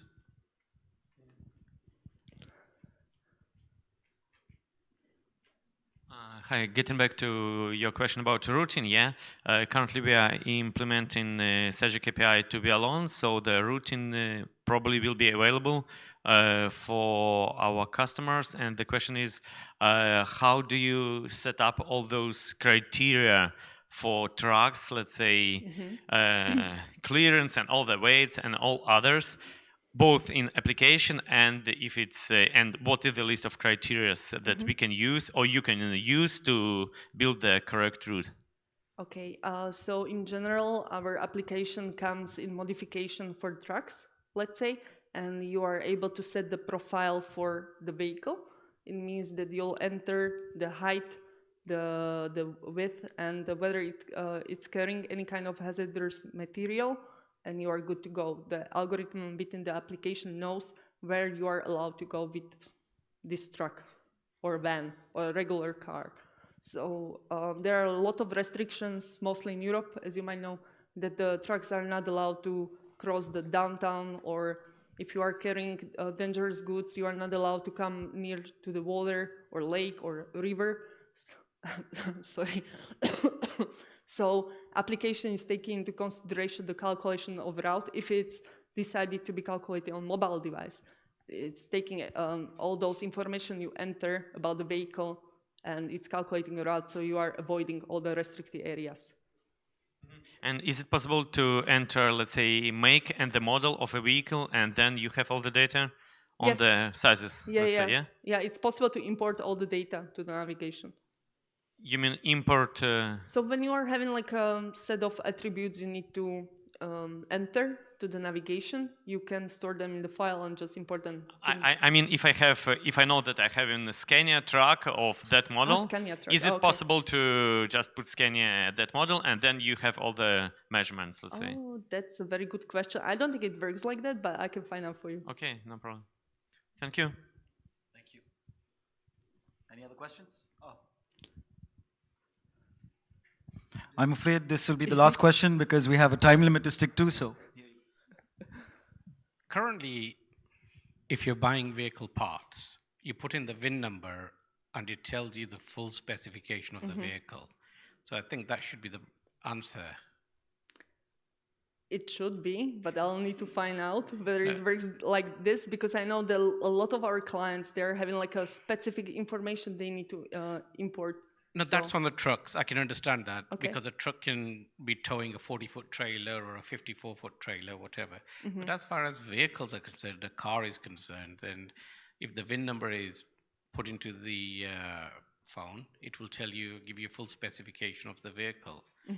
I mean, this goes back as far as about 10, 15 years. That's what happens even if you're buying any part.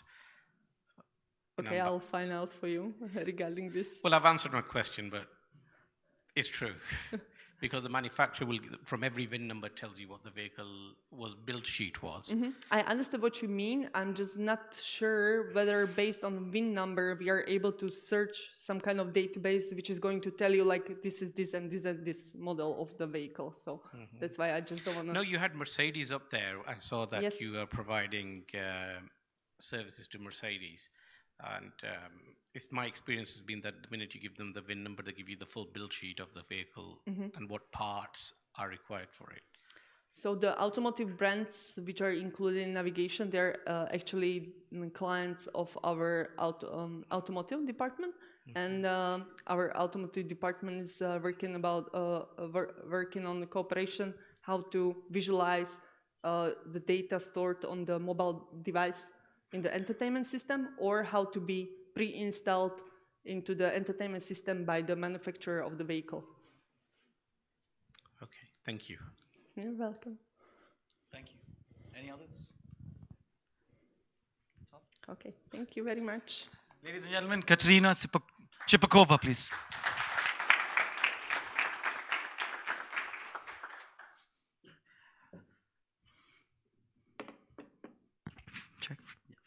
Thank you very much, Katerina, and congratulations on completing 12 years and seeing the company grow from a few 10 to a couple hundreds. So next, we have, okay, so just an interactive question. So when I say Dubai, what's the first thing that comes to your mind?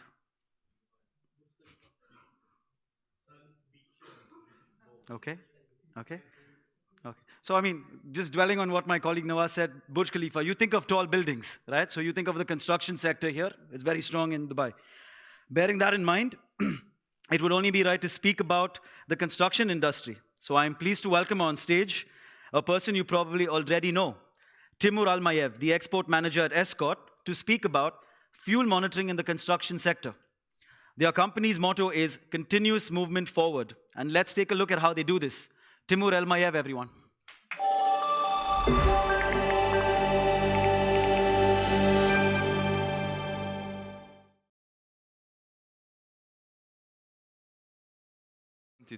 And I was in Chicago, and I drove a truck, and there was a. Okay. So but it's still about Sicic, because and there was a bridge, very low bridge in front of me, and I couldn't pass it anyway, and I had a delivery to make. So I went to Google Play Store, something like this. I downloaded Sicic, and it gave me the direction how to pass through that bridge. So thank you. I actually used it. Okay.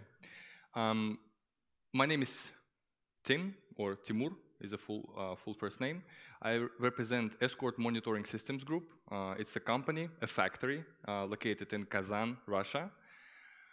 We manufacture telematics sensors. We specialize in manufacturing hardware. It's sensors only. We make fuel level sensors, angle sensors, humidity sensors, Bluetooth fuel level sensors, Bluetooth angle sensor, Bluetooth everything. We also have a variety of other type of devices, IoT devices, autonomous weather stations, and industrial gas analyzers. So that's short about the company. Me, myself, I'm an expert manager.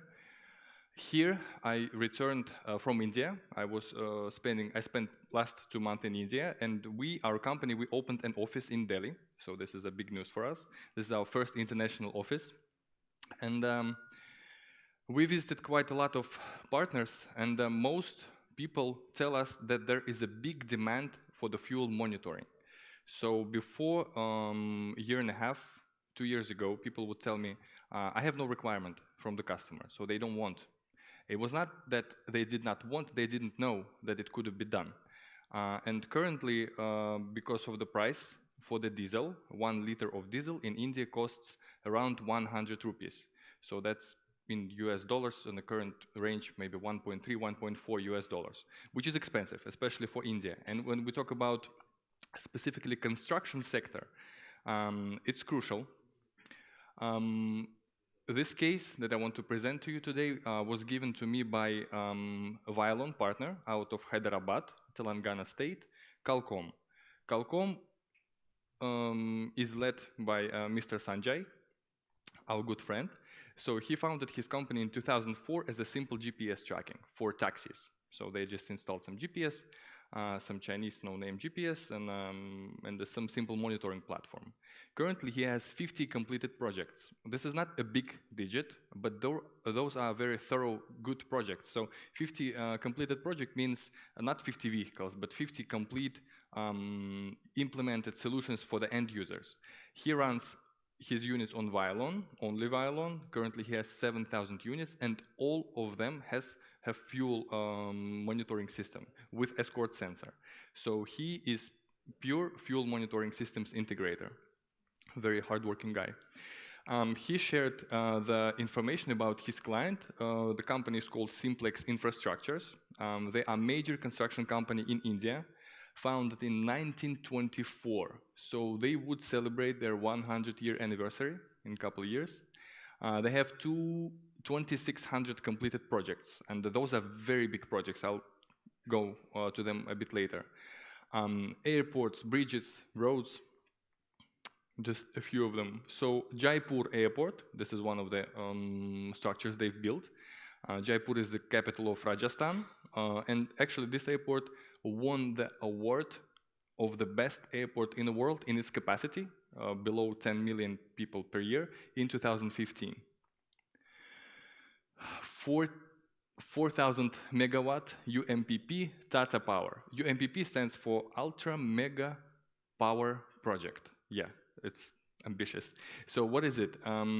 This is a plan of India government to build total of 100,000 megawatts worth of the power plants across India. So they operate on the coal, on a stone coal. This is one of them. Indira Gandhi International Airport. This is the biggest airport in India, 40 million passengers per year. That's just one of the buildings they built. They didn't build the whole airport, but still, it gives you perspective of what type of the construction company that is. And big construction company has big type of vehicles. Those are excavators, graders, those are anything, you name it, dump trucks, diesel generators, and all that consumes diesel. All that consume diesel. This is also one of the projects, is Mahanadi River Bridge. It's in Odisha region, so it's a 2-kilometer bridge. And they also have the second one right next to it with a train, for trains. So they came with this issue to the integrator, to Qualcomm, that they are not profitable. Long story short, they are actually for sale now. Not because of the fuel level sensor, but frankly, probably they didn't implement it early enough, so they lost this time. The solution was offered wireless fuel level sensor, Escort TD-BLE. Not only wireless, they installed wired for these machineries as well, and the Bluetooth wireless tilt angle sensor. Currently, they have 600 fuel level sensors on their machines and 250 angle sensors. This picture is just for example, because I didn't want to overload. I mean, we all know how construction machinery looks like. So for this particular case, they used, I think there's a pointer, yeah? No? Yeah, this is a pointer. So we know what the fuel level sensor is. This is a capacitive fuel level sensor. It came to us from the military technology. It has no physical moving parts here. It basically has 2 electrodes, and it measures the capacitance of the fuel which is inside of that sensor. It provides 99% accuracy. And this is also a very interesting device. This is basically an accelerometer with a battery and with built-in Bluetooth transceiver. The way to install it, it's right here, or maybe right here.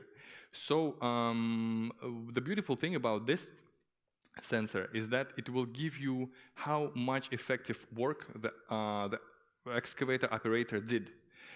In a lot of cases, they would turn on the engine, and if your end customer, end user, pays them by the hour, that means he will have to pay him for all the time he was burning the fuel.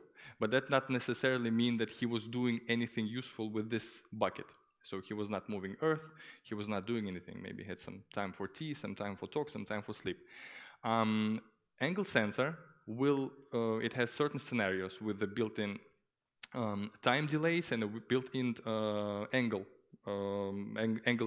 range, which you can set up. Basically, on the Wialon, it looks like, or any other software somebody uses their own too, it looks like a timeline. Basically, you will see the time only when it was effectively used. So in a lot of cases, out of 8 hours, that could have been 2 or 3 hours of effective work only. That's it. This is this is the graph, Wialon graph from a diesel generator, which was used on one construction site with actual registered fuel theft right here. So you can see the abrupt drop here. It goes up back here again, but still there is a gap, which is no speed, but if I remember correctly, it's about 20 liters. So 20 liters of diesel were taken off of the diesel generator and used for some other purposes. Probably not because of good life, but still. And this is the Wialon graph with excavator fuel consumption. So you see also the excavator is not moving too much. In most cases, it just stands still and burns fuel. But here, you can see with the precision up to 99% when and how fuel was used. I left this, this is before and after kind of thing. I was a bit fascinated by this crore kind of numeric system, because in India I came and they have crores, they have lakhs, and it's, but year, annual fuel spendings before the implementation of the system was 100 crore. In rubles, that would be, well, I guess, so it's in rupees, yeah? So that would be 1 billion rupees. So you can do the conversion yourselves. And after that, it's 75 crore. So the difference between before and after in US dollars, I did this calculation, is 3.5 million US dollars per annum they were saving just by installing 600 machines. So 600 vehicles with the 600 fuel level sensors, and this is some integrators they buy in a month. So that's their monthly volume. What can I say? Fuel is expensive, it's important to monitor it. So let's do it together.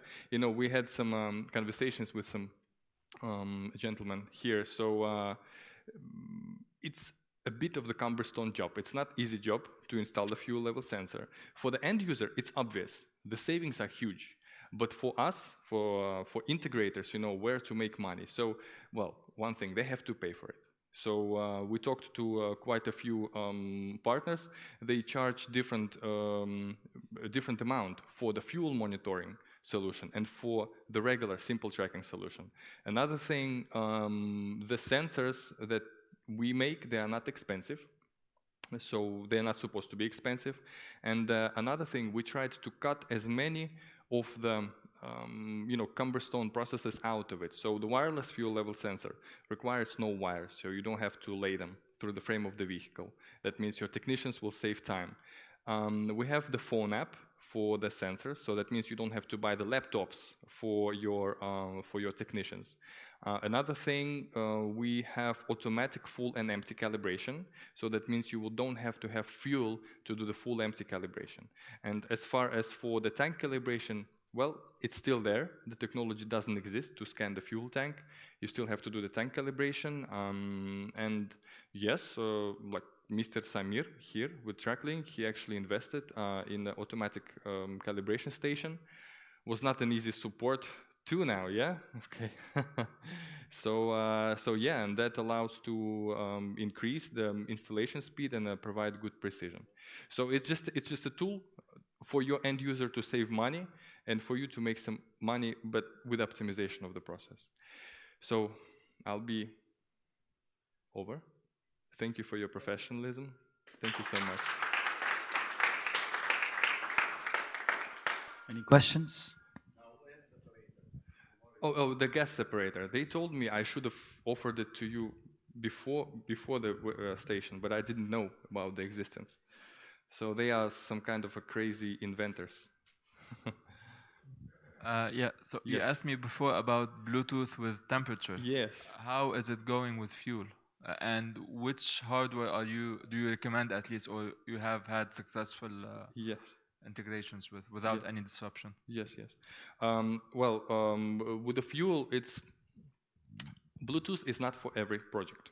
So when we talk about, in this particular case, for the excavator, it was close enough. Okay, I'll be honest. Well, I will just tell what they used. They used Pneumatica GPS trackers for this particular projects. But that's the preference of the Mr. Sanjay out of Qualcomm. That's what he found this connection and he buys their trackers. So I personally connected these sensors to plenty of devices. I'll be honest, I don't hope no Teltonika people here, but I had my piece of headache with Teltonikas. Huh? Yeah. But yeah, I'll tell them. They should know. I spent 1.5 days with the Wialon partner in Mumbai trying to connect the sensor with the FMB 920. And FMB 920 is a very widespread device because it's cheap, but it has to be something more complex. Galileo Sky never experienced any problem with these devices. They are costly. So not cheap devices, maybe not for India. Zirgo, they also implemented a receiver, Bluetooth receiver. So yeah, it's possible. It acts like an external antenna as well. So everybody chooses their own way. NAV Telecom, also it works good. Very main thing to observe is the RSSI, which is a receiving signal strength indicator. So in certain places, you might need to change your habit of the installation of the GPS tracker. We did installation in Mumbai for the small Tata 407 vehicle. It's a very small vehicle, 70-liter tank. So we put this fuel level sensor and FMB 120 device on the front. The connection was stable, was good. If we talk about regular truck, it's going to work fine. This model of excavator that they use, I'm not sure which one is it, but it's also very close. So basically the cabin is right above the tank. But if you want to install the Bluetooth sensor in the bus, for example, it probably won't work.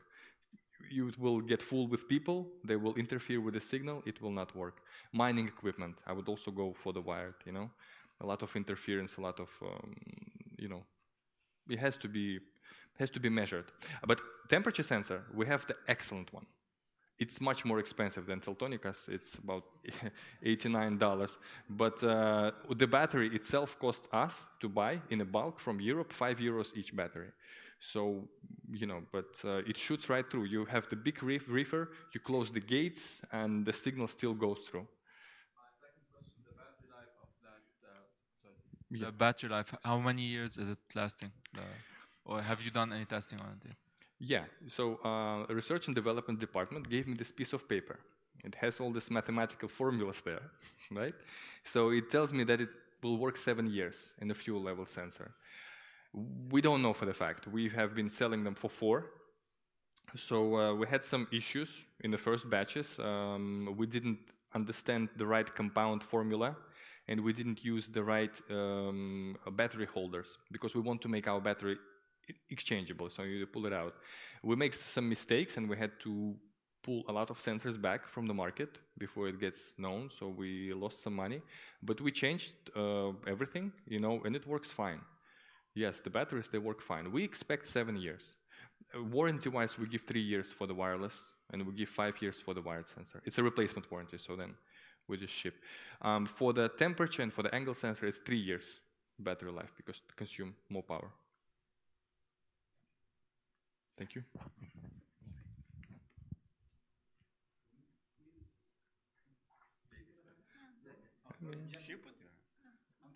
Okay, Tim. Yes. What is your recommendation with regards your fuel level sensors with embedded SIM versus whatever Bluetooth fuel level sensor connected to an X tracking device? Okay, let me just it's a bit, I will go a bit away. So you install wired sensors. Do you have a lot of cases of the driver vandalism? Do the sensors get cut? Not in your region, not so much. No. So if that works for you, it's a very good solid solution. Wire is good. Wire is never bad. We didn't say no to the wire because it's you know, it's bad in some way. It's being cut, you know. So other two solutions is to insert the GPS tracker inside of the fuel level sensor. Ambitious. Technoton, they also did the same, but neither them nor us we sell many of those devices. It's the issue is with the location of the GPS tracker. I mean, just ask anybody who manufactures them. If would be me, I would install the sensor in the tank where it belongs, and the GPS tracker in the cabin in a warm, nice place where it belongs. TD Online, the Bluetooth, the sensor with embedded SIM is being redesigned right now. We still think there could be some future in it, but we are changing the modem. Now there are component deficit. Now we have to change the geometry, so it's discontinued for now. Okay. Yeah, so. As a final verdict, what do you recommend, wired or wireless fuel level sensor? It depends entirely on the project. Let's say stationary tanks. You have these big stationary tanks, and then you have the control booth, I don't know, 30 meters away, maybe, yeah? So running all this wire underground as well, it's a cumbersome procedure. So then go for the Bluetooth there. Just install it on a visible, it's going to be on top of the tank, it's going to be visible to the base or to the receiving party. Let's talk mobile, on vehicle. Yeah, for the regular truck, So we talk about Volvo, Scania, Mercedes, Tata, anywhere, any transportation truck, yeah? So where you have the cabin on the front and then you have the fuel tank maybe 10, 12 feet or 3-4 meters behind you, it will work fine. It will connect. Just make sure you don't use the cheapest possible GPS tracking device. It has to be something proven, something you've tried already. Yeah.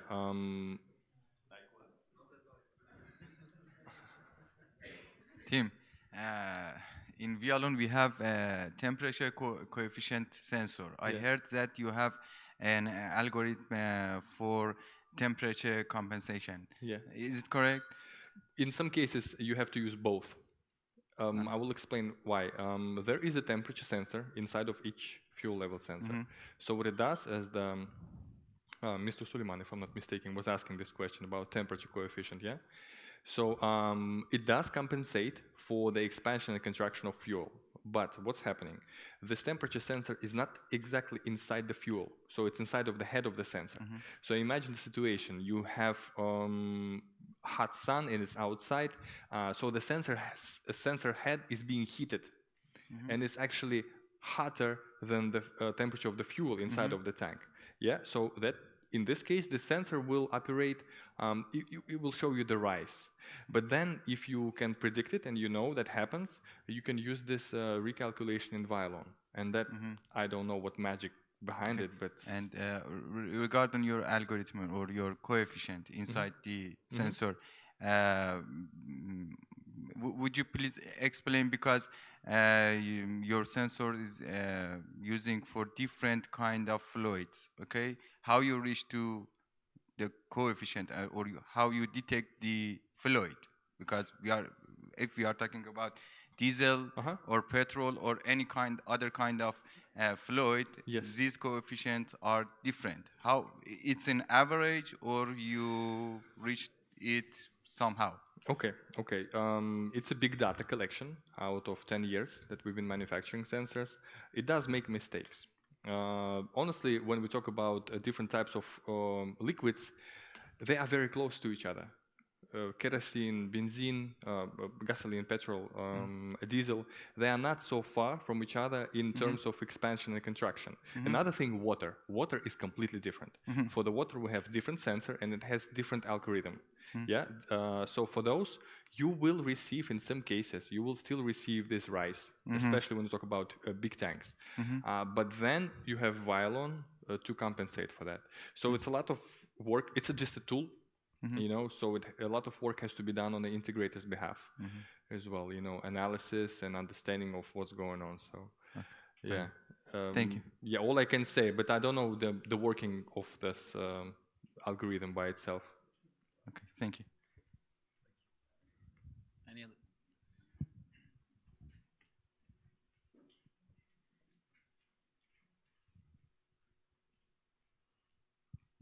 Yeah, hi. I have two questions. I need your suggestion on two different things. One is fixed tank machines where the tanks are fixed, and two are smaller machines like forklifters. So what is your recommendation with forklifters, since they don't have a huge tanker, but there are a lot of them, and most of them are on rented, and a lot of customers and clients want management for that? Yeah. Okay. We have in Russia and actually abroad, we have Telegram and WhatsApp channels, like chats. And in Russian chat, there are a lot of integrators, like specifically fuel integrators. And sometimes they give us these crazy pictures of what they drilled and what they installed. So from what I've seen, the sensors are being installed on the ships, on different kind of vessels, on boats, on forklifts, on loaders, on front loaders, on harvesters. So some people are a bit crazy like this, you know, they see the fuel tank, they want to put the fuel level sensor in. Yeah, especially in Russia. So yeah, it's possible. It's just a matter of how the tank is shaped. So the shape of the tank, that's what matters.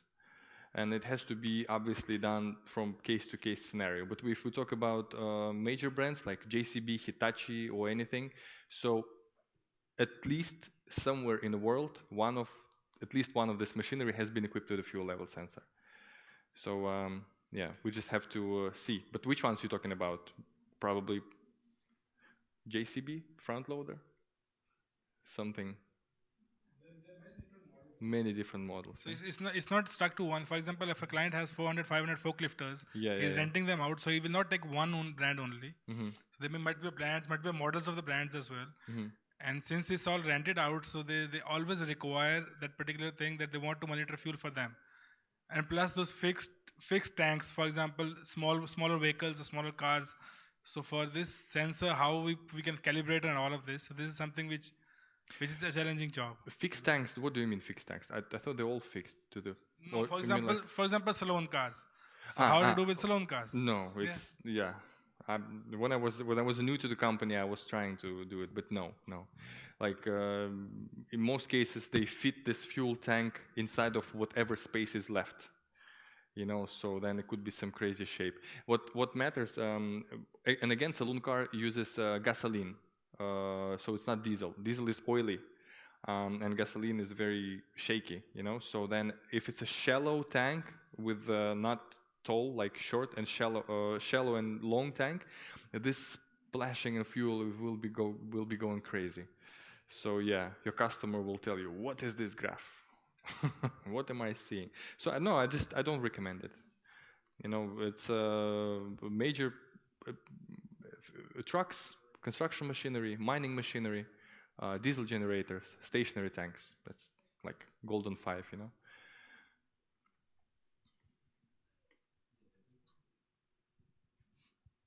If that's all, yeah. Thank you. Thank you very much, Tim. Okay, Thank you so much. Thank you, guys.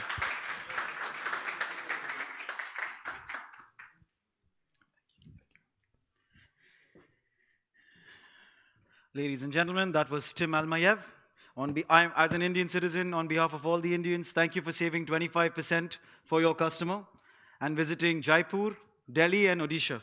Wish you had done more work in Bombay because I'm from Bombay. Anyway, next year. That's a different Mumbai. I'm from proper Bombay.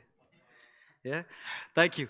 So now I'd like to invite Maxim Reviakin, Head of Regional Development Department at Galileo Sky, to present his topic, ProCAN, Pro Telematics Solution.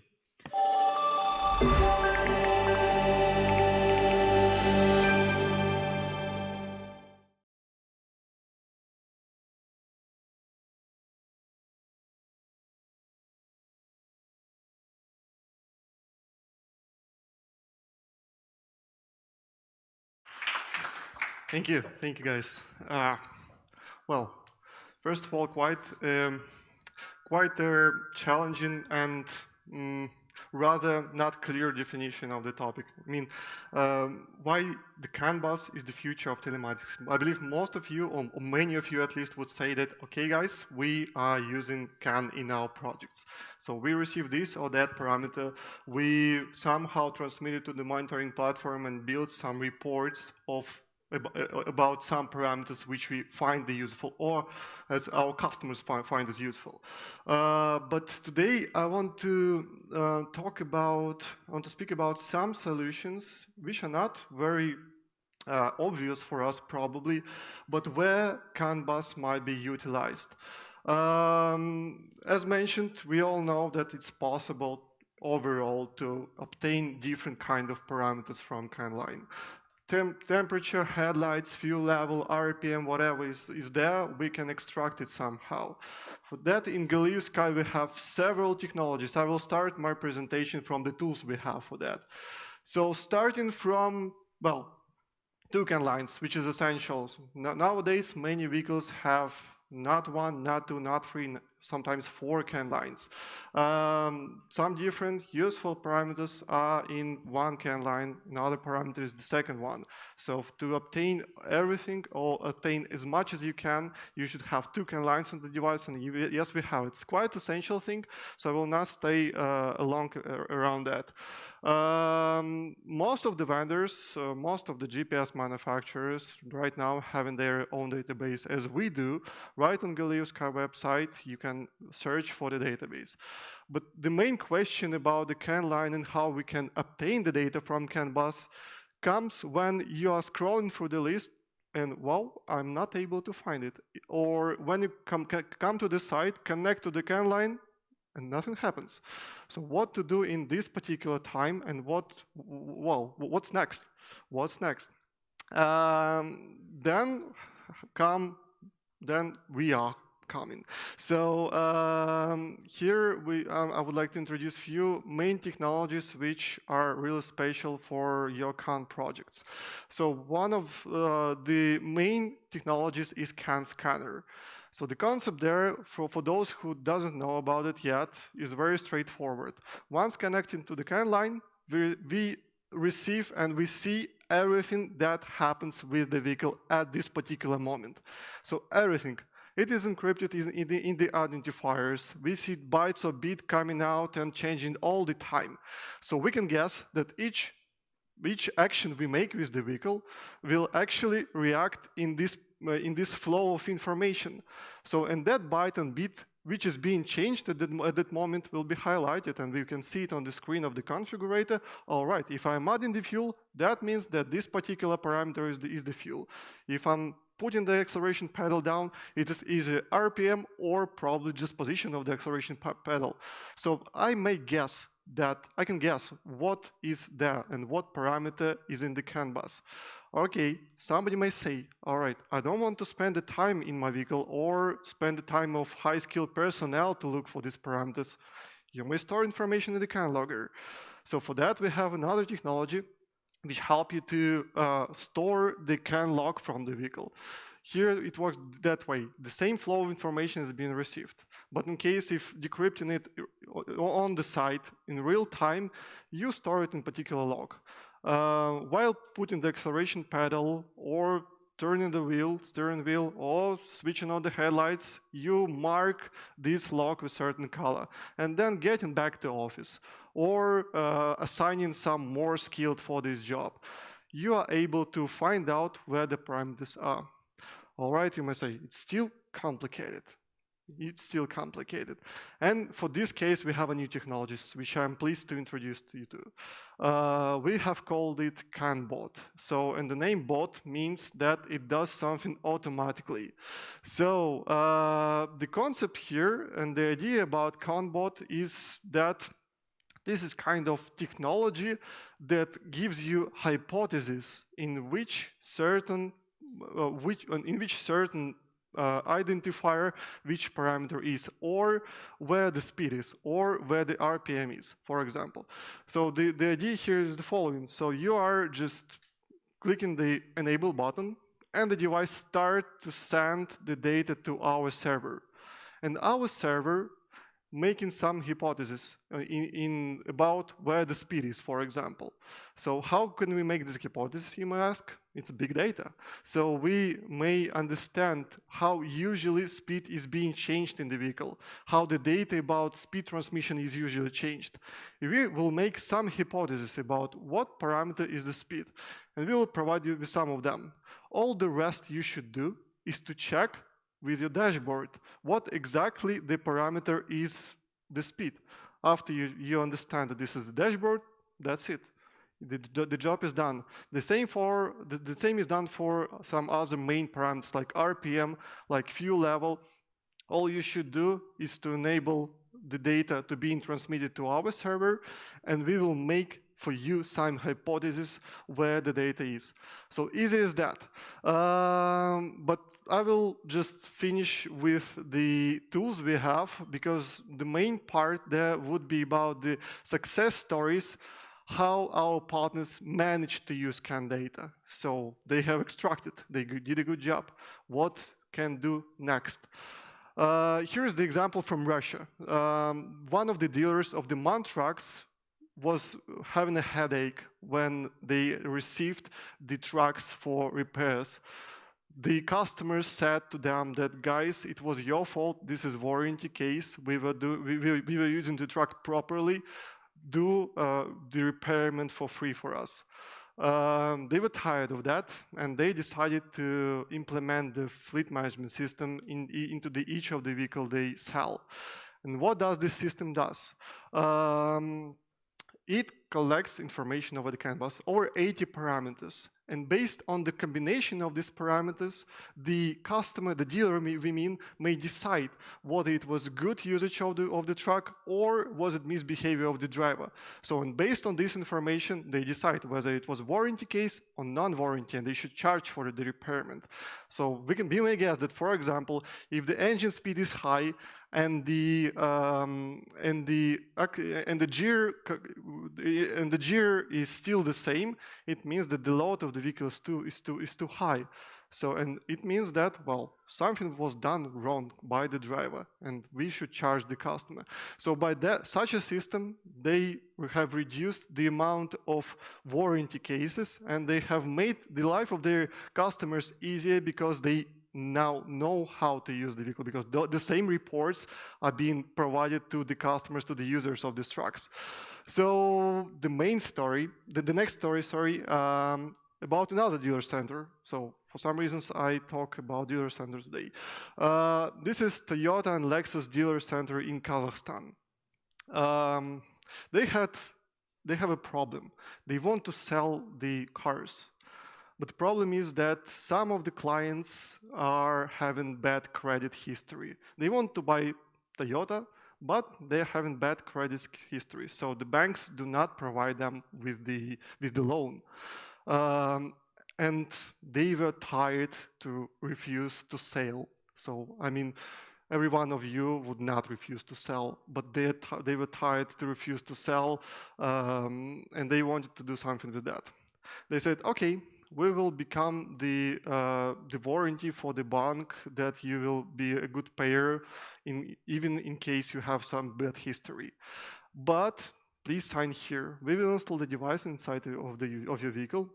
In each time when you fail your obligations, or not each time, but after some amount of time, if you fail with your obligations, we will block your engine. So you will not be able to use the car as you should. Seems like something very scary. Well, it's something which is not, could not be done. They do it safely. So they do definitely safely. Only after the ignition is off, they do not let the ignition get back on again. Only when some other safe events occurred, the ignition is not being switched on. So they have done it with easy logic. They have done a great algorithm that includes also GSM jamming in case the vehicle is being jammed for some certain amount of time. The next time they will not let the ignition on. Some other conditions are checked also, and as the result, the dealer center sells the cars more than they used to. Yeah, that's the information. By the way, if the driver will decide, or if the owner of the car will decide to remove the tracker, the ignition will not get back on. So that's all done and all programmed based on Galileo Sky device and easy logic. The next story about excavator. Sorry, team, for recommendation of Galileo Sky Tracker, but here we have done it without Escort sensors. The same story was done with CAN data. So to understand the idling, the real idling, and the real operation of slow machineries, of those who are not moving that fast but doing their job, we should extract some additional parameters. So here, for example, for the dealer center of the excavator, for some reasons, I'm talking about dealers today, sorry once again. They have implemented the system when they have been tracking the real operation of the excavator based on the operation of the bucket. So, and this information was received from the CAN bus. They found it with the CAN scanner. So that's a very, very straightforward story, but then again, they have reduced idling by 70%. And you may understand how much excavator might consume during just idling. So that's the stories for today. The next question you may ask, so how can I learn how to use Canvas? For that, we have developed a special web course. It's available then again on galileosky.com website. We call it CanPro. It's the set of YouTube videos with certain tags which you may look through, or your technician engineers, best engineers may look through, and to understand how to benefit from Canvas technologies. It's absolutely free of charge. We really want you to implement these technologies into your daily business.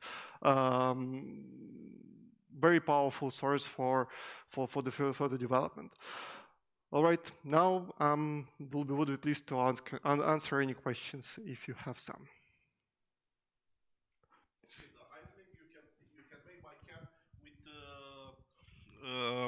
You can make by CAN with the difference between the speed engine, because when it's really working, the speed engine it's a little bit higher.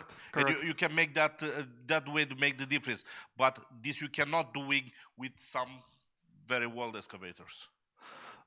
That's why I mean we can have different types of CAN signals, CAN parameters, which might tell us what is the useful work or was it idling. So it's not only about RPM, it's about the bucket position, it's about the mechanism activation. And all these parameters, in good excavators, they're not only mechanical. With some new excavator, it's true. Yeah. Okay, and another problem, another challenge is with your scanner solution, or that bootloader what you have, what is the percent of success? Because we have a vehicle, we try it Teltonica, we try it BCE, we try it Kango, and that machinery have device, Italian solution, bring CAN data, and we cannot read it. Usually about some phrasia, if you know. Yeah, having not only the database format of CAN scanning, we have certain benefit which makes us say that if someone can read this parameter, then we can. Somebody read for sure. I told you we have that data. If someone read that, we can. We provide you. Okay, I will remember that. If it exists, we can extract it. It's the matter of how, and it's the matter of time probably. But it's possible. I try with free companies. It's we're working about more than 2 years on that, and it's some new tracks.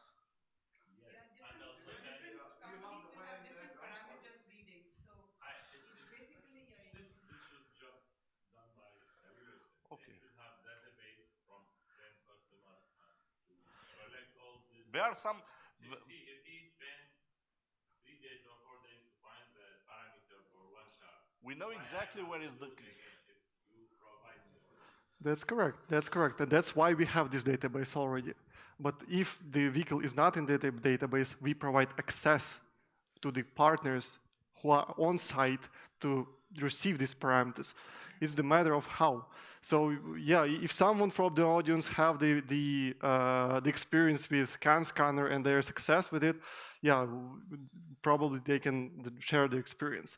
But the idea is when someone can, well, if we understand that someone in the world, maybe some Italian brand device can extract CAN data, then then this data is in CAN bus. The question is how to find it, and we provide a tool for that. It's kind of reverse engineering, if you call so. So we perform some action, we look at the screen and find the parameter we need. So it's reverse engineering. Yeah, please. We faced these issues before some time, and if you have the wearing diagram for this equipment or vehicle, because normally there are 4 or 5 CANs outlet. Some of the outlet, it has a proxy, hardware sort of proxy, so you cannot get the data from this. So you have to look for another outlet or another place in the wearing diagram where it has the CAN data, an interrupt there. It's basically hacking the vehicle to find the right place. Because normally, when people use the OBD under the steering, this is a filtered. Yeah, I know. Just give an example. They already have a tracker with CAN, and this solution was for 1 year from the company from Italy. Okay, and they ask a lot of money for continue the contract. And we know exactly from where is the CAN located. The CAN. Okay, the tracker is reading from the same from the same outlet. On the same place. Okay. And they are based on Iveco. It's not something very special. Then it's a decryption issue. If you get the source right, the physical source of the right source, we had very successful deployment. I tried with CAN Go, and CAN Go we are specializing in CAN information. Yeah, we work with Galileo skies on Mercedes or a couple of other stuff. We had very good success into getting a lot of stuff. Yeah, well, maybe you can give it a try. Yeah. Thank you. Thank you. Peter?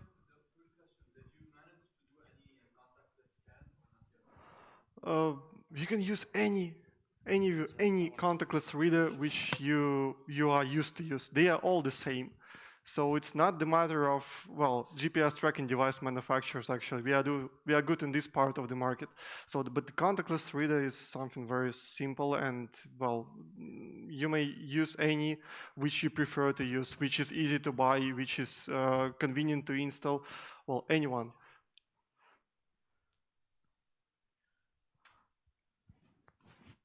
Yeah, so the hand on Mr. Soleimani.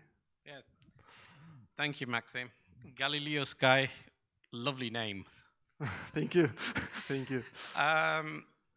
You're talking about the engine, the cutoff regarding the credit facilities, etc. What are you using? Is it the engine management system to cut off, or are you using something else? They are using immobilizer for that.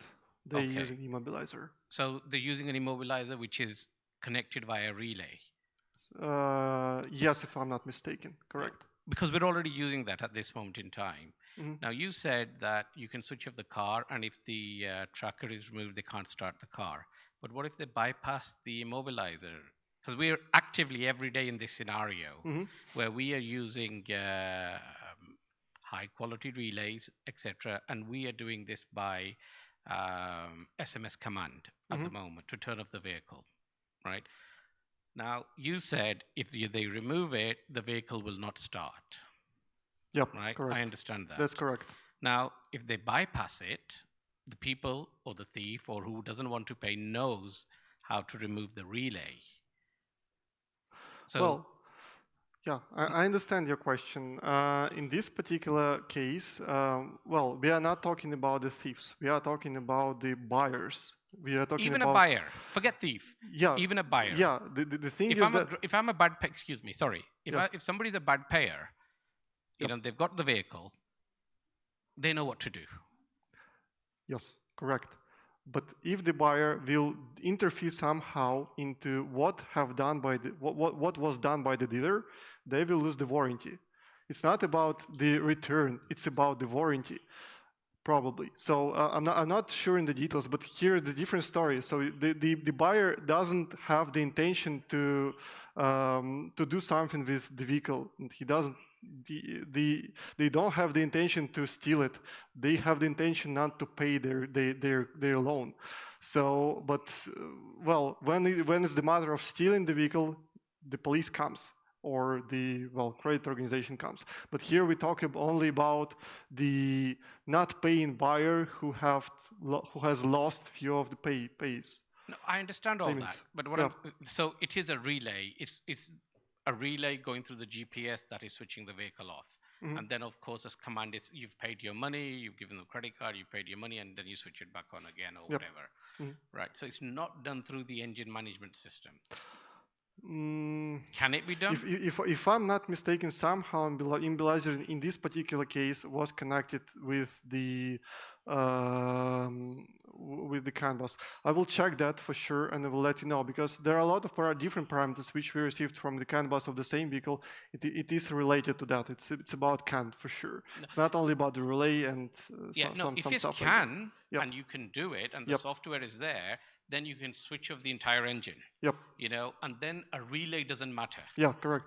Okay, correct. I mean, that's what I understand. Yep. At this moment in time, if you're putting in a relay and you're going through a GPS tracking, so you either do fuel cutoff or you do starter motor cutoff, ignition cutoff. Mm-hmm. But if this CAN bursts, then it just shuts the entire system down.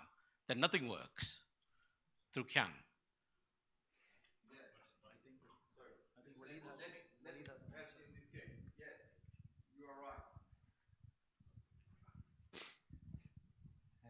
The tracker will send some command to the ECU, and this command will be remain in non-violated memory of ECU, and this is not about relay, you know, because they are Toyota, they know how the ECU work, and they know any command, and with our devices you can send any command. The problem is that you should know what command you are sending to the CAN and ECU. They are Toyota and they know which command they should to send. And they will block the ECU forever. Yes, ECU, electronic or engine control unit. Yes, yes, yes. Yes, yes. Yes, yes, yes.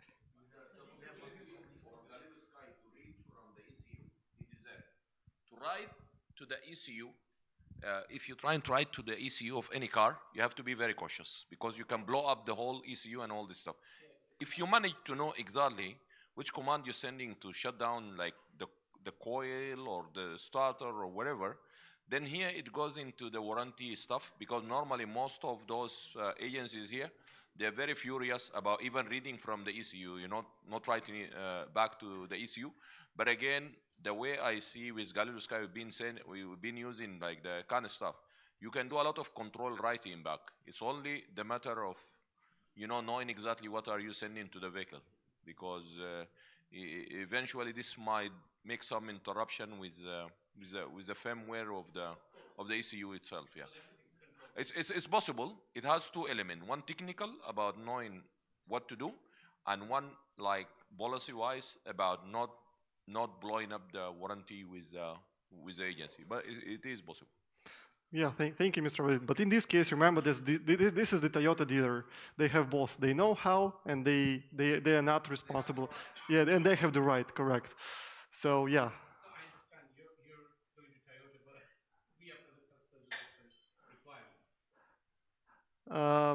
Sorry, could you repeat this? There are some tricks. For example, Toyota has their service equipment for diagnostics. So this equipment knows every command which should be sent to the CAN bus so the vehicle would react accordingly. And there comes another reverse engineering part. We can connect to the same CAN line between this service equipment and the vehicle itself. And we can listen what the service equipment tells the vehicle. And next time we will know this command. So that's how we can extract this data. I think we will talk more. Another short question regarding this period. How would the semiconductor and the chip crisis affect you? Wow. That's a very good question. Regarding the CAN, especially. You still have... The main problem about semiconductors crisis is actually about the components which you should use to produce the GPS trackers. You still sell all your devices? We still sell all our devices. Okay. So, and we have not stopped for a single day. So we have managed to go through it. So yeah, our logistics department made an incredible job. So we, yeah, 2 months was heavy. 2 months on spring were very extremely heavy for us, extremely hard. But now it's much better. There are still some issues and tensions with the suppliers, but overall we are now sure that we can sell for half a year and more. So yeah, it's more or less fine. Thank you for the question.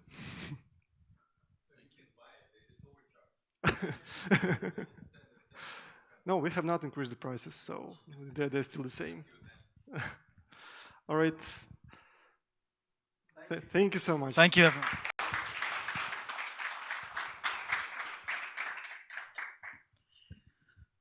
Thank you very much, Maxime, for that very interesting and engaging presentation session. So, just to let everyone know, I woke up very early this morning. I took a taxi straight from my house to the hotel.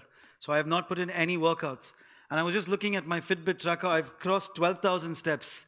So if you have any more questions, yeah, please let's save that for the workshop session, or I'm going to pass out. I'm kidding. Next session, the next presenter that we have joining us on stage is Cedric Eloy, the Business Development Manager of IoT Solution at BICS.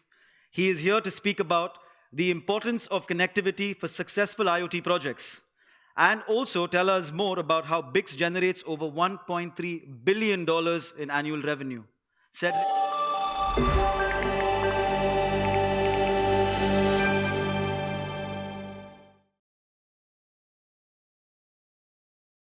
Good afternoon. Everybody's doing well? Long day? Yes? Okay. I realize we are way beyond schedule. The good news is that I realized I was scheduled for 20 minutes, but I was told I had 10 minutes, so normally it should be much shorter. I'll start by thanking Gurtam once again for having me. Last time was, I believe, in Minsk 2019 was the latest telematics, so thank you. And thank you, everybody. It's been a very informative day for me. I must admit I know nothing about fleet management, about fuel sensors, and about all the discussion you had today. So my job is to connect the devices, make sure that your device can send the information, that you can get the information on real time, and that you can do whatever you need to do with those information. So it's always super interesting for me to understand also what's happening afterwards and what you do with those information. I'll speak very briefly about BICS, about where we come from, because that's important to understand where we're going. I'll speak about Sim4Things, which is our IoT product, the one that you will be most interested in. And I'll conclude with a very brief use case on how BICS, Gurtam, and our common partner in North Africa made sure that 1 + 1 + 1 equals 45,000. BICS comes from the telecommunication side of the industry. We've been active in the past 25 years, mainly with mobile network operators a bit all over the world. We are providing them, we started with international voice traffic, and then we moved on to international messaging, and then finally international roaming. So we are providing mobile network operators all over the world with all the technical solutions they need in order to launch their roaming proposition. In terms of market share, to give you a bit of an idea, in terms of voice, we are in the top 10 carriers in the world. Number one being obviously Tata, as they manage all the Indian traffic. In terms of roaming, we transport roughly 45 to 50% of the global roaming traffic, and the market share increases to somewhere probably around 60–65% if we look purely on data connectivity. So as soon as you go abroad with your phone, and lots of you here are not from Dubai, if you're in a roaming scenario, not only is it costing you an arm and a leg, but chances are quite high that this traffic is going through our network. We have also decided to move a few years ago to connecting applications. We bought a company based in California who is very active with people like Facebook and Googles of this world. And we created the very first end-to-end CPaaS. So with our sister company Telesign, making sure that they have all the connection on the website of the industry, and BICS being able to terminate the traffic, being voice, WhatsApp, or messaging traffic to your phones through the mobile network. So we are really bridging the two sides of the business. All this traffic is going through our carrier-grade telecom network. So we have participation in sea cables and points of presence a bit all over the world, which allows us as well to do extremely secured connection, traditionally via API, but also via VPN or even private IPX if that's required.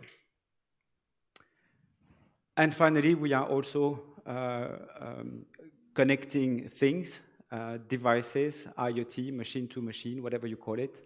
Our product is called SIM for Things. So what we did is we wanted to benefit from this expertise that we have on the telecommunication and on the roaming side of the business, on the data connectivity, and bring this expertise to people like you who are not usually taking care of telco as a core business, but is more as a pain you have to go through, make sure that, that it works everywhere. So that's really what we have been busy in the past years. So we have our core network, we have developed, we have our own license, we have roaming agreements a bit all over the world, and we provide SIM cards, MFF2, plastic, eSIMs, whatever you want, to make sure that these devices can connect absolutely all over the world. We provide redundancy with a minimum of 2-3 networks per country, depending on the region. Because we have an extremely secure network, as I mentioned before, we are able to provide as well so private IPX and go directly to the data centers of our customers, which has allowed us to win very important names such as PayPal, for example, who is relying on BICS to monitor roughly 100 platforms that they have a bit all over the world. Customers like Uber, for example, who is relying as well on BICS to connect the tablets that they give to the restaurant for Uber Eats all over Europe.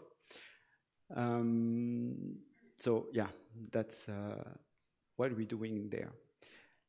And then what we have done with Gurtam and with Tazi, which is our common partner in Mali, is to make sure that, as was explained already also earlier on today, the end customer had a lot of troubles with fuel theft when they were transporting oil all over the West African subcontinent. And the main issues they had was that there was no real-time data available. Coverage is very problematic in a lot of countries in West Africa. It's very difficult to find a network that has the right coverage, but it's also difficult because if you find a network that has the right coverage, sometimes the network is down or that specific antenna is down, and so it's very important to have redundancy and as many networks available as possible at an affordable price. But they also needed a solution to reduce road accident and fuel consumption. So as you can see here on the different maps, I'm not sure if you see very well on the screen. On the top map, you see all the violations that have been noticed by the system. And here you see the coverage in a specific country if you have only one network, and here if you have 2 networks. So the importance of finding the right connectivity and to be able to adapt the connectivity with the same provider depending on the country, depending on the usage, depending on the type of device that you have is absolutely crucial. So what we did is basically we combined the expertise of Tazi 360, which is our partner in Mali, who has selected BICS as a SIM provider to connect their entire solution. They selected the right GPS tracker, taking care of the specific environment in which the trucks in that region operate. And obviously, Wialon has played a very key role with the geofencing features, the tank level sensors, and so on. So Tazi has built the entire project, integrated that project in their end customers' environment. And the result is that the end customer has made a saving of $45,000 per month. They can also control the driver behaviors, and the drivers are not motivated or are motivated to stop trying to steal fuel from when they transport, because they know that chances are very likely that they're gonna get caught. I think I was within the 10 minutes. Thank you. I don't know if you have any question. Check. No. Check. I'm sorry, I don't know if I missed this, but does BICS stand for something? And our mother company is now called Proximus, but in the past it was called Belgacom. And so BICS stands for Belgacom International Carrier Services, but we kind of... BICS. Yeah. Thank you. Welcome. Any questions from anybody? No? Thank you very much. Thank you, Cedric, Ilwa. Thank you. Thank you. Thank you very much for all your... Check. Thank you very much for paying attention and for all of you bearing and enduring with us for such a long day. Just to let you know, we have 2 more technology partners presentation left, after which we will move on to the last session of our telematics event this year, which is our interactive partner workshop. So next, joining me on stage, our next technology partner joining me on stage today is Mr. Mohan Agarwal, who is the Managing Director of BGT Ventures General Trading, LLC, who is the authorized distributor of Hoven Technology products. The topic is Smarter and Better.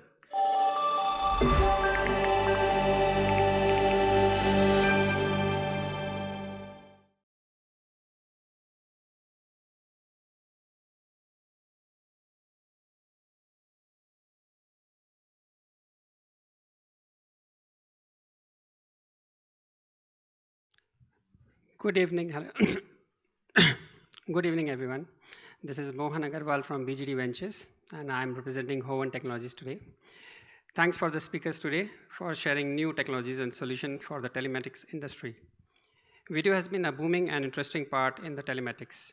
With several years of deployment, Hoven Technologies has been a pioneer in this area today, as we are excited to share our smarter and better of AI telematics. Our speech today will be covering 2 parts. One is our latest products and associated video telematics cooperation with Wialon. The second is our latest practice with Wialon partners using those solutions.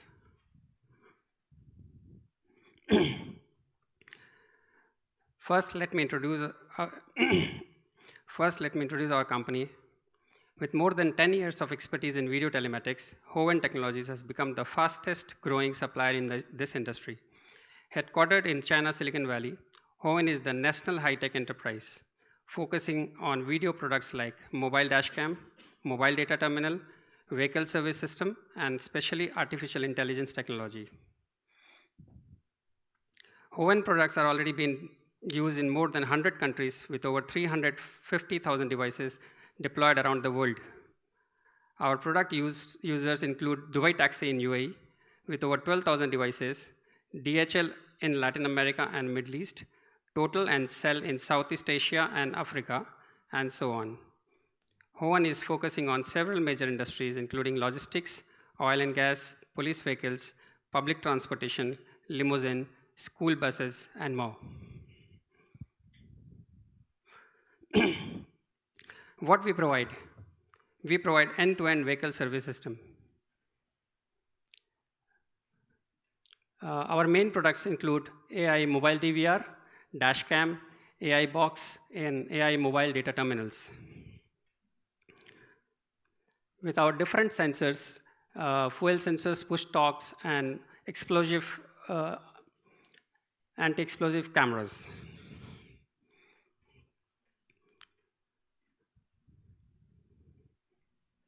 Our transmission through Wi-Fi and 4G for remote reported to the platform. The FMS platforms like Wialon and VSS, which is proprietary server software of Hoven. Based on the general features of video tracking reports, evidences, and most importantly, AI features, including driver monitoring system, advanced driver assistance systems, blind spot detection, and face recognition. The whole system can provide very rich application for different type of industries. Hoven is open for integration with wonderful platforms like Wialon and is open for customization and integration of algorithm into mobile DVR and dashcams.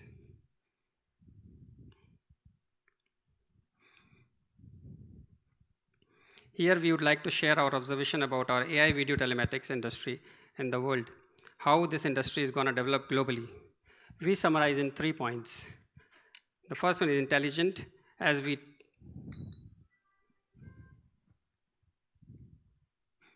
The first one is intelligent. As we all know, more and more customers are no longer satisfied with our traditional video surveillance, and they want to have smarter way to resolve the existing problem.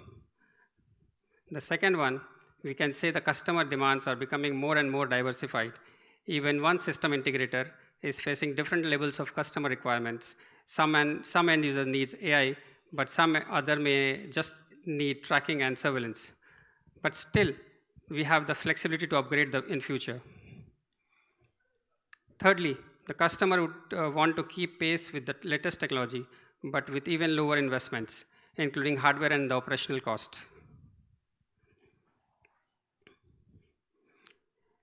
As you may know, starting from 2016, Hoven has been one of the earliest video device suppliers who integrated with Wialon platform. With several years of cooperation and R&D, Hoven products and solutions have developed to next level and are being used by many partners around the world. Today, we are releasing 4 different types of AI solutions with Wialon. The first solution is AI MDVR.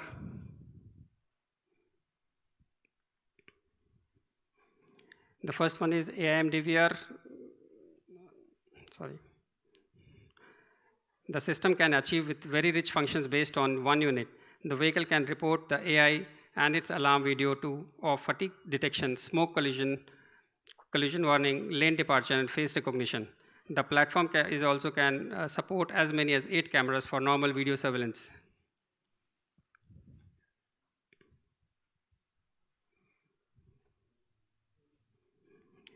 And the second solution is what we can call it AI box solution.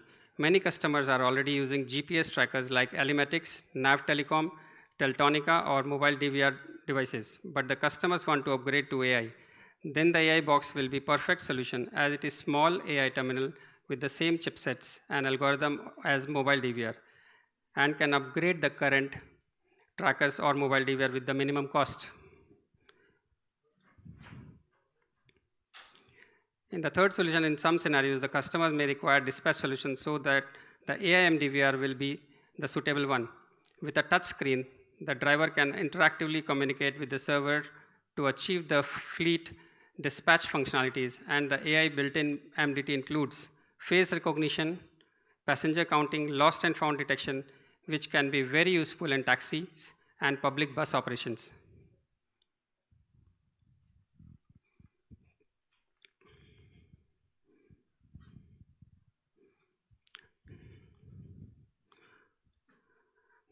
The project we want to share today is how we help the Wialon users implement the AI system in Southeast Asia. This client owns thousands of taxis and utility trucks in the city. And they want to have a smarter way to regulate the drivers using driving behavior. Previously, the customer has been both Wialon user and Hoven MDVR user. And later on, Hoven provided thousands of AI MDVR devices to upgrade the whole fleet.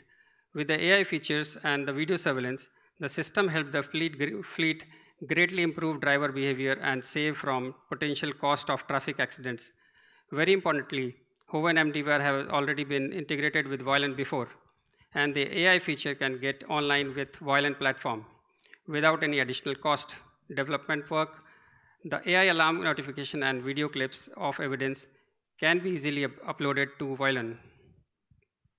So the customers will only need one web application to manage all the devices, including traditional mobile DVR and also the AI MDVR.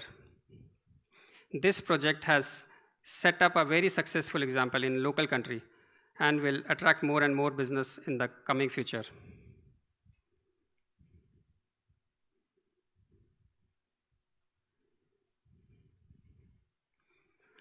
To conclude my speech today with a smarter and better video telematics solution, Hoven is aiming to achieve 3-party winnership with Gurtam and the partners around the world.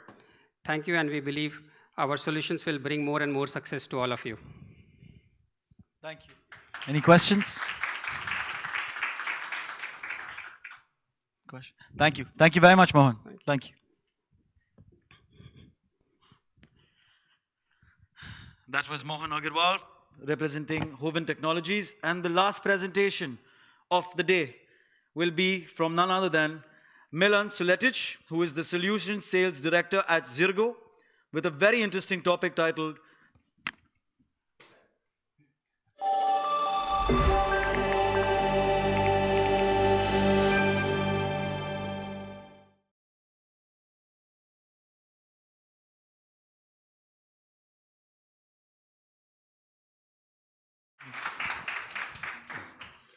This starts to look like we're watching late night movie, and movie is great, but we wish to sleep. It's like, I'll try to be short. It will be from my side more like a short announcement than some big key study.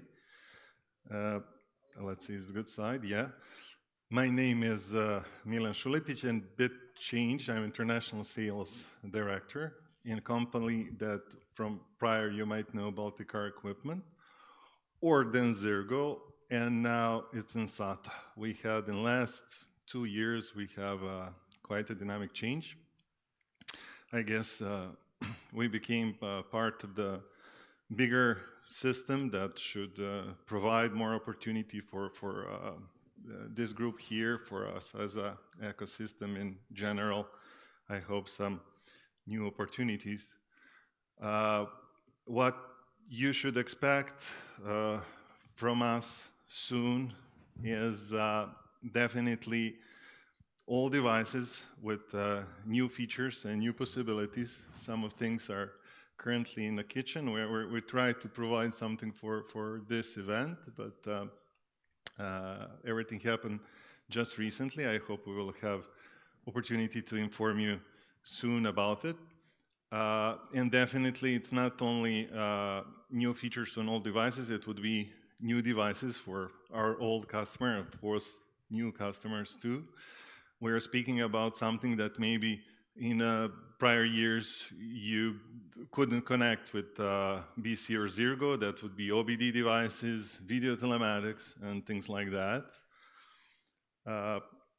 Technically, what's happening, we became part of the multi-billion system with, tradition more than 100 years. In general, it looks like that we are part of a huge family of the company. And what we're trying to do now is knowing your needs and what might be interesting for our ecosystem, we're trying to pull out some products from there and to present you as possibilities. For example, the tire pressure monitoring system currently is like #1 topic in Europe because of regulations and everything. Expected from next year that all vehicles would needs to be equipped with it. But like Sensata is being a famous manufacturer of TPMS solutions, especially in the zone of OEMs, we're trying to prepare something for you, something that you would be able to use with our regular SDK or SDK devices, something that you would be able to offer to your customers. I know currently in region some other offers are existing. Maybe this will refresh, and I hope we will be able to offer like even price package that could be quite interesting for you. Second thing that I just put as example for today would be radar solutions for heavy equipment, for trucks or buses.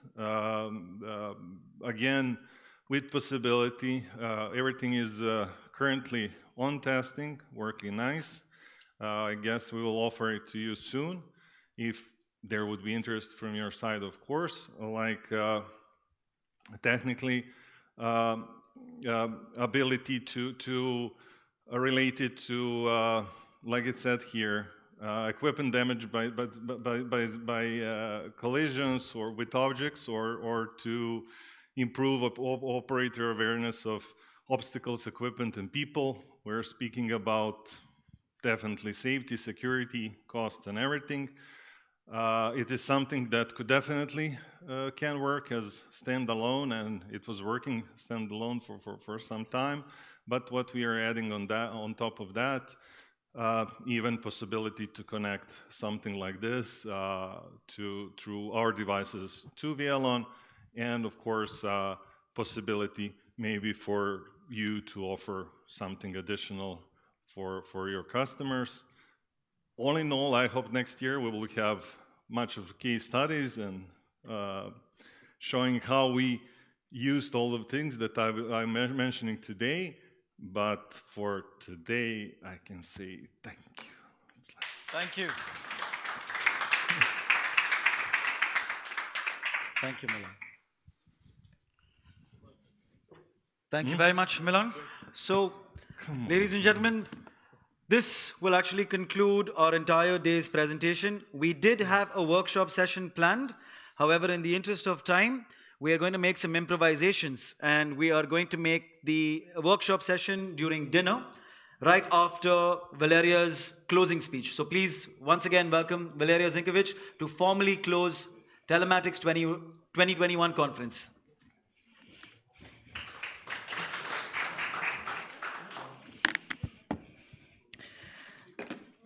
So, partners, thank you very much for being here, and I hope that you had a fruitful discussion. And I believe that you had a fruitful discussion because we don't have time anymore. I decided not to torture you with the workshops because it may take 1 hour and a half extra. I think that we can proceed to our discussion tomorrow, and the whole week we will be presented at GITEX. Anyway, if somebody is disappointed because of not having the workshop, Karina and Zain will be still there for the dinner, and you can join them and the rest of the group if the group will be gathered, and to discuss these topics internally. So it's up to you. Let's make it unofficial. Anyway, I think that good lessons were learned today. Many of the experiences was shared, and I would like to thank each and every partner once again for being here, for being with us, and for being here as the community. So with being that said, I would like to close this conference, and I hope to see you tomorrow and all the other days at GITEX. Thank you very much.